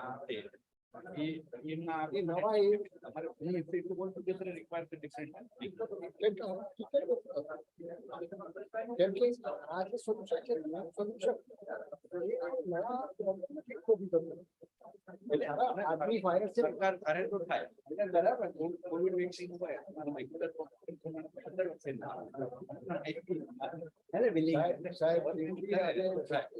વંદે ભારત એક્સપ્રેસ ચાલે છે નવી વસ્તુ છે ગવર્મેન્ટ ધારે થઈ છે તો જો તમે જૂના પ્રોટોકોલ છે તમે કરો કે ટ્રેન તો આવી જ હોવી જોઈએ એ જ આપણું આઈ સ્ટાન્ડર્ડ છે તો નવી ગાડી આવે જ નહીં રોડ ઉપર ઈવી ફરે જ નહીં રોડ ઉપર ઈવી કેવી રીતે આવી standard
Then we say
Continue.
Ladies and gentlemen, I request if you all have finished your lunch, we request you to please come back and please be seated so that we can start further with our programs and events.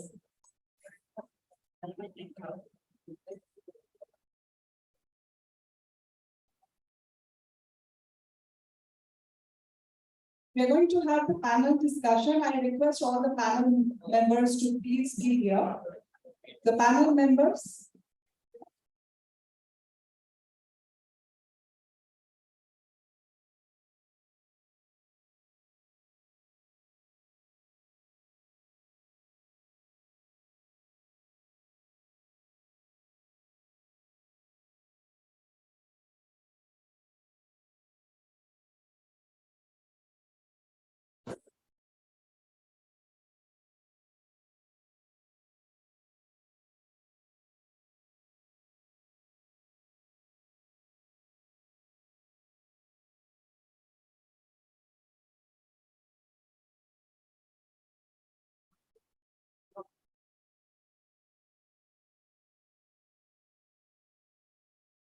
I also request Mr. Abdul Aziz Khan to please report at the backstage. Abdul Aziz Khan.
I request our esteemed guests, please.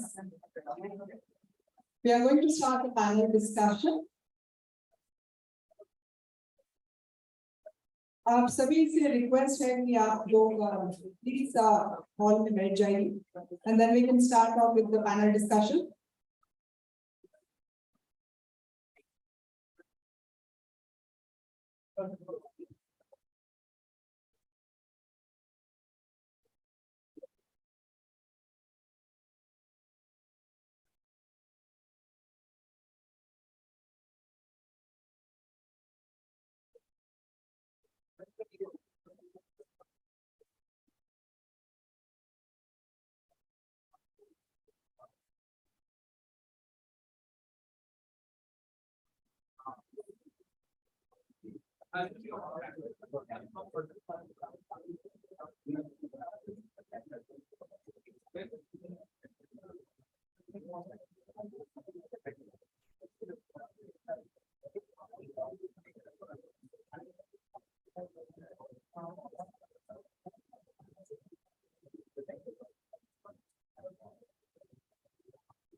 I request iCreate team and staff to please come to the stage. iCreate staff.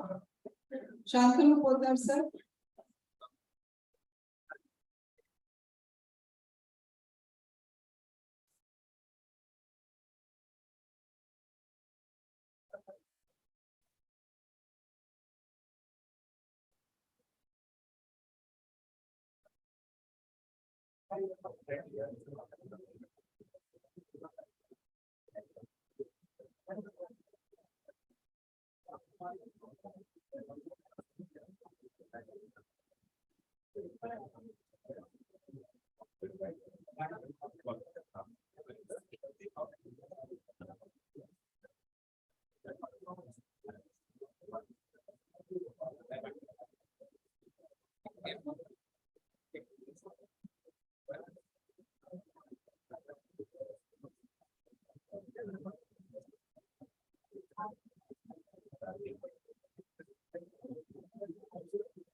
Dr. Yogesh Bhatia.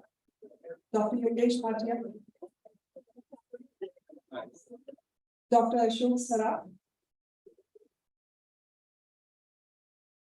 I would request the esteemed panel members to please be around. We are going to start the panel discussion in a very short while from now. Mr. Sudeep Mehti.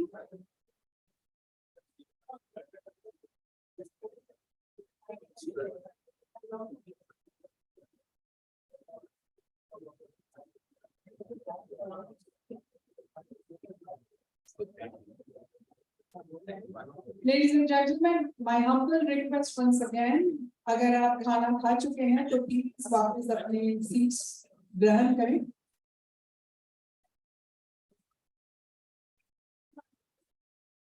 I humbly request once again, people who are standing near the corridor, please आकर बैठ जाइए.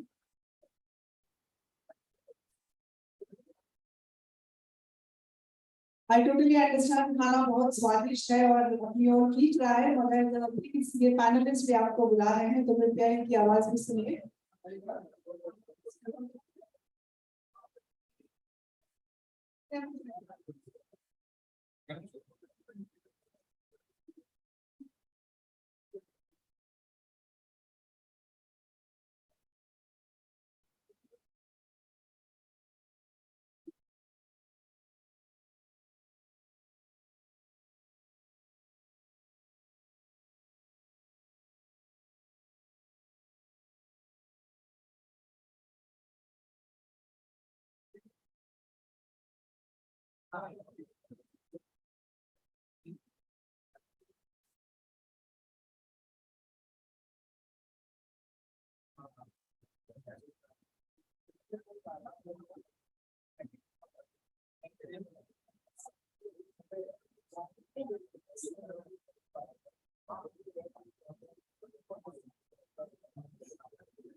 So ladies and gentlemen, now I'm going to call upon one of our,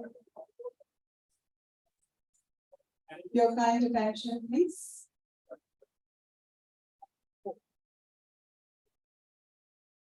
I request Mr. Abdul Aziz Khan, co-founder and CEO, Kashmir Energy Systems, to please come onto the stage.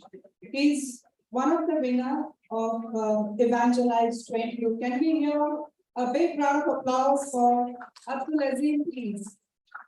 Thank you so very much. आपकी तालियों से प्रोत्साहन बढ़ता है, आपके अपने लोग हैं, कृपया जोर शोर से इनका प्रोत्साहन बढ़ाइए. Thank you.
Hello everybody. Good afternoon. I can understand post-lunch, tough job for me, but I'll try to stay connected as much as possible. So my name is Abdul Aziz from Kashmir Energy Systems, and today I'm here to tell you a small story of a very deprived and a very oppressed system called batteries. Everybody expects these batteries to perform at its best. The battery also wants to. But there is someone in between who restricts these batteries in performing from its optimum efficiency. They are the inefficient battery management systems right now in the market. And because of them, the major problems what we face, number one being the batteries are not being heard. A lot of data, a lot of information is what the battery wants to send, but there's nobody to interpret, there's nobody to understand what the data is useful for and how is it that we retrieve. Second, the charging processes are too slow or very conventional, because of which they are neither safe and increasing the range anxiety amongst users as well. The third and most important is, even if there are certain solutions available in the market, the 2- and 3-wheeler industry is slightly far from it, or it is highly dependent on the foreign imports. Because of which we have our solution called the Intelligent Battery Control Unit. Now, this solution comprises of majorly 3 important streams. The first stream focuses on the protection and the reliable management of these batteries, for which it is actually made for, and ultimately improving the battery health and increasing the life cycles as well. Second is estimating important information from these batteries, what you can get. For example, you have the range, the life cycle count, you have the TTE, distance square, etc. Because of which the user experience improves. The third and most important, what we feel, is the charging experience of these batteries, for which we are developing certain novel techniques, because of which the charging could be made safer and faster as well. These solutions or these points what we are focusing on helps us solve 3 major problems which might come up in the future. The first one is the determination of value and the usability of second life battery packs, which Sir was mentioning in the morning as well. Now, it can only happen when you have a companion sitting with the battery pack and judging and engaging through its lifetime, what's been happening, what's the state of health, and how is it that eventually we can use it in the second life as well. Second is using the AI and ML patterns to basically judge the battery's performance through its lifetime and self-optimizing or basically improving the algorithms or the metrics as well. The battery paralleling concept usually seen in heavy vehicles, the buses, trucks, which will come up more greatly in the future as well, is what our aim is also focuses on. The market boys, everybody is more than aware of how things are evolving and how there's a great future ahead as well. On the competitive analysis, there are good contemporaries what we have within the Indian subcontinent, but the majority is still being held by the Chinese companies. Namely, you have the Dairy, JK, JBD, etc., etc. And we are competing with them on the volumes. I am an exponent on various other parameters. On the traction side, we've successfully launched the product in the market post the incubation period at iCreate. We have about 11 clients for which we are regularly supplying. We have good amount of support from the governments as well, and we have good projections for this year and for the next 5 years as well. Some of our clients, we have a kind of a portfolio ranging from battery pack manufacturers for electric vehicles to the energy storage systems of solar and wind power as well. Recently, we had a good conversation with the Honorable Prime Minister discussing the vision on the energy management side and how is it that it is going to impact the climate change initiatives as well. We have a good amount of agreements also signed where exclusively designing and developing for the futuristic products which could come out most next year, and they could be next market leaders as well. So we have a vibrant team of different portfolios, starting from management to technical to even product designing, and hopefully we plan to grow it as well. Good partners, and if we could, ladies, we do a short review.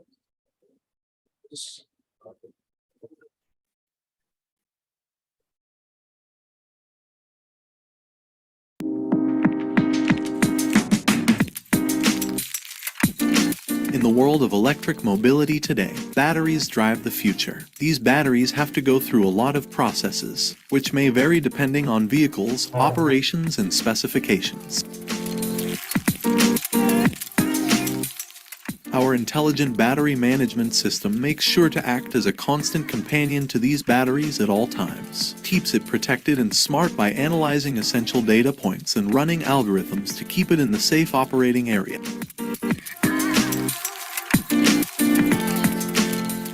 Our DOS BMS also keeps the thermal properties in consideration, analyzes situations, alarms the systems, and takes preventive actions, ensuring the user a safe and healthy ride.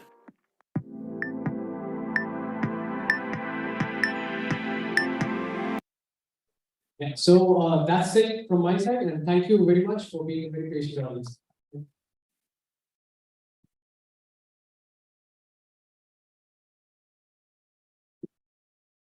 Thank you very much, Abdul, for that brilliant presentation. And iCreate is supporting this kind of startups. So as the EV is already launched, you will be seeing a lot of these spaces. And as we already mentioned, you need to evangelize with iCreate, right? You will get to know a lot from iCreate Sense. So please do not hesitate. If you have any questions, any doubts, please ask us. We are there to support you, help you.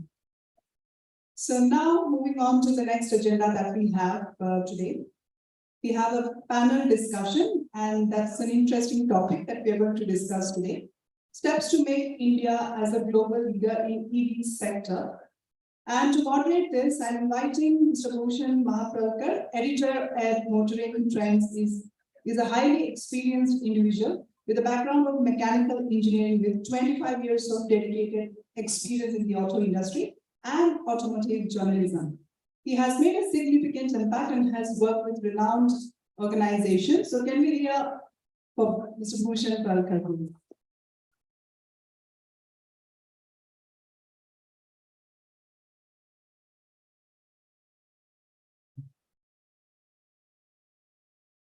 Now I would like to invite Dr. K.C. Vora, Professor Emeritus and former Senior Deputy Director, Automotive Research Association of India, Distinguished Visiting Faculty, Chair ASDC, Expert Group on EV, working on road safety, hydrogen, EV, autonomous mobility, and a lot more.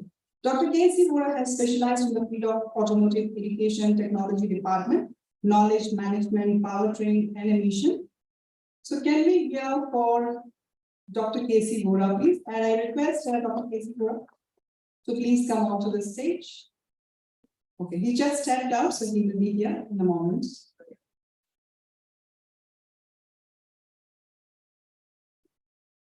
And now I would request Dr. Yogesh Bhatia, MD and CEO LML Electric, to please come onto the stage. He comes with very renowned experience, vision, and unwavering commitment to the consistent excellence with a genuine aspiration to revolutionize the personal mobility landscape through groundbreaking global innovation and engineering in electrical mobility.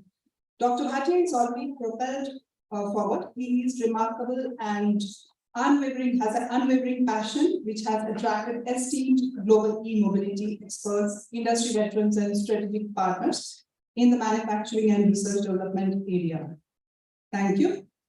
Now I would like to welcome Dr. Ashok Saraf, Chairman, Pune Electronics Cooperative Society.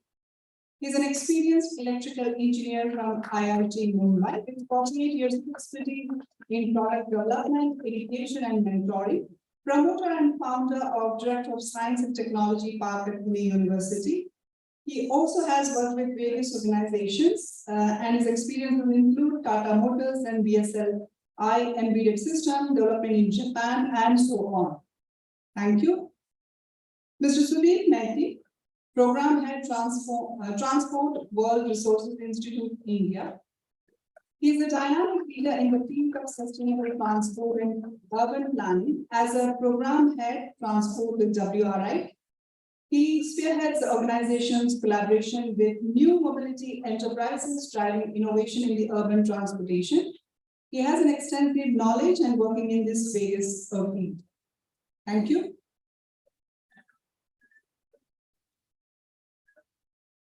Now I would like to call upon Mr. Mohar Lalbhai, founder and group CEO of Matter, a University of Sheffield alumni with a degree in material sciences and driving sustainability change through his company Matter.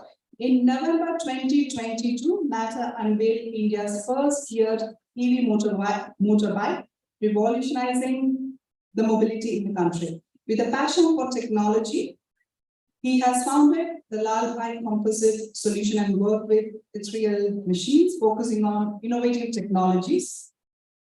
Thank you. Now I'd like to call upon Mr. Ankit Trivedi, Lead iCat Incubation and Acceleration Center. Ankit holds a degree in Mechanical and Automation Engineering from Amity School of Engineering and Technology. He joined iCat in 2010 and has been actively involved in shaping regulations for automotive and non-automotive sectors. Thank you very much. So these are the panelists.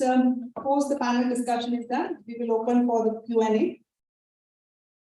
So I request all the panel members to please be seated.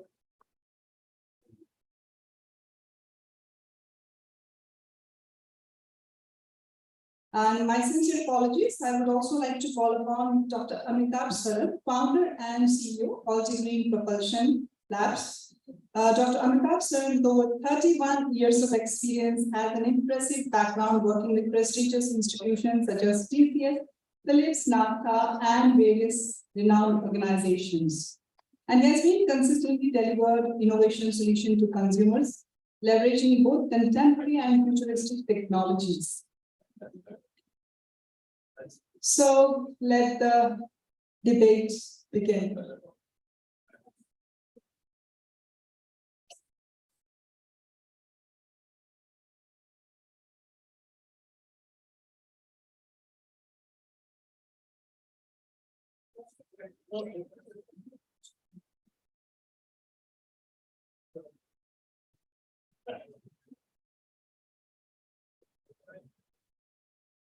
Good afternoon, ladies and gentlemen. Good afternoon to the panelists also. Thank you for taking your time out and coming here. So, the way iCreate has been working, my questions are more or less going to be more, or rather be about how the startups that are mushrooming here in India and the way the EV scene is proliferating, how do you take it forward, or how do we make it? lead on a world over basis. So the first thing, Dr. Saran, I would rather start with you. The first question I would like to ask you is, what is happening in terms of innovation on a global level? How would you briefly define it? Just to put India in the perspective. Yeah, so I'll keep the answer related to electric vehicles, of course. So I think globally, in every sphere, and I've looked at the entire ecosystem for electric vehicles, and it's not just related to technology, but also a lot of the allied industries that are responsible for making EV, viable. In India, for example, financing, whatever I say is that I think we need a lot of financing before EV will ever reach the tech. Now, as far as technology is concerned, I think batteries have been at the forefront of innovation, at least abroad. Whether it's solid state, whether it is aluminum, whether it is sodium, whether it is all these kinds of technologies. I think in India, hydrogen is making a big leap. The PLI scheme will ensure that a lot of new batteries and new cells are made in our country. I think in terms of materials, there is a lot of innovation that is happening across the world. I think composite materials, different kinds of polymers, unfortunately, they're still very pricey, and hence they're not seen too much traction in India. But it's very clear that at some point you will need to have parts of these as part of your vehicle. I think a new concept that is coming mostly abroad, and I think it's showing up in India. I recently saw this truck policy that says that all trucks will need to be air conditioned going forward. I think it's a great thing because infotainment systems in EVs are becoming almost a norm across the board. And when I say infotainment, it is really that. It is not just your speedometer and a dial and all that, but it is an entire experience. In fact, one of the reasons why Tesla is considered to be so good is that the experience that you get the moment you sit inside that and the vehicle starts, talking to you pretty much. That gives you that feeling that it's no longer a diesel vehicle, but it's a very vehicle. So I think there are lots of spheres in which innovations are happening. India will have to take its own course in terms of the kinds of innovation we will want, which is rightfully so. And obviously, Thank you. Yes, please. Yeah, I'd just like to add some more thing on innovation. For example, we have been using lithium-ion battery in our space shuttle through ISRO for a very, very long time. Almost 50 years we have been using lithium-ion battery, but we never knew that lithium-ion battery can be used in vehicles. So ISRO has now given this technology to AI. AI has developed technology of using this type of batteries. Similarly, ACL, National Chemical Laboratory, is doing an extensive work of research on what type of material can be used. In USA, when lithium-ion was found, there is a professor called Professor Kodena. He is now 102-year-old. He is the one who invented lithium-ion battery somewhere in 90s, and he also got the Nobel Prize. The same professor at the age of 102 has now invented glass battery. So if when the glass battery comes, its size will be half of that of lithium-ion battery, weight will be half, and it will increase the range to double. So the way the technology is moving, the way the innovation is happening worldwide, locally, we will have to keep pace with this technology. So we may do research on lithium-ion battery or sodium-ion battery, and somebody else would come with a much better innovative battery. So we will have to keep pace on this. We have to keep an eye on this. Otherwise, all the efforts which we are going to do or our startups are going to do may become redundant. This is one area. Second area is the next step to electric vehicle is connected vehicle and autonomous vehicle. The base for connected and autonomous vehicle is electric vehicle. So it is must that we must go in for electric vehicle. And when we have a big chunk of electric vehicle, then it becomes easy for us to shift to autonomous vehicle and our driver assistance system. And so these are the two important areas where we must work and also keep an eye. Interesting.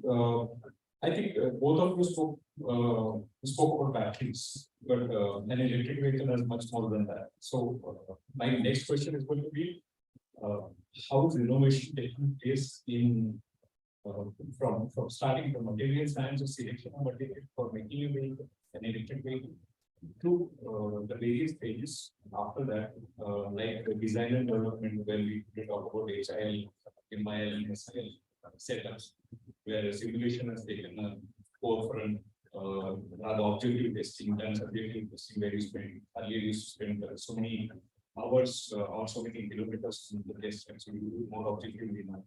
Then the next is the product life cycle, where it is to be you need to give a differentiated user experience, or it has to be with the user, the one who will experience or who does the need for the rest of its life, and then the EIE.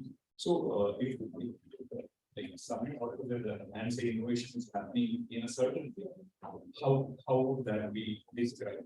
Dr. Saurabh, yes, you could please take that question. I would like to answer this in context of the last month, which I saw happening. The model-based design, so electric vehicle with all its control systems, powertrain, G, battery, mechanical system, the whole thing is fixed. And it is much easier to model than the conventional combustion engine type of vehicles. So therefore, now it can become a standard practice that you make a digital twin of the vehicles, test it thoroughly, and then implement it part by part physically, part by part as a vehicle, and finally implement it completely. And to some extent, it can even be still retaining the model by having what is called SDV, software defined vehicle. So 50% of the characteristics that the vehicle has are actually in software, and software, as you know, can be downloaded. So your vehicle features can be dynamically updated and modified, and you will see the same vehicle having different features at different states and different recognition capabilities. And so there are lots of things that are happening. So digital twins of the vehicle is something that is taking on very strongly. Another thing I want to tell is that the entire electric vehicle as well as the whole electricity depends a lot on power electronics semiconductors. So worldwide, power semiconductor reliability, suddenly the power device fails. So predicting the remaining life of the semiconductor, Europe has paid 72 billion euros for one project, 39 companies, 23 universities, and 7-8 nations. Obviously, the knowledge that they are going to generate out of this and the standards that they will generate and the devices that they will use, that knowledge will not be available to Atmanirbhar Bharat. We have to do that research ourselves and characterize the devices that we use. Otherwise, our vehicles will be unpredictably fail. So these are the areas that we have to keep watch on for innovating.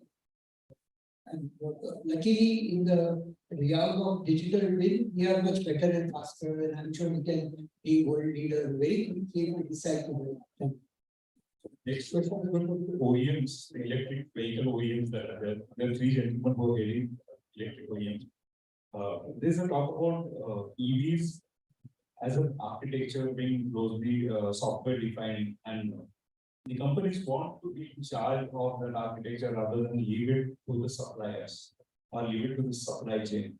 So is that where disruptions come in, and what are the opportunities that you see there in terms of new ideas, bringing in new ideas, and how startups also could be roped in as cooperations in there to help you grow and help them grow?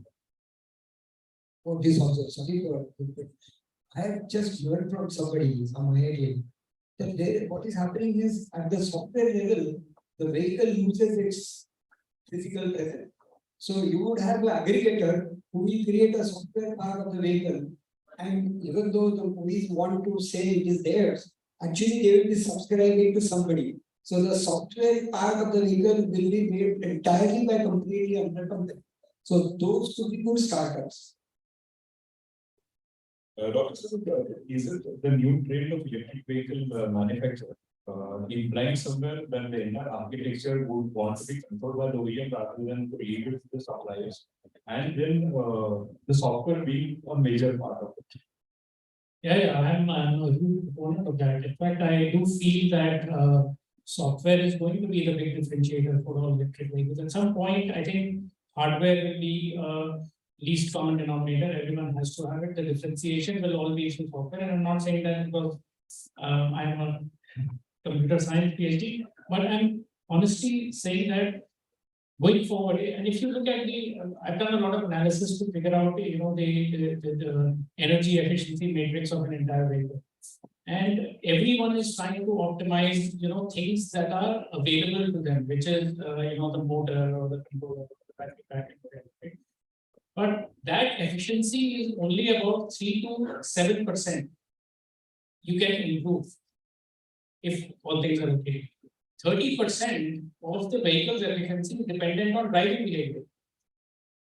How do you make a change there? You can't change a guy who has been driven in my domain, has been driving a diesel three-wheeler in a specific way, and now he's going to be driving an electric three-wheeler. You can train him as much as you want, but ultimately it will have to be controlled by software. I cannot leave that dependency of 30% on a guy who is learning. Now that learning in some cases might take 2 weeks, in some cases it might take 6 months. But during that time, I don't want him to feel that that experience has to be there immediately, and it's not just by torque. It's not a cheap or driving. So I think that's where software will have to be the domain of the OEM. I feel more and more that's going to be important. Plus the data that is coming out. But we are already working on GPT engines for driving behavior and drive behavior and SOH and second life of not just batteries but vehicles. That data is going to be extremely important.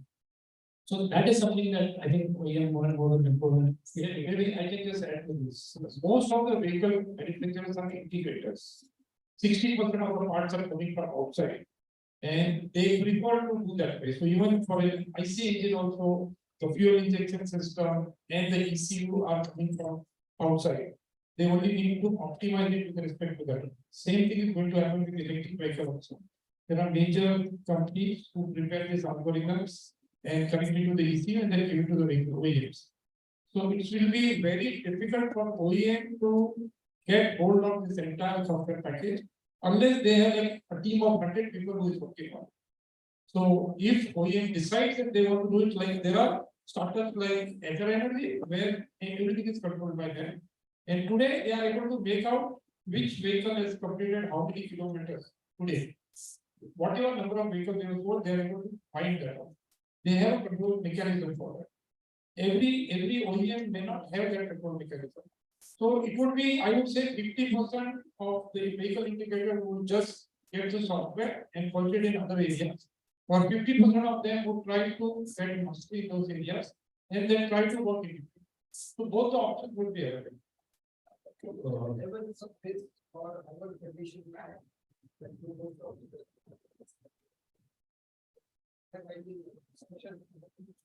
Moving towards a very different level of area. I think where we are to become a world leader, there are certain steps that have to be done very rapidly in a consolidated, collaborative manner at a very large scale, at the nation scale, if we want to be in the race. There is an IT related, software related expertise which is occurring, which is beyond the vehicle. There is a large number of people working in KPI, EVangelise, TCS, and all hundreds of thousands of Indians are already contributing in that line for all the European, Japan, and American customers. What is important for Indian to become the world leader in an Atmanirbhar race? If we are Atmanirbhar, automatically we are world. That I think we should discuss. So my question about software, taking lead in an electric vehicle compared to the conventional vehicles, which are so mechanical in their ways of working and nature. Does the software give an entry gate for software companies to come in for a lot? They are already there. They are already there. Half the people in the exhibition in November, very neat. And they wanting to know how automobiles were made or will be made hereafter. Point is, in that, how do you see the startup ecosystem contributing? Few of them were startups. For example, lot of startups who are in the AI, AIML, visual recognition, ADAS, driver managed monitoring systems. Then the entire software that you require for automotive compliant, secure software, the deployment platforms, testing platforms, certification. Most of it is being done by companies either from India or Indians working in. So, but what we do not see is the result of all this is not available to India. They are going in very high cost, different level of vehicle. I think where our startups can make a difference is like what Uber and Ola, aggregation, ownership of vehicles is something that is going to be disruptively changing the scenario. In Europe, I was told that only 3% of the time the cars are in use, 97% they are idle. Similar situation is occurring in India now. A lot of people having cars but not being used all the time. So flexibility in ownership and those kind of softwares or shared ownership would be low-hanging fruits for Indian startups. My next question is going to be Dr. Bhatia. And what I want to ask you is the kind of startup scenario that we saw today throughout the program. There was one company which is doing changes to the battery, probably increasing its efficiency. There's an electric bicycle which has also been exhibited here. As a company which is engaged in manufacturing EVs, would you be open on leveraging the ideas of such startups and probably something that you would want to pick up for the growth of your company? How would you do that? देखिए आपने जैसे कहा startup के बारे में, कोई startup किसी भी कंप्लीट प्रोडक्ट के एक पार्ट के ऊपर काम करता है तो उसको उस पार्ट की सिर्फ उस डोमेन की एक गहन नॉलेज होती है। एक इलेक्ट्रिक व्हीकल बनाना मींस ये खाली उसके डोमेन की नॉलेज से वो कंप्लीट इकोसिस्टम कभी भी कंप्लीट नहीं होता। और कोई भी ओईएम टू स्टार्ट विद सब कुछ इकोसिस्टम एक ही बार क्रिएट नहीं कर सकता। तो मेरा मानना मेरे एक्सपीरियंस से ये कहता है कि हमें कोलैबोरेटिव काम करनी चाहिए। जिसकी जिस डोमेन में मास्टरी है उनके साथ हैंड होल्डिंग करनी चाहिए। आज के समय में ड्यू टू चाइना की जो एक्टिविटीज चल रही हैं, बाहरी चाइना पूरा का पूरा वर्ल्ड इंडिया की तरफ दिख रहा है। इंडिया को बहुत अलग तरीके से, अलग नजरिए से देखा जा रहा है। मेरा आपके प्लेटफॉर्म से एक message to the startup and to all automobile industry, ये कंपटीशन का टाइम नहीं है, ये कॉम्प्लीमेंट का टाइम है, ये टाइम कोलैबोरेशन का है। आपस में हम लोगों को कोलैबोरेशन करनी चाहिए। अभी मिस्टर मोहन मेट्रो मोटरसाइकिल से थे, अभी दोनों यहाँ खड़े हम डिस्कस कर रहे थे। इनका और मेरा क्वेश्चन एकदम स्पॉन्टेनियसली सेम निकला। इन्होंने बोला कि मोटरसाइकिल में कौन है कंप्यूटर मुझे पूछा जा रहा था। मैंने भी उनसे ये बोला एलिमेंट जो गाड़ी लेकर आ रहा है, जो मोटरसाइकिल का माचिस का है, वो स्कूटर का कंफर्टेबल है, मुझे बता दो कौन है जो उसमें कम्पीट कर पाएगा। हमारे पास एज अ ब्रांड 50 ईयर्स का लीगेसी है, लेकिन हमने बैक टू बेसिक किसी भी बेसिक चीज को नहीं छोड़ा। हम लोगों ने 18 to 80 ईयर्स के कंज्यूमर के प्रॉब्लमेटिक एरिया को सबसे पहले हमने इनोवेशन टेक्नोलॉजी की बातें बहुत बाद में करी, एआई वीआर बहुत सारी बातें हैं, लेकिन हम बेसिक चीजों को भूल जाते हैं। हमारे भारत में स्कूटर को एक फैमिली व्हीकल बोला जाता है। आज स्कूटर भारत में तकरीबन 70-80 ईयर्स से चल रहा है। ये ट्रेंड चेंज नहीं होगा। उस समय आज से 20 साल पहले आया था जब 80% लोग स्कूटर से मोटरसाइकिल पे कन्वर्ट हुए थे। उसके दो रीजन थे, एक रेंज और माइलेज, दूसरा था छोटा स्टाइल। उनको स्टाइलिश वाली गाड़ी चाहिए तो मोटरसाइकिल काम होगी। आज इलेक्ट्रिक व्हीकल टेक के हिसाब से scooter versus motorcycle there is no difference. आज मेट्रो में जो इस्तेमाल करने जा रहे हैं 101% कामयाबी मिलेगी। आज हम लोग जो एलिमेंट करने जा रहे हैं, हम लोगों ने क्रॉसओवर स्कूटर बनाए, हम स्कूटर नहीं बना रहे, हम स्कूटर प्लस देने जा रहे हैं, बियॉन्ड मोबिलिटी की बात कर रहे हैं।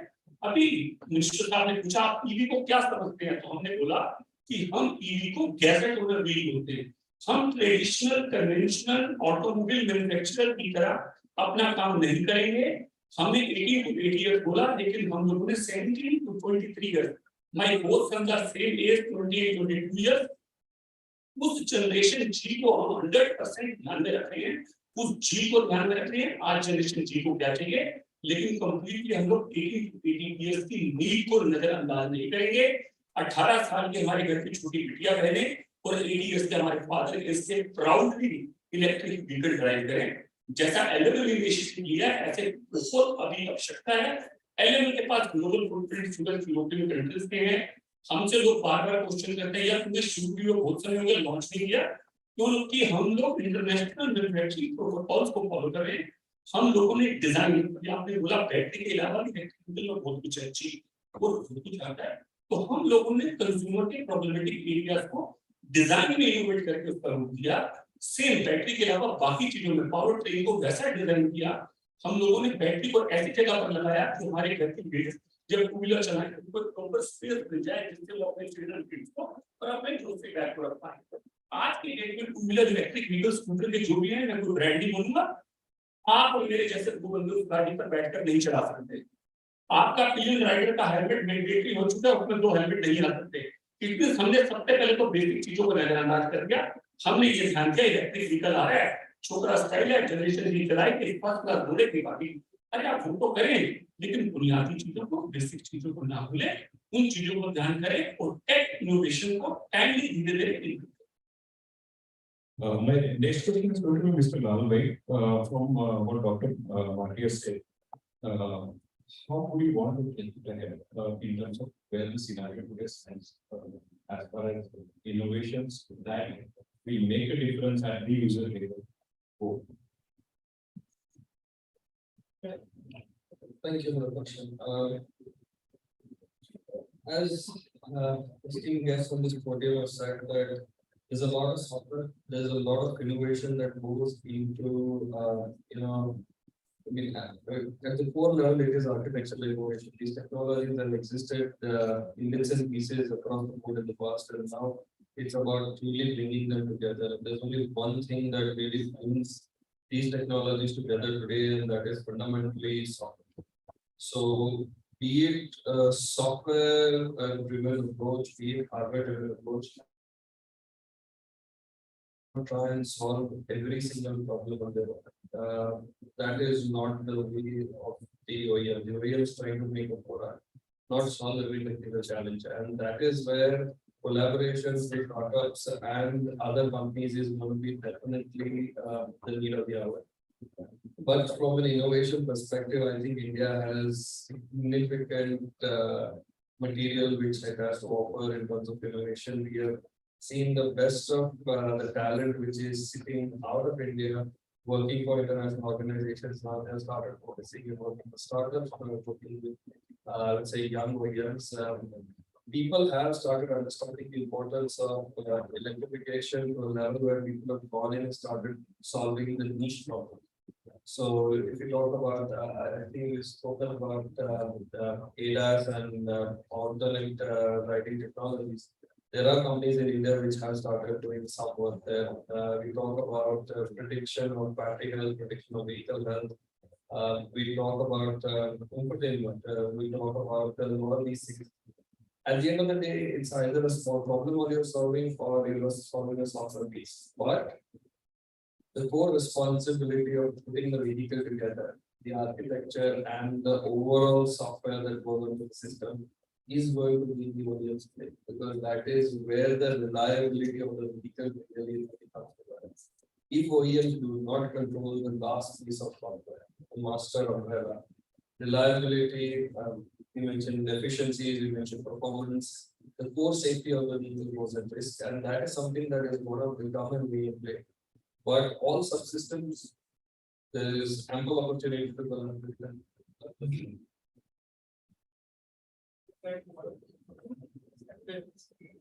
Regarding expectation of startup goals, there are different technology readiness there. Technology readiness there is 0, 1 to 9. So there are 2 types of startup. One who can work up to 4 technology or a level, develop that technology and give it to the OEM, and OEM can further develop production. This is one way of looking at startup. This is a very easy way. He can keep on doing different invention and pass it on to the OEM. But there may be some startup who want to go in the end and he want to mass produce it and sell it in the market. Then he has to go to technology readiness time, get it validated by the OEM, and then do mass production and then supply to it. Both these options are available for the startup depending on his desire and how and whether he can mass produce this, one can decide, and accordingly the OEM can support. Interesting. Dr. Sir, I wanted to ask you, almost every gentleman here on the, every panelist spoke about cooperation. Cooperation is inevitable, but point is, where does this cooperation take the EV ecosystem in terms of vehicles, in terms of infrastructure, in terms of various other things that are associated with it, and where and how will it help kind of proliferate the needed technology to get India to a leading position in the global market? I think if we all look at electric vehicles, especially in the North India, where perhaps fortunately for the society, the rules are kept aside. The entire electric vehicle domain is controlled by Chinese parts everywhere. And there is an excellent amount of standardization. There are lots of YouTube videos. Almost anybody on the road can make an electric vehicle. So sometimes it sounds so funny that seems to be two Indias. One is India, other is Bharat. Bharat is way ahead because of China. Now the question is, can we create that kind of massive cooperative activity even in India? India seems to be pulled on two sides. One is really Atmanirbhar, autonomous, and the other is Western controlled, NEC controlled, the regulatory controls, the intellectual property controls. So what I'm suggesting really is, if Chinese products are not IP protected, let's copy them and bring up ourselves to that level at least. Do massive reverse engineering or object-oriented engineering. Create very large amount of body of knowledge related to physics of the electric vehicle technology. That is materials, material processes, components, component manufacturing processes, assembly manufacturing processes, testing, test plans, test equipment, test report, quality management systems, training of people for actually acting that drama. The whole thing is a drama, Leela. And we have to create lots and lots of actors. Let the script be standard. And then we can have a base level. Like we have a base level for bicycle, we have a base level, we had a base level for transistor radio, black and white TV, designs released by ECTV and so on. So let's create that. China is bringing it to a level of assembling a vehicle. But if I want to manufacture that motor and do the tooling, I don't have the design, drawing, test plans and so on. And mind you, China doesn't do it in a Chogar fashion. I've seen it. They have all the documents in Chinese related to each and every small detail of the process steps for doing the assembly, the quality aspects to be taken care of, the testing procedure, the reports. They have all that. That is why they are certified for almost all countries of the world. Whenever they supply you motor, the manufacturer mass produces it, and it's not the only one. There are many manufacturers. So today you are getting the same motor with the same kind of connector. And here we don't have any of those components. Even the wires are imported. We bought one Hero motor, a Hero cycle, with the hope that at least Hero will be made in India. So motor to China. So that is, and everywhere the connectors are also made in China. उसका अंदर जो copper use किया वो भी China. अब car के लिए आपको बस बार करने पड़ते हैं, उसके लिए प्योर कॉपर लगता है, वो भी बनाने वाला कोई रहा नहीं है, तो चाइना से लगता है। कनेक्टर में कुछ नहीं है, प्लास्टिक है और कॉपर है, गोल्डिंग किया हुआ है, और उसका स्टैंडर्डाइजेशन हो जाएगा, सब तो बनाने लगेंगे। So there are huge number of parts, subsystems, and that cooperation can only come by way of product release level, industry level documentation, the way it was done in Punjab by giving in those days the ammonia prints of the cycle parts. So similarly, the documentation of the manufacturing, the technology file has to be handed over as somebody who can deserve, who can afford to buy all those things or develop those. Hopefully, one of these days, the Atmanirbhar will come out and say, well, I will finance all this, do it. Then the cooperation will begin. Around, I think 15 years back, in 2008, in Praveri Maidan, there was a stall of Chinese electric vehicle. He was supplying assembled painted rickshaw without the battery for 26,000 rupees. There was a Punjabi workshop over in another stall. I brought him there, showed him that, and I said, "Iska abhyas karo. तुम बना सकोगे क्या 25,000? देखा आप बना सकेंगे बोला order दे दो बना सकेंगे दैट मींस 15 साल पहले वो कॉन्फिडेंस था अभी भी है अब बना नहीं देते Dr. Sir, I want to ask you from what Dr. Saab just said. You also would have read EVangelise biography where he says that if you can't beat them, join them.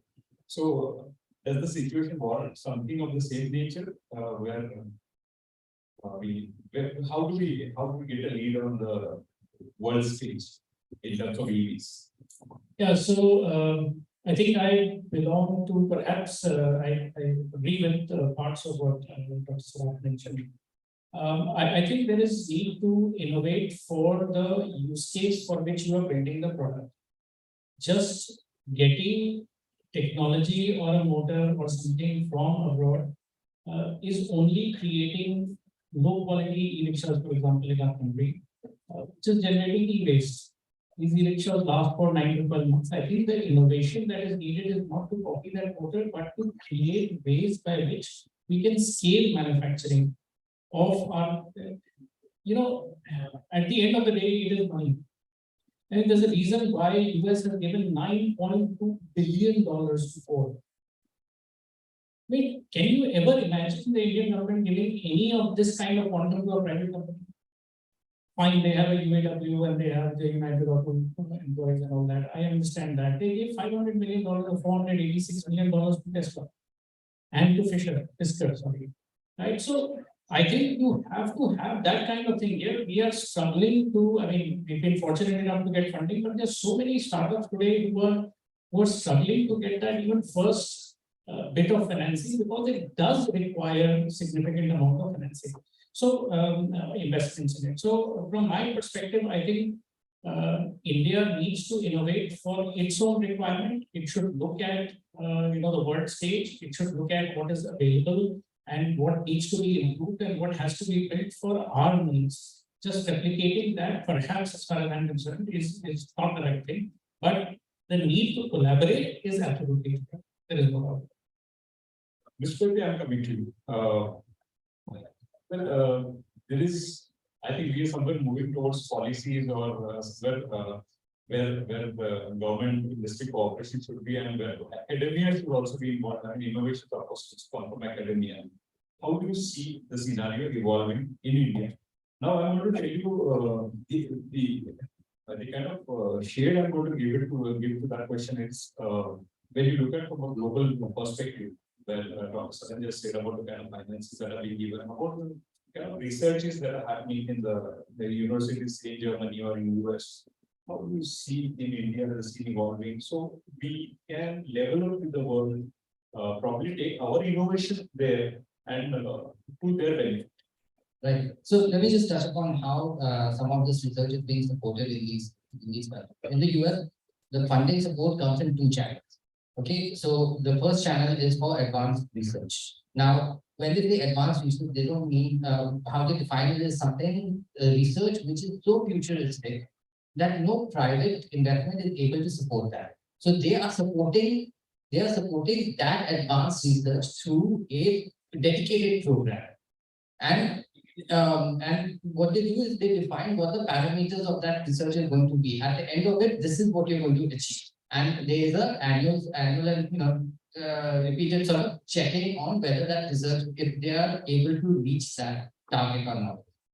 If they don't, the grant is taken back. Now, having said that, this is for futuristic technology, which obviously it's beyond the current industry capability to even imagine. But through that channel, they've got it down to a stage where it can be picked up at a certain for more mobilization at a commercial level. They have another channel of funding, which is where they look at small businesses and innovation startup ecosystem to pick up the same research and then fund them to help them scale up and commercialize. Basically, take it from lab tech to on-ground tech. And this is how they're kind of they've kind of created a sort of a mesh where they have a pipeline of research coming in. We're not talking about technology which we can see in 5 or 10 years. We're talking about technology we'll see in 2 decades, and that makes a lot of change. They through this kind of a program, I think they supported 600 sort of startups and ideas and research ideas. They've got some 256 patents, etc. But what it does is that it also mandates a lot of the universities to be a part of this. Now, there are 2 advantages in that, right? When you have some type of research like this that is made available in universities, sometimes the universities themselves that lead the research. Sometimes the universities are not leading the research; they are tapping into the research to understand what it is, so they get trained. So if they have reached a certain level, everyone, all the university networks are able to learn. So that exponentially changes your capacity level in the entire country itself. So this is a model that they have.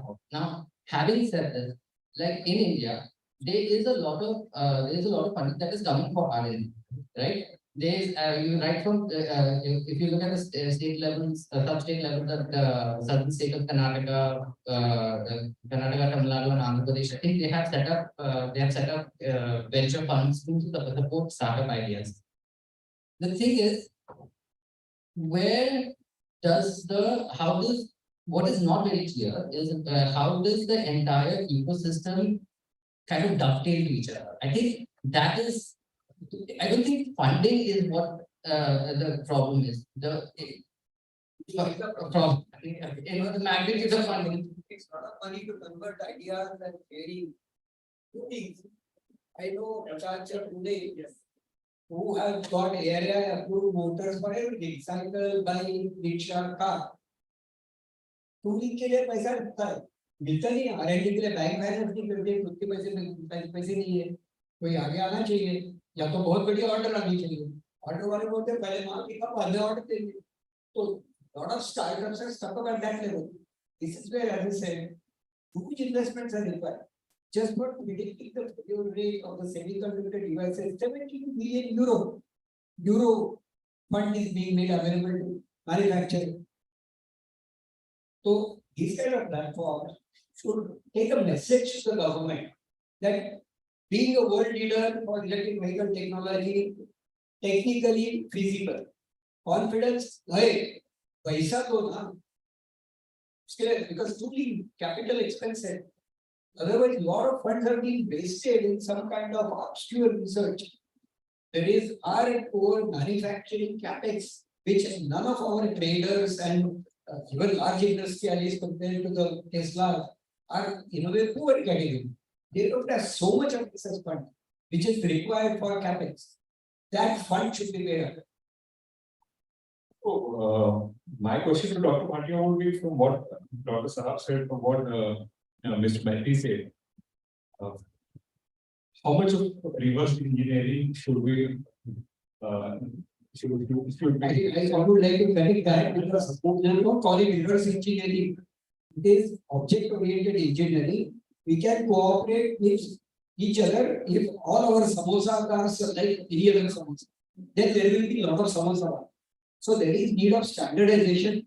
There is a need of documentation. There is a need of standard operating platform for technology, which can be arrived at by a process of object-oriented engineering, which is like reverse engineering.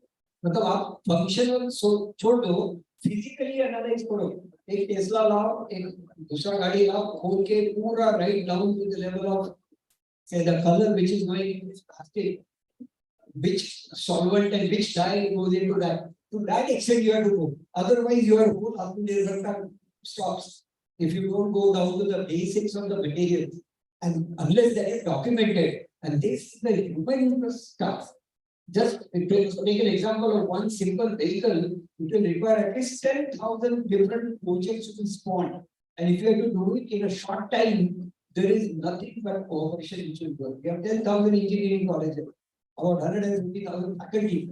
They are all available to this if it becomes a government.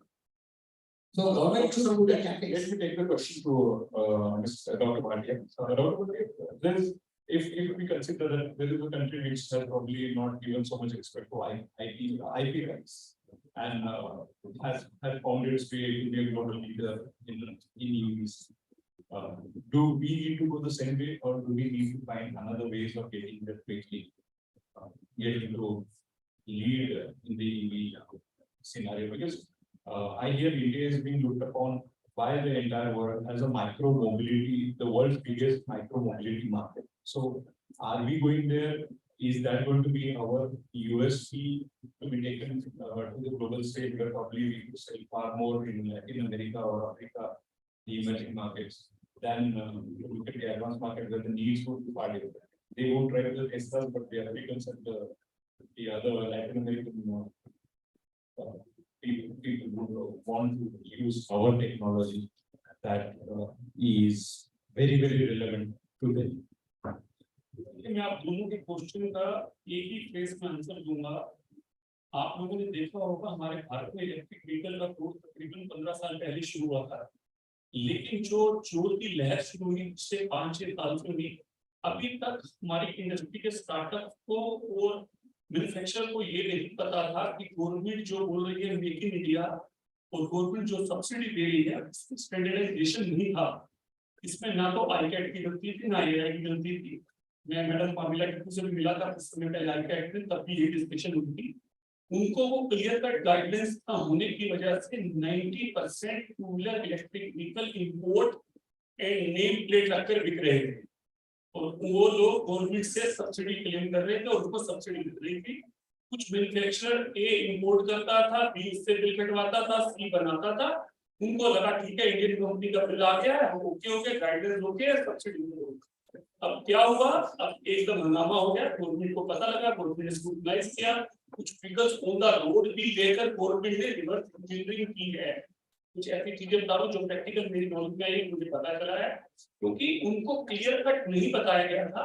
वो आज भी हमारा Bharat make in India की बात तो करता है, तो वो सिर्फ असेंबली को करता है। एप्पल भारत में बनता है, टोयोटा की गाड़ी भारत में बनती है, साहब बता दो तो उसका रेवेन्यू, उसकी इनकम किसको जाती है? टोयोटा की इनकम जापान को जाती है, आईफोन की इनकम यूएस को जाती है। अगर कोई प्रोडक्ट हमारे भारत देश में डिजाइन हुआ है, इनोवेट हुआ है, टेक हुआ है कंप्लीट, तो वो भारत का आईपी डिजाइन है। तो मैं आईपी में बहुत ज्यादा बिलीव करता हूँ।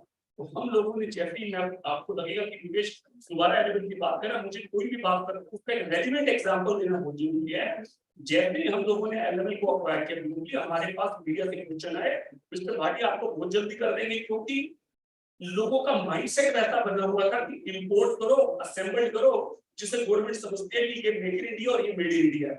ना तो वो मेक इन इंडिया, ना ही वो मेड इन इंडिया है, क्योंकि अब पिछले 2 साल से हमारी इंडस्ट्री काफी मैच्योर हो गई है। ईच एंड एवरी कंपोनेंट को अपने डिजाइन डाटा के हिसाब से बनाया जा रहा है। मैं मिस्टर सराफ से बिल्कुल सहमत हूँ। जैसे इन्होंने बोला सर, एक मोल्ड बनाने के कई करोड़ रुपए लगते हैं, और अगर मोल्ड आपका नहीं है तो आपका कुछ भी नहीं है। दूसरा राम का श्याम, श्याम का मोल का सुरेश बना लेगा, फिर वही चीज कहीं ना कहीं बिक्री होगी। आज अगर कोई सीरियसली इंटेंटफुली कोई काम कर रहे हैं, तो आप स्टार्टअप कहीं या बिजनेस की बात करें, तो वो 101% सर्वाइव करेंगे।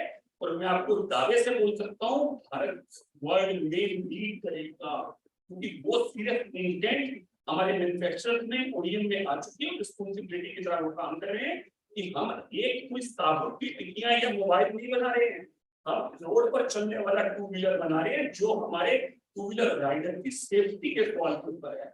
ये आज ओडीएम्स को, मैन्युफैक्चरर्स को समझ में आ गया है। इसलिए टेक्नोलॉजी चीज सेकेंडरी आएगी, सबसे पहले सिक्योरिटी आएगी, और उनके कंप्लीट कंपोनेंट्स आपके पास उसके प्रोप्राइटरी राइट्स होनी चाहिए, तभी वो प्रोडक्ट काम करते हैं। फिर उसी प्रोडक्ट को आप अपने वर्ल्ड में बेचकर पूरी कर सकते हैं। कहीं पर भी प्रोडक्ट बिकेगा, कहीं पर भी बनेगा, कोई फर्क नहीं पड़ता। That is limited. एप्पल जैसी टॉप रेवेन्यू वाली कंपनी, टॉप बॉटम लाइन वाली कंपनी की फैक्ट्रीज कितनी है पूरे वर्ल्ड में? जेडीआर, पार्ले जी बिस्कुट, ब्रिटानिया बिस्कुट की भारत में 450 फैक्ट्रियां अपनी नहीं है, शायद 1 या 2 बिजनेस मॉडल है। सर हमारे लोग ये कहते हैं आपकी फैक्ट्री का है, उनके पास क्वेश्चन ही होता है कि फैक्ट्री का है, जो कि 100% है, लास्ट 1% वाला क्वेश्चन है। ऑटोमोबाइल में आपके अपनी फैक्ट्री, मैन्युफैक्चरिंग फैक्ट्री होनी चाहिए, लेकिन उससे पहले सबसे पहले और बहुत पहले आपके पास अपना डिजाइन इनोवेशन को कहना है। Dr. Satnam, from what he said, I'm going to ask you about fundamental manufacturing. Fundamental manufacturing in the EV sector. I'm going to talk to you about that. Fundamental manufacturing in the EV sector, where we still talk about assembling batteries, but not talking about manufacturing fuel cells rather. From the material, probably material may still be imported, but it is still amount to certain value addition. So the EV industry in India, is it losing out on a certain amount of value addition that it to take up quickly? So I think as part of the PLI scheme, there are 5 companies who have been shortlisted who are now making cells. These are as part of the PLI scheme. There are other companies also who are making cells in India. I think they are making lithium-ion cells. Again, the need, fortunately, is that they have to be made for the use case for India, the environmental needs of India, and the the abuse case in which we use our vehicles in India. So I think that is the right thing to do. They are working on that. I also know that we are focusing on sodium, aluminum, and hydrogen also, because those 3 commodities are in abundance available in our country. So instead of focusing on lithium, that where we may have lost the race, even though we might have found deposits. I mean, by the time, if at all they are good enough, it will take 7 to 8 years before they can start getting productionized. I think by then, sodium, aluminum, graphene, solid state, there's so many other types of batteries, cells that people are working on. I am certain that in the next 5 years, we will start seeing the onslaught of newer kind of chemistries that will start showing up. Apart from, I think 2025 is when the PLI starts delivering the first lithium cells. I am very bullish on those cells being made in India, because I think it will be at the right price point. It will give a run to a lot of companies where they're importing. So if we want to become entrepreneur, we have to develop our skills here. There is no doubt to that. I'm also very optimistic and very confident that we will be able to develop cells. Maybe by 2025, we'll be able to see real cells coming out in the market and being used by our own OEMs. Ankit, I'm going to talk to you. Fundamental manufacturing is a necessity to add immense value to what the industry in India is doing. Point is, there are issues also. One issue was about financing, which applies to startups as well as all the companies or all enterprises in the process or in the ecosystem. The other is there are announcements like, okay, you can buy a electric vehicle without a battery and buy batteries separately, so you save cost. But when you have your batteries taxed at 18%, and when you buy it with a vehicle, it all is taxed at 5%. So there are such inconsistencies in policies, which may get corrected over the period of time. But points aren't we losing on time? And the kind of homologations that come to you, or the products that come to you, what kind of change do you see against policies or versus policies? When you say versus policy, I think that would be politically correct. Yeah, the same. So policy per se, what it's really in morning was also asked the minister. Policy is something that drives the say it becomes eventually backbone where the framework moves. But in the current scenario, when we talk about EVs, so let's say it looks like a chicken and egg. Exactly, that's what I was kind of so policy follows tech. What is the way?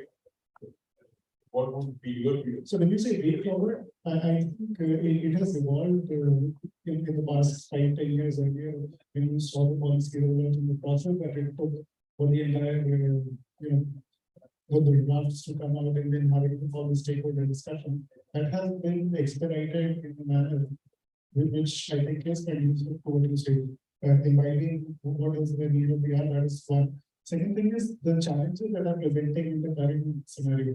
So Auto per se, if we talk about it, and that's the pitch that we use for why we created an incubation center at ICANN. Auto sector is 7.1% of the economic GDP. 49% of the manufacturing GDP is something that has got such a huge impact. You cannot, solve the whole thing, have it in post every day, it's sort of the iterative.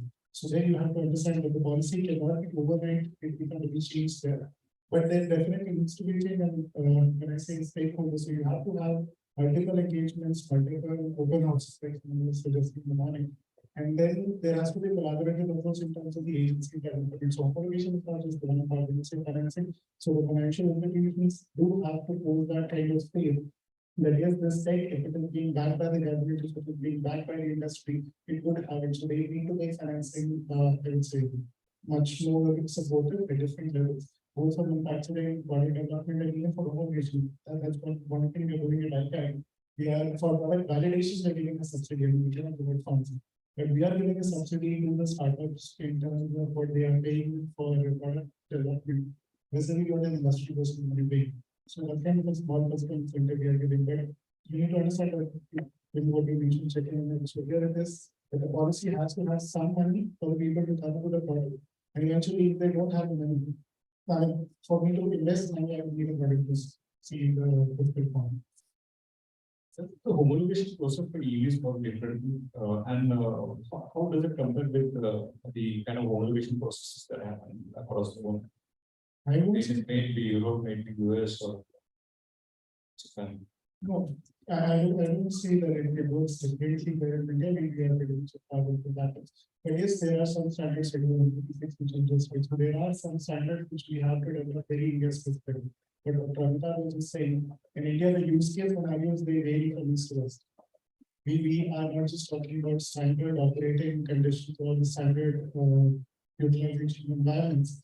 It's got to be developed for abuse. So as a market and homologation, there is a variation for market means that's too good. But homologation, you have to have a product that's so this. So as a startup, that's the challenge we're looking at. Why I wanted to ask you this is from a global level. If our startups or our EV manufacturers want to go global, how easily can they go? How prepared are they for the global scene? So in terms of tech and in terms of the regulation, in terms of how our homologation policies work, prepare a certain product. So worldwide there are different standards, different countries have different standards. We tweak those standards in each country to suit the conditions there. For example, for emission tests, Europe is testing the vehicle at 120 km/h.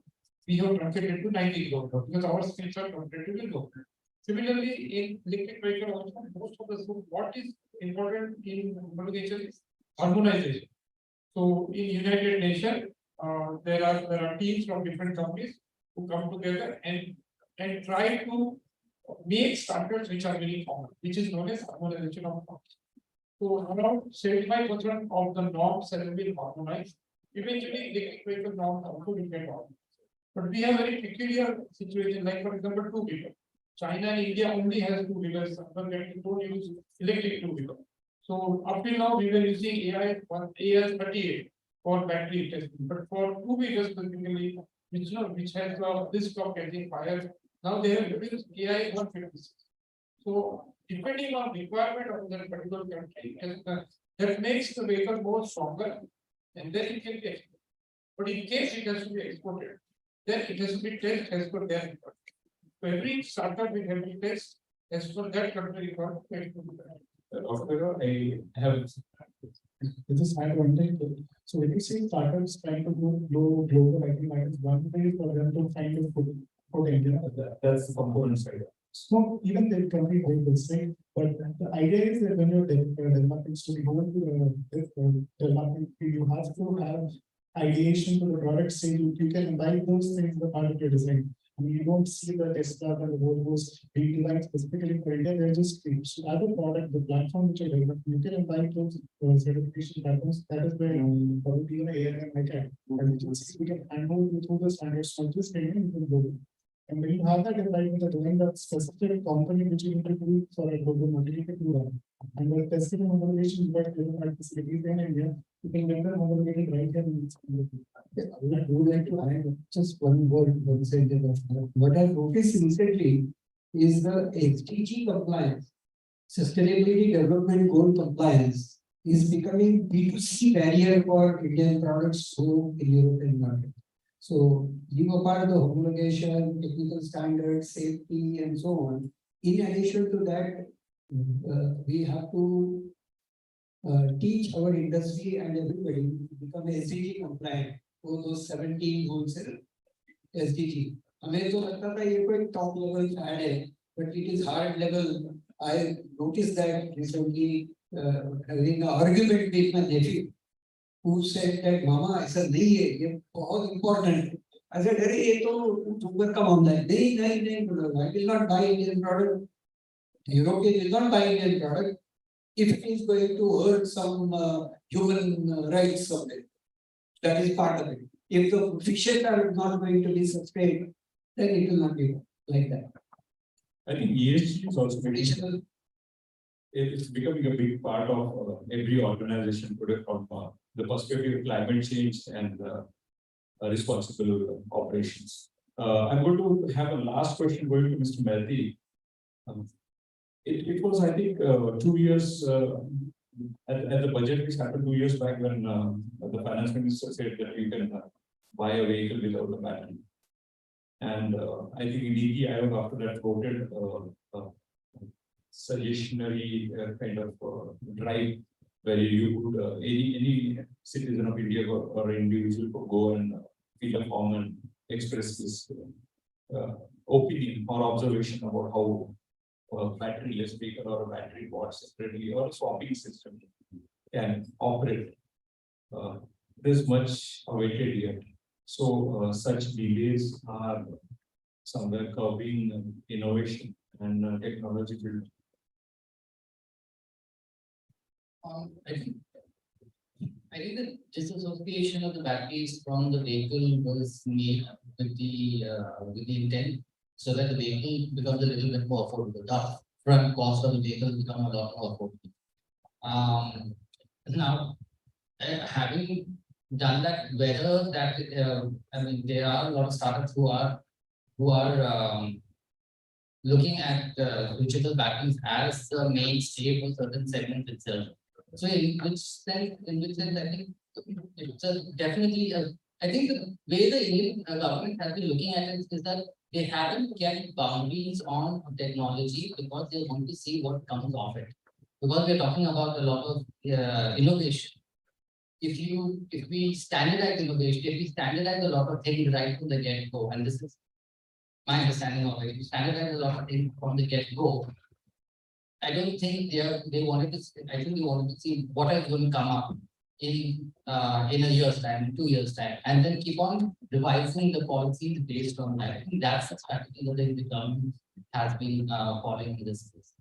Because there are some companies which we have heard of who are trying to bring in sorting system, intelligent sorting system. I mean, besides the mobility, which is again an Indian born company. Gogoro is now entered India. Point is, are those companies or those very young companies who are wanting to get there have think that they have the capability, are they losing out in the game? I can answer that. There are two school of thoughts. There are two approaches. One is you have already purchased a vehicle with battery and you can start it. For example, in Ahmedabad, there are 100 buses, electric buses, which are running municipal buses. And every night the batteries are swept. But the original battery is purchased with the bus, and now the batteries are swept. Every day the batteries are swept. Some mobility is doing. So similarly, in future, when you buy a vehicle and maybe it's 3-year-old, 4-year-old, and then you want to buy a battery, that time you can ensure that the battery can be swept. But even today, there are startups who are working on existing batteries which are being used in two-wheeler, which can be swept. But I think this pertains to use of two-wheelers and three-wheelers, which are more personal use cases, where battery swapping or a subscription model, where they don't have to buy the battery, their own battery, and thus save cost, which is a big impediment today for EVs. Such policies, will different policies I think in place that. Yeah, I think it will eventually happen. Battery swapping, I would like to give one interesting challenge for the possible entry here. For personal vehicles, what you said is true, but there are public transport vehicles like auto rickshaw. There, if the entire electronics, including the motor control, EMS, the GPS, the billing system, the RFID meter, everything is put in one box called smart battery. And then battery becomes the major thing which keeps track of the billing, the payments, and driver is just a tool being used. Then the vehicle part will be very, very simple. There is no electronics to be repaired or anything. The entire electronics is inside the battery box. Then that becomes a case of a smart battery which uses vehicle as a means of transporting itself. So basically the mobility is taken to a level.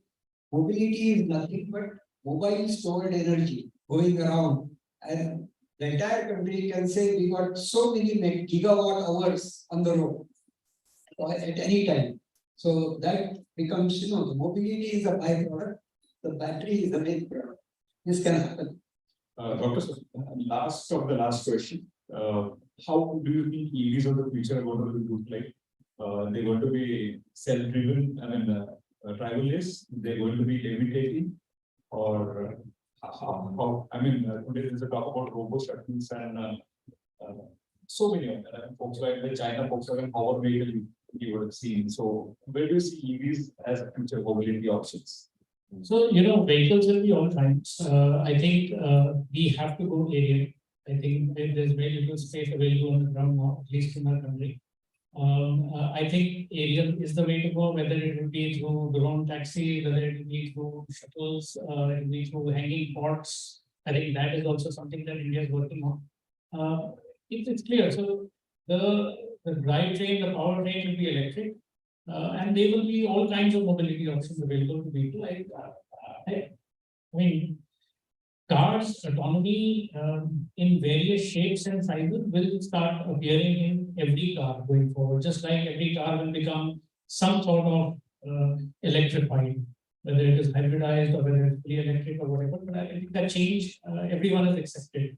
And sooner or later that has to happen. The same thing will probably happen from an autonomy perspective, ADAS, those kind of things. You will start seeing those things in normal 2, 3, 4 wheelers also. And they will only increase. I think going forward, I personally feel aerial is the way we will go. Thank you so much for the panelists for taking your time out and sharing your observations, thoughts, and knowledge with us. Very good. Yes,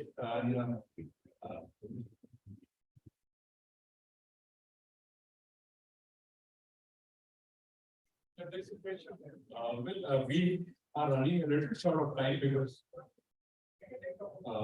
but yes, we have time for some questions. So, am I audible? Okay. So the question was related to, let's say if we talk about India's adoption of electric vehicles in purely economic sense. So Bloomberg outlined this in a very beautiful way that India 1, India 2, and India 3. Right? India 1 consists of top 10% of population contributing about 1 trillion in GDP. However, India 3 is about 70 to 75% of population contributing the similar amount.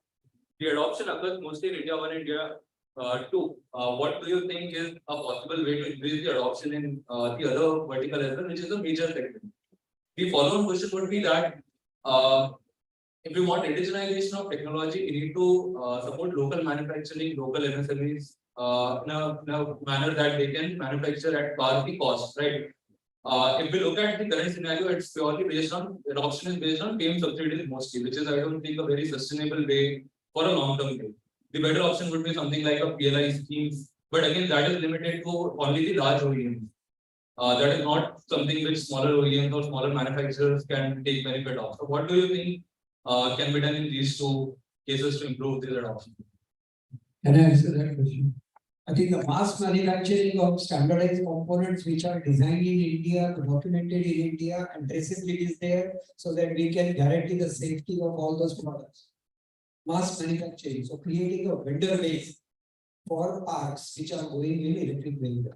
Okay, that will ensure that the prices will come down because mass manufacturing vendors ecosystem will bring the prices to the normal living cost from the material cost. Number one.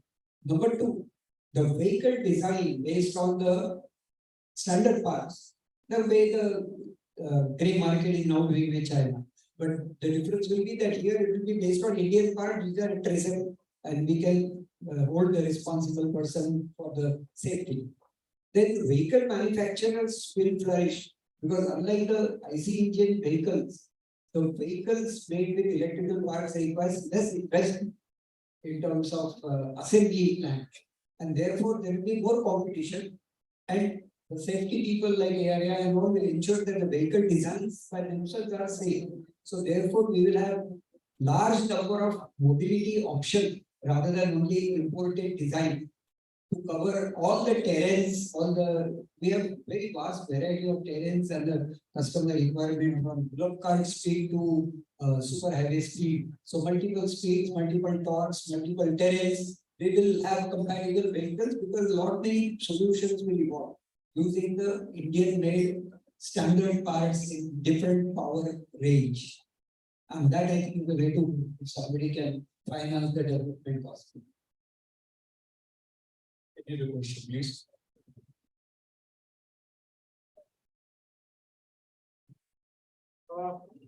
Dr. Saraf, you said, parts have to be expired. Saraf, you said parts have to be technical. Probably their vehicles will not use a single standardized part. We are, when we talk of standardization, we probably are, using it to counter innovation and IP. So each vehicle manufacturer, as I see, is taking a different paths, and therefore, and the different path is also based on their own strategy of the product, the IPs, and the innovation they want to bring into the market. So the main challenge again is how do you bring the cost and the quality and the performance and power with globally strong players when the volumes at the moment in India are small? I will give you a parallel which had happened. We have all seen it. Computers were unaffordably expensive. IBM PC designed well-designed standard parts, and the designs were made publicly available. So the entire ecosystem of vendors came up. The entire nation of Taiwan came up, focusing that as a criteria to produce the standard PC parts. And then the whole ecosystem came. But it still did not destroy the manufacturers like Lenovo or Dell. And there are branded manufacturers. Even they use the standard parts. The floppy drives and hard disks are standard. They are standardized. There is large ecosystem of manufacturer of vendors of the parts and systems. But everything is guaranteed, traceable, serviceable, and therefore the technology becomes affordable. This happened in front of our eyes for IBM for the computer. Same thing is possible. Same thing has happened with China. But we can't trust that because if anything happens, that our ecosystem, our weather, or our conditions destroy some part, we don't know why that part has failed. We have no control over design. And that is why we need to Indianize that design. Even if we take starting point as a China, because it is freely available IP. Take it as a matter of study, but you establish the DFMEA and all the impact analysis of what could be the failure causes and so on, and do your PPAP and everything just like a normal element. But if that is made available to vendors, not just restricted to one OE, the element can make maybe 5% of the vehicle. And our demand is almost every boy or girl being born would want to have a bike. Honda makes one bike every 6 minutes. In my own land, foreign company is creating bikes for my own children and grandchildren with Chinese leader. What are we doing? So we have to get ready for that. So there will be element 1, element 2, element 3, element 4, it's a variation. But all of them will use standard parts and there is nothing wrong. Everybody uses iron and aluminum. We don't make our own iron. So everybody will use different motors of different sizes for to suit their vehicle torque speed characteristics and maybe customize it to some extent, but they will make innovations to the extent maybe by software or maybe by comfort or maybe by marketing. So there would be varieties, there would be brands, there will be OEs. That doesn't mean that every OE will have his own supplier of the nuts and bolts. So just like nuts and bolts, there can be standardization to a bit higher level of something like motors, control systems, batteries. There can be range of batteries to choose from. So even LML would like to use maybe 5 different kinds of batteries for different kind of applications of vehicles. So this requires a lot of documentation work. It is not easy to say that India should be just take an example of just trying to make even things like sardine bottle. Number of coins that you have to make in order to make it traceable to the extent of the quality of each and every aspect. Huge documentation work is involved. And you have to have work and normal automobile companies, you know, here it is 3% of innovation, 97% of documentation. Quality is intent plus documents. And in our whole exercise of startups, innovation, promotion, government, funding and so on, we completely forget that. Even to the extent that our SAP also, our ISO 9000 also many times is that is, you don't even trust that there is a need for documentation. I'm trying to, I have 48 years of working experience with Indian companies and I'm trying to teach these things. And I find it this is very important topic completely left out of our syllabus. So if that happens in India and if those designs are really made available and there can be, see, we have such a large market that you can't even think. Tesla gave away all its 50 patents and so on because he said the market is so huge that Tesla alone can't satisfy the electric vehicle requirements. So when Tesla has done it, why shouldn't we do it here? Let's do it as a national program. There is a lot of money involved in creating those documents. They're not just paper. They are tested, proven records of methodology for ensuring that the quality, reliability, and safety is guaranteed by engineering. Now that requires a lot of work, a lot of money, and no startup will ever have the competence or money. No SME will have that kind of spare money. His finance department will say, "I am trading for a China se 4 container bola ye kya mata biji kar rahe ho." So R&D requires money. R&D has to be understood not just as a prototype and awards and evangelization and competitions. But there is a lot of documentation work. There is a lot of review. There is a lot of validation. There is a lot of assurance and commitment to the safety and security. Your mother-in-law is going to be riding in the pillion seat with one grandchild driving it on the road in Delhi, and there should be no danger to the life. How do you ensure that with some kind of gray imported part from somewhere and you don't know under what conditions it will fail with certain number of violations because you haven't tested them because they are very important. If you take them, they would be thoroughly tested with all the test facilities like or iCreate, and we will know if there is a failure, why it is failing, and we will be able to improve it. Now, this is called technology. The electric vehicle, computer, mobiles, these are fruits. If you want to say we want to have mangoes in India, then the solution is not to buy mangoes and keep on buying mangoes. Solution is planting the mango tree. So fruits will come after a long time. So electric vehicle is not vehicle, it is a technology. It is an engineering technology of electricity, electrical engineering, electromagnetics, power semiconductors, mechanical engineering, rubber, plastic, and so many things, including the contact switch, the beryllium copper spring. If that fails and if that causes little excessive heating and that causes a fire in the switch, which gets carried through the wiring harness and goes right down inside the battery. And this can happen. And we have to have that entire knowledge of by way of our knowledge of engineering and fundamentals in practice. Unfortunately, we have a generation of senior people also who have gone through all this process in the last 50, 60 years. They are available. And there is young generation ready and inspired to be Atmanirbhar. Mind the two. combine all the engineering colleges, all the faculties, all the test facilities, all the sales laboratories, iCreate and so on, but manage it. So computers now we can manage. Nationwide project can be managed. There is no need to create a bureaucratic organization also.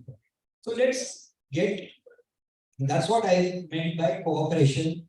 And diverse engineering is just for saving some time to take starting point. It is not that you have to copy only China. Bring the best of the best vehicles and try to understand how they work and document the entire structure of it. Entire, right down to the materials, and then at least understand what is Tesla and in Tesla. And then create your own parts which are better than Tesla.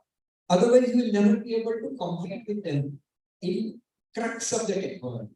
You might compete on some one or two things that our boys are doing very well in software front.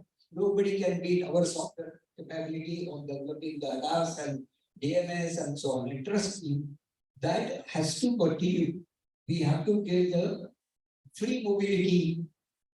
Our people might even develop excellent financial models for fintech models for free mobility.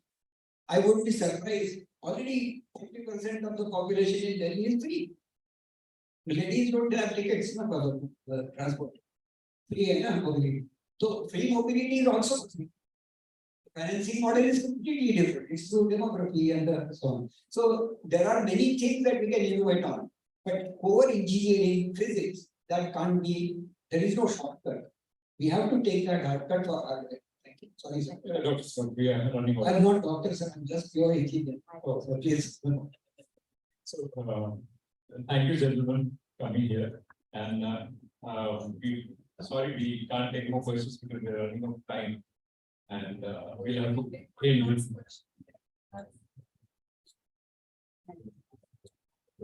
There's some gentleman who has to take a flight back home. So we have to stop here. Well, you could personally email them, you could take their contacts and personally email them if you want any information or have any query. Thank you again, and we'll be here.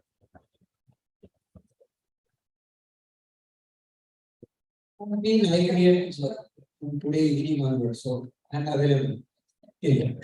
That's so kind of you, sir. And thank you very much to the entire panelists. Please, we have a token of appreciation for all of you for this great deliberations that we have done. And I hope you all are calibrating everybody's on the same page, even though we had certain clashes and the contradictions happen. That's part and parcel of the panel that happens. There is a brilliant job of solution. I now request Madhu Mehta, sir.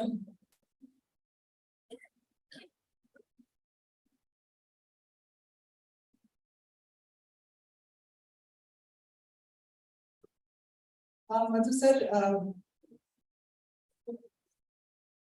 Mr. Sudeep Delhi. Mr. Sudeep Delhi. And Sudeep Delhi, please. Yes, sir.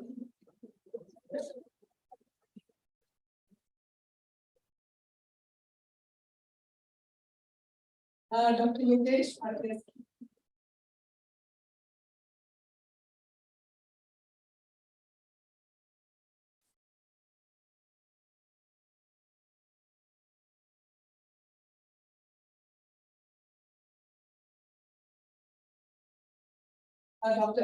Ashok Saraf. This right, sir.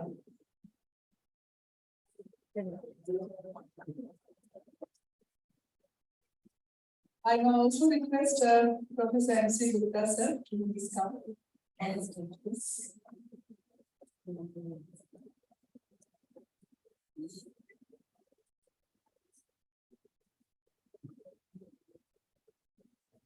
Dr. Amitabh sir.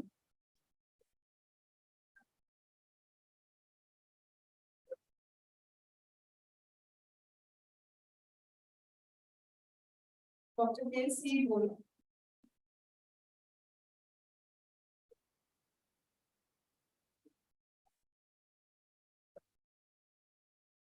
Dr. Ankit Trivedi.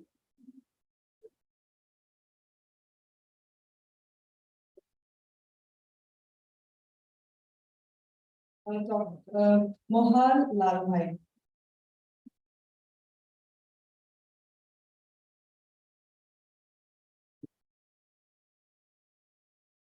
And the moderator.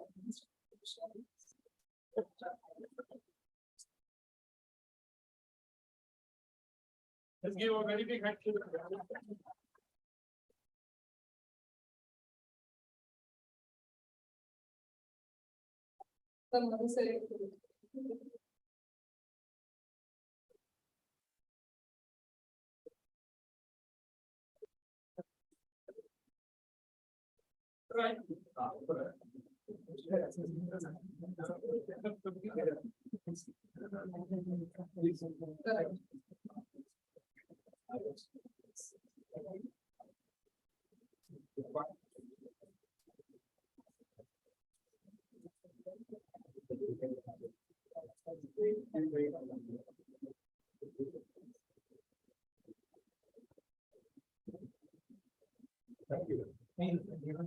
Thank you so very much.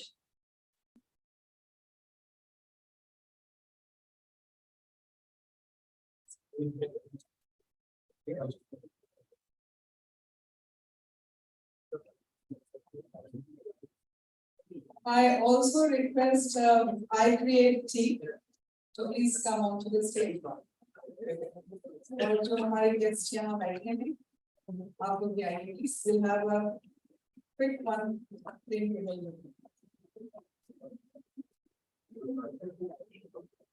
iCreate team, the entire iCreate team, we request you please come onto the stage.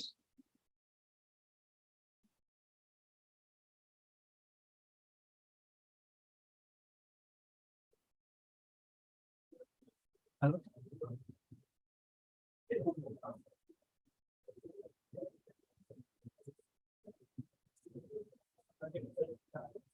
Sir, you all can please join us for the photographs.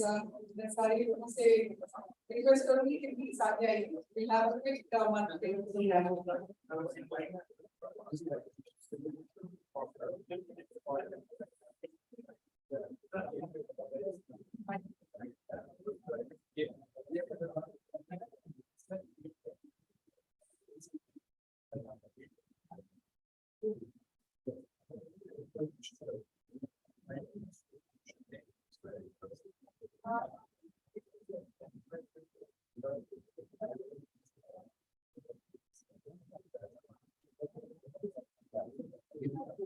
Okay, yes, yeah, you can go to ladies around.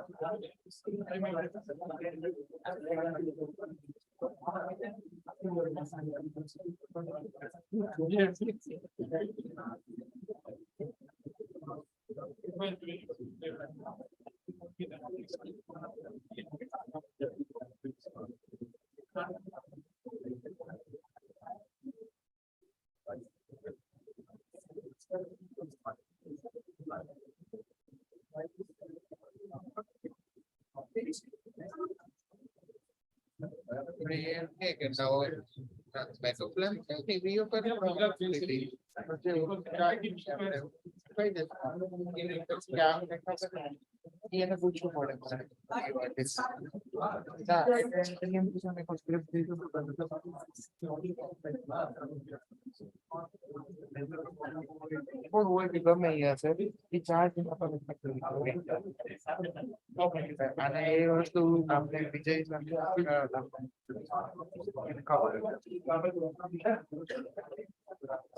Yes, sir. Wait. Yes, please. Yeah, one more picture. Yeah, ready. Please wait. Please wait.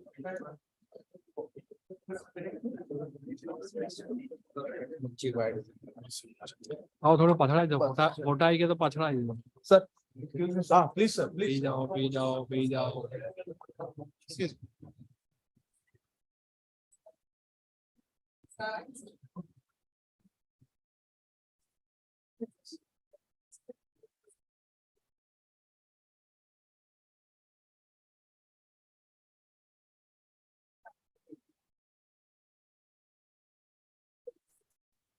Wait हो क्या नाम बताओ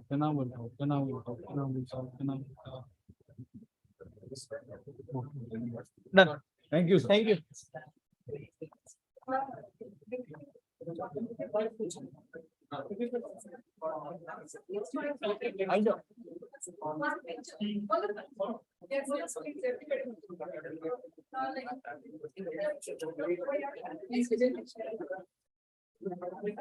Mehul. I request everyone to please join us for one frame photograph.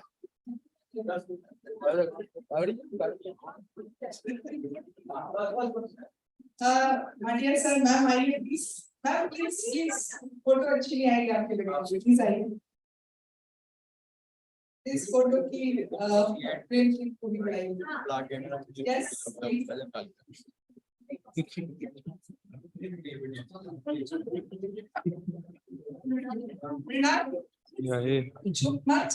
Chalo. Yes, fine. Okay. Yes, please.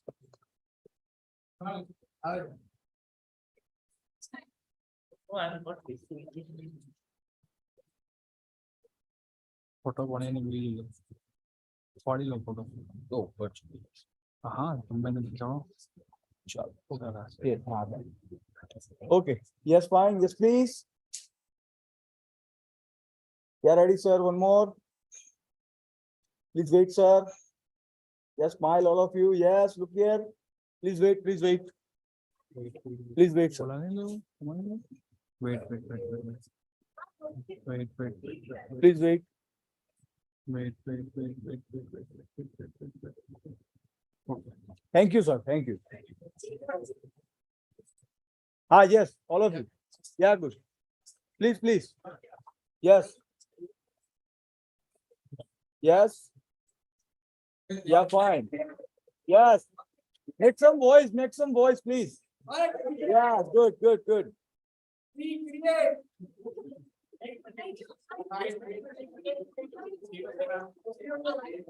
Ah, please wait, sir. Wait, sir.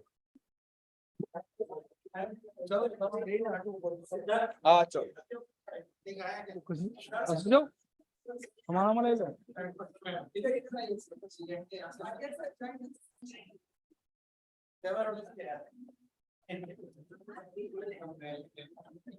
बोलो हजी कशु हजी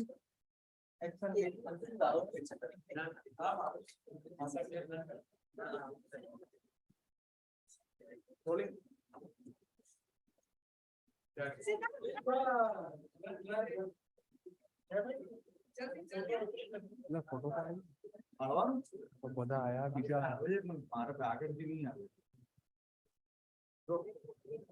बोल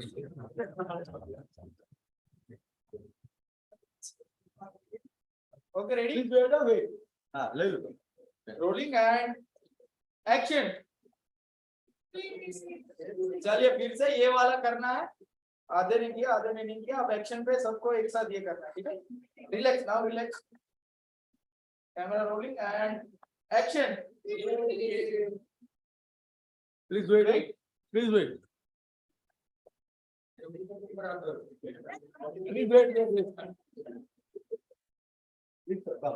Yeah, good.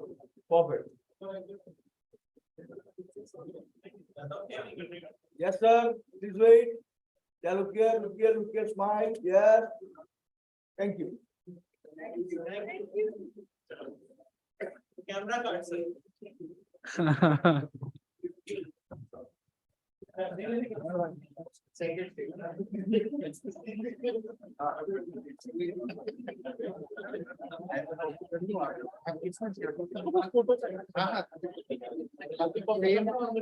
Photo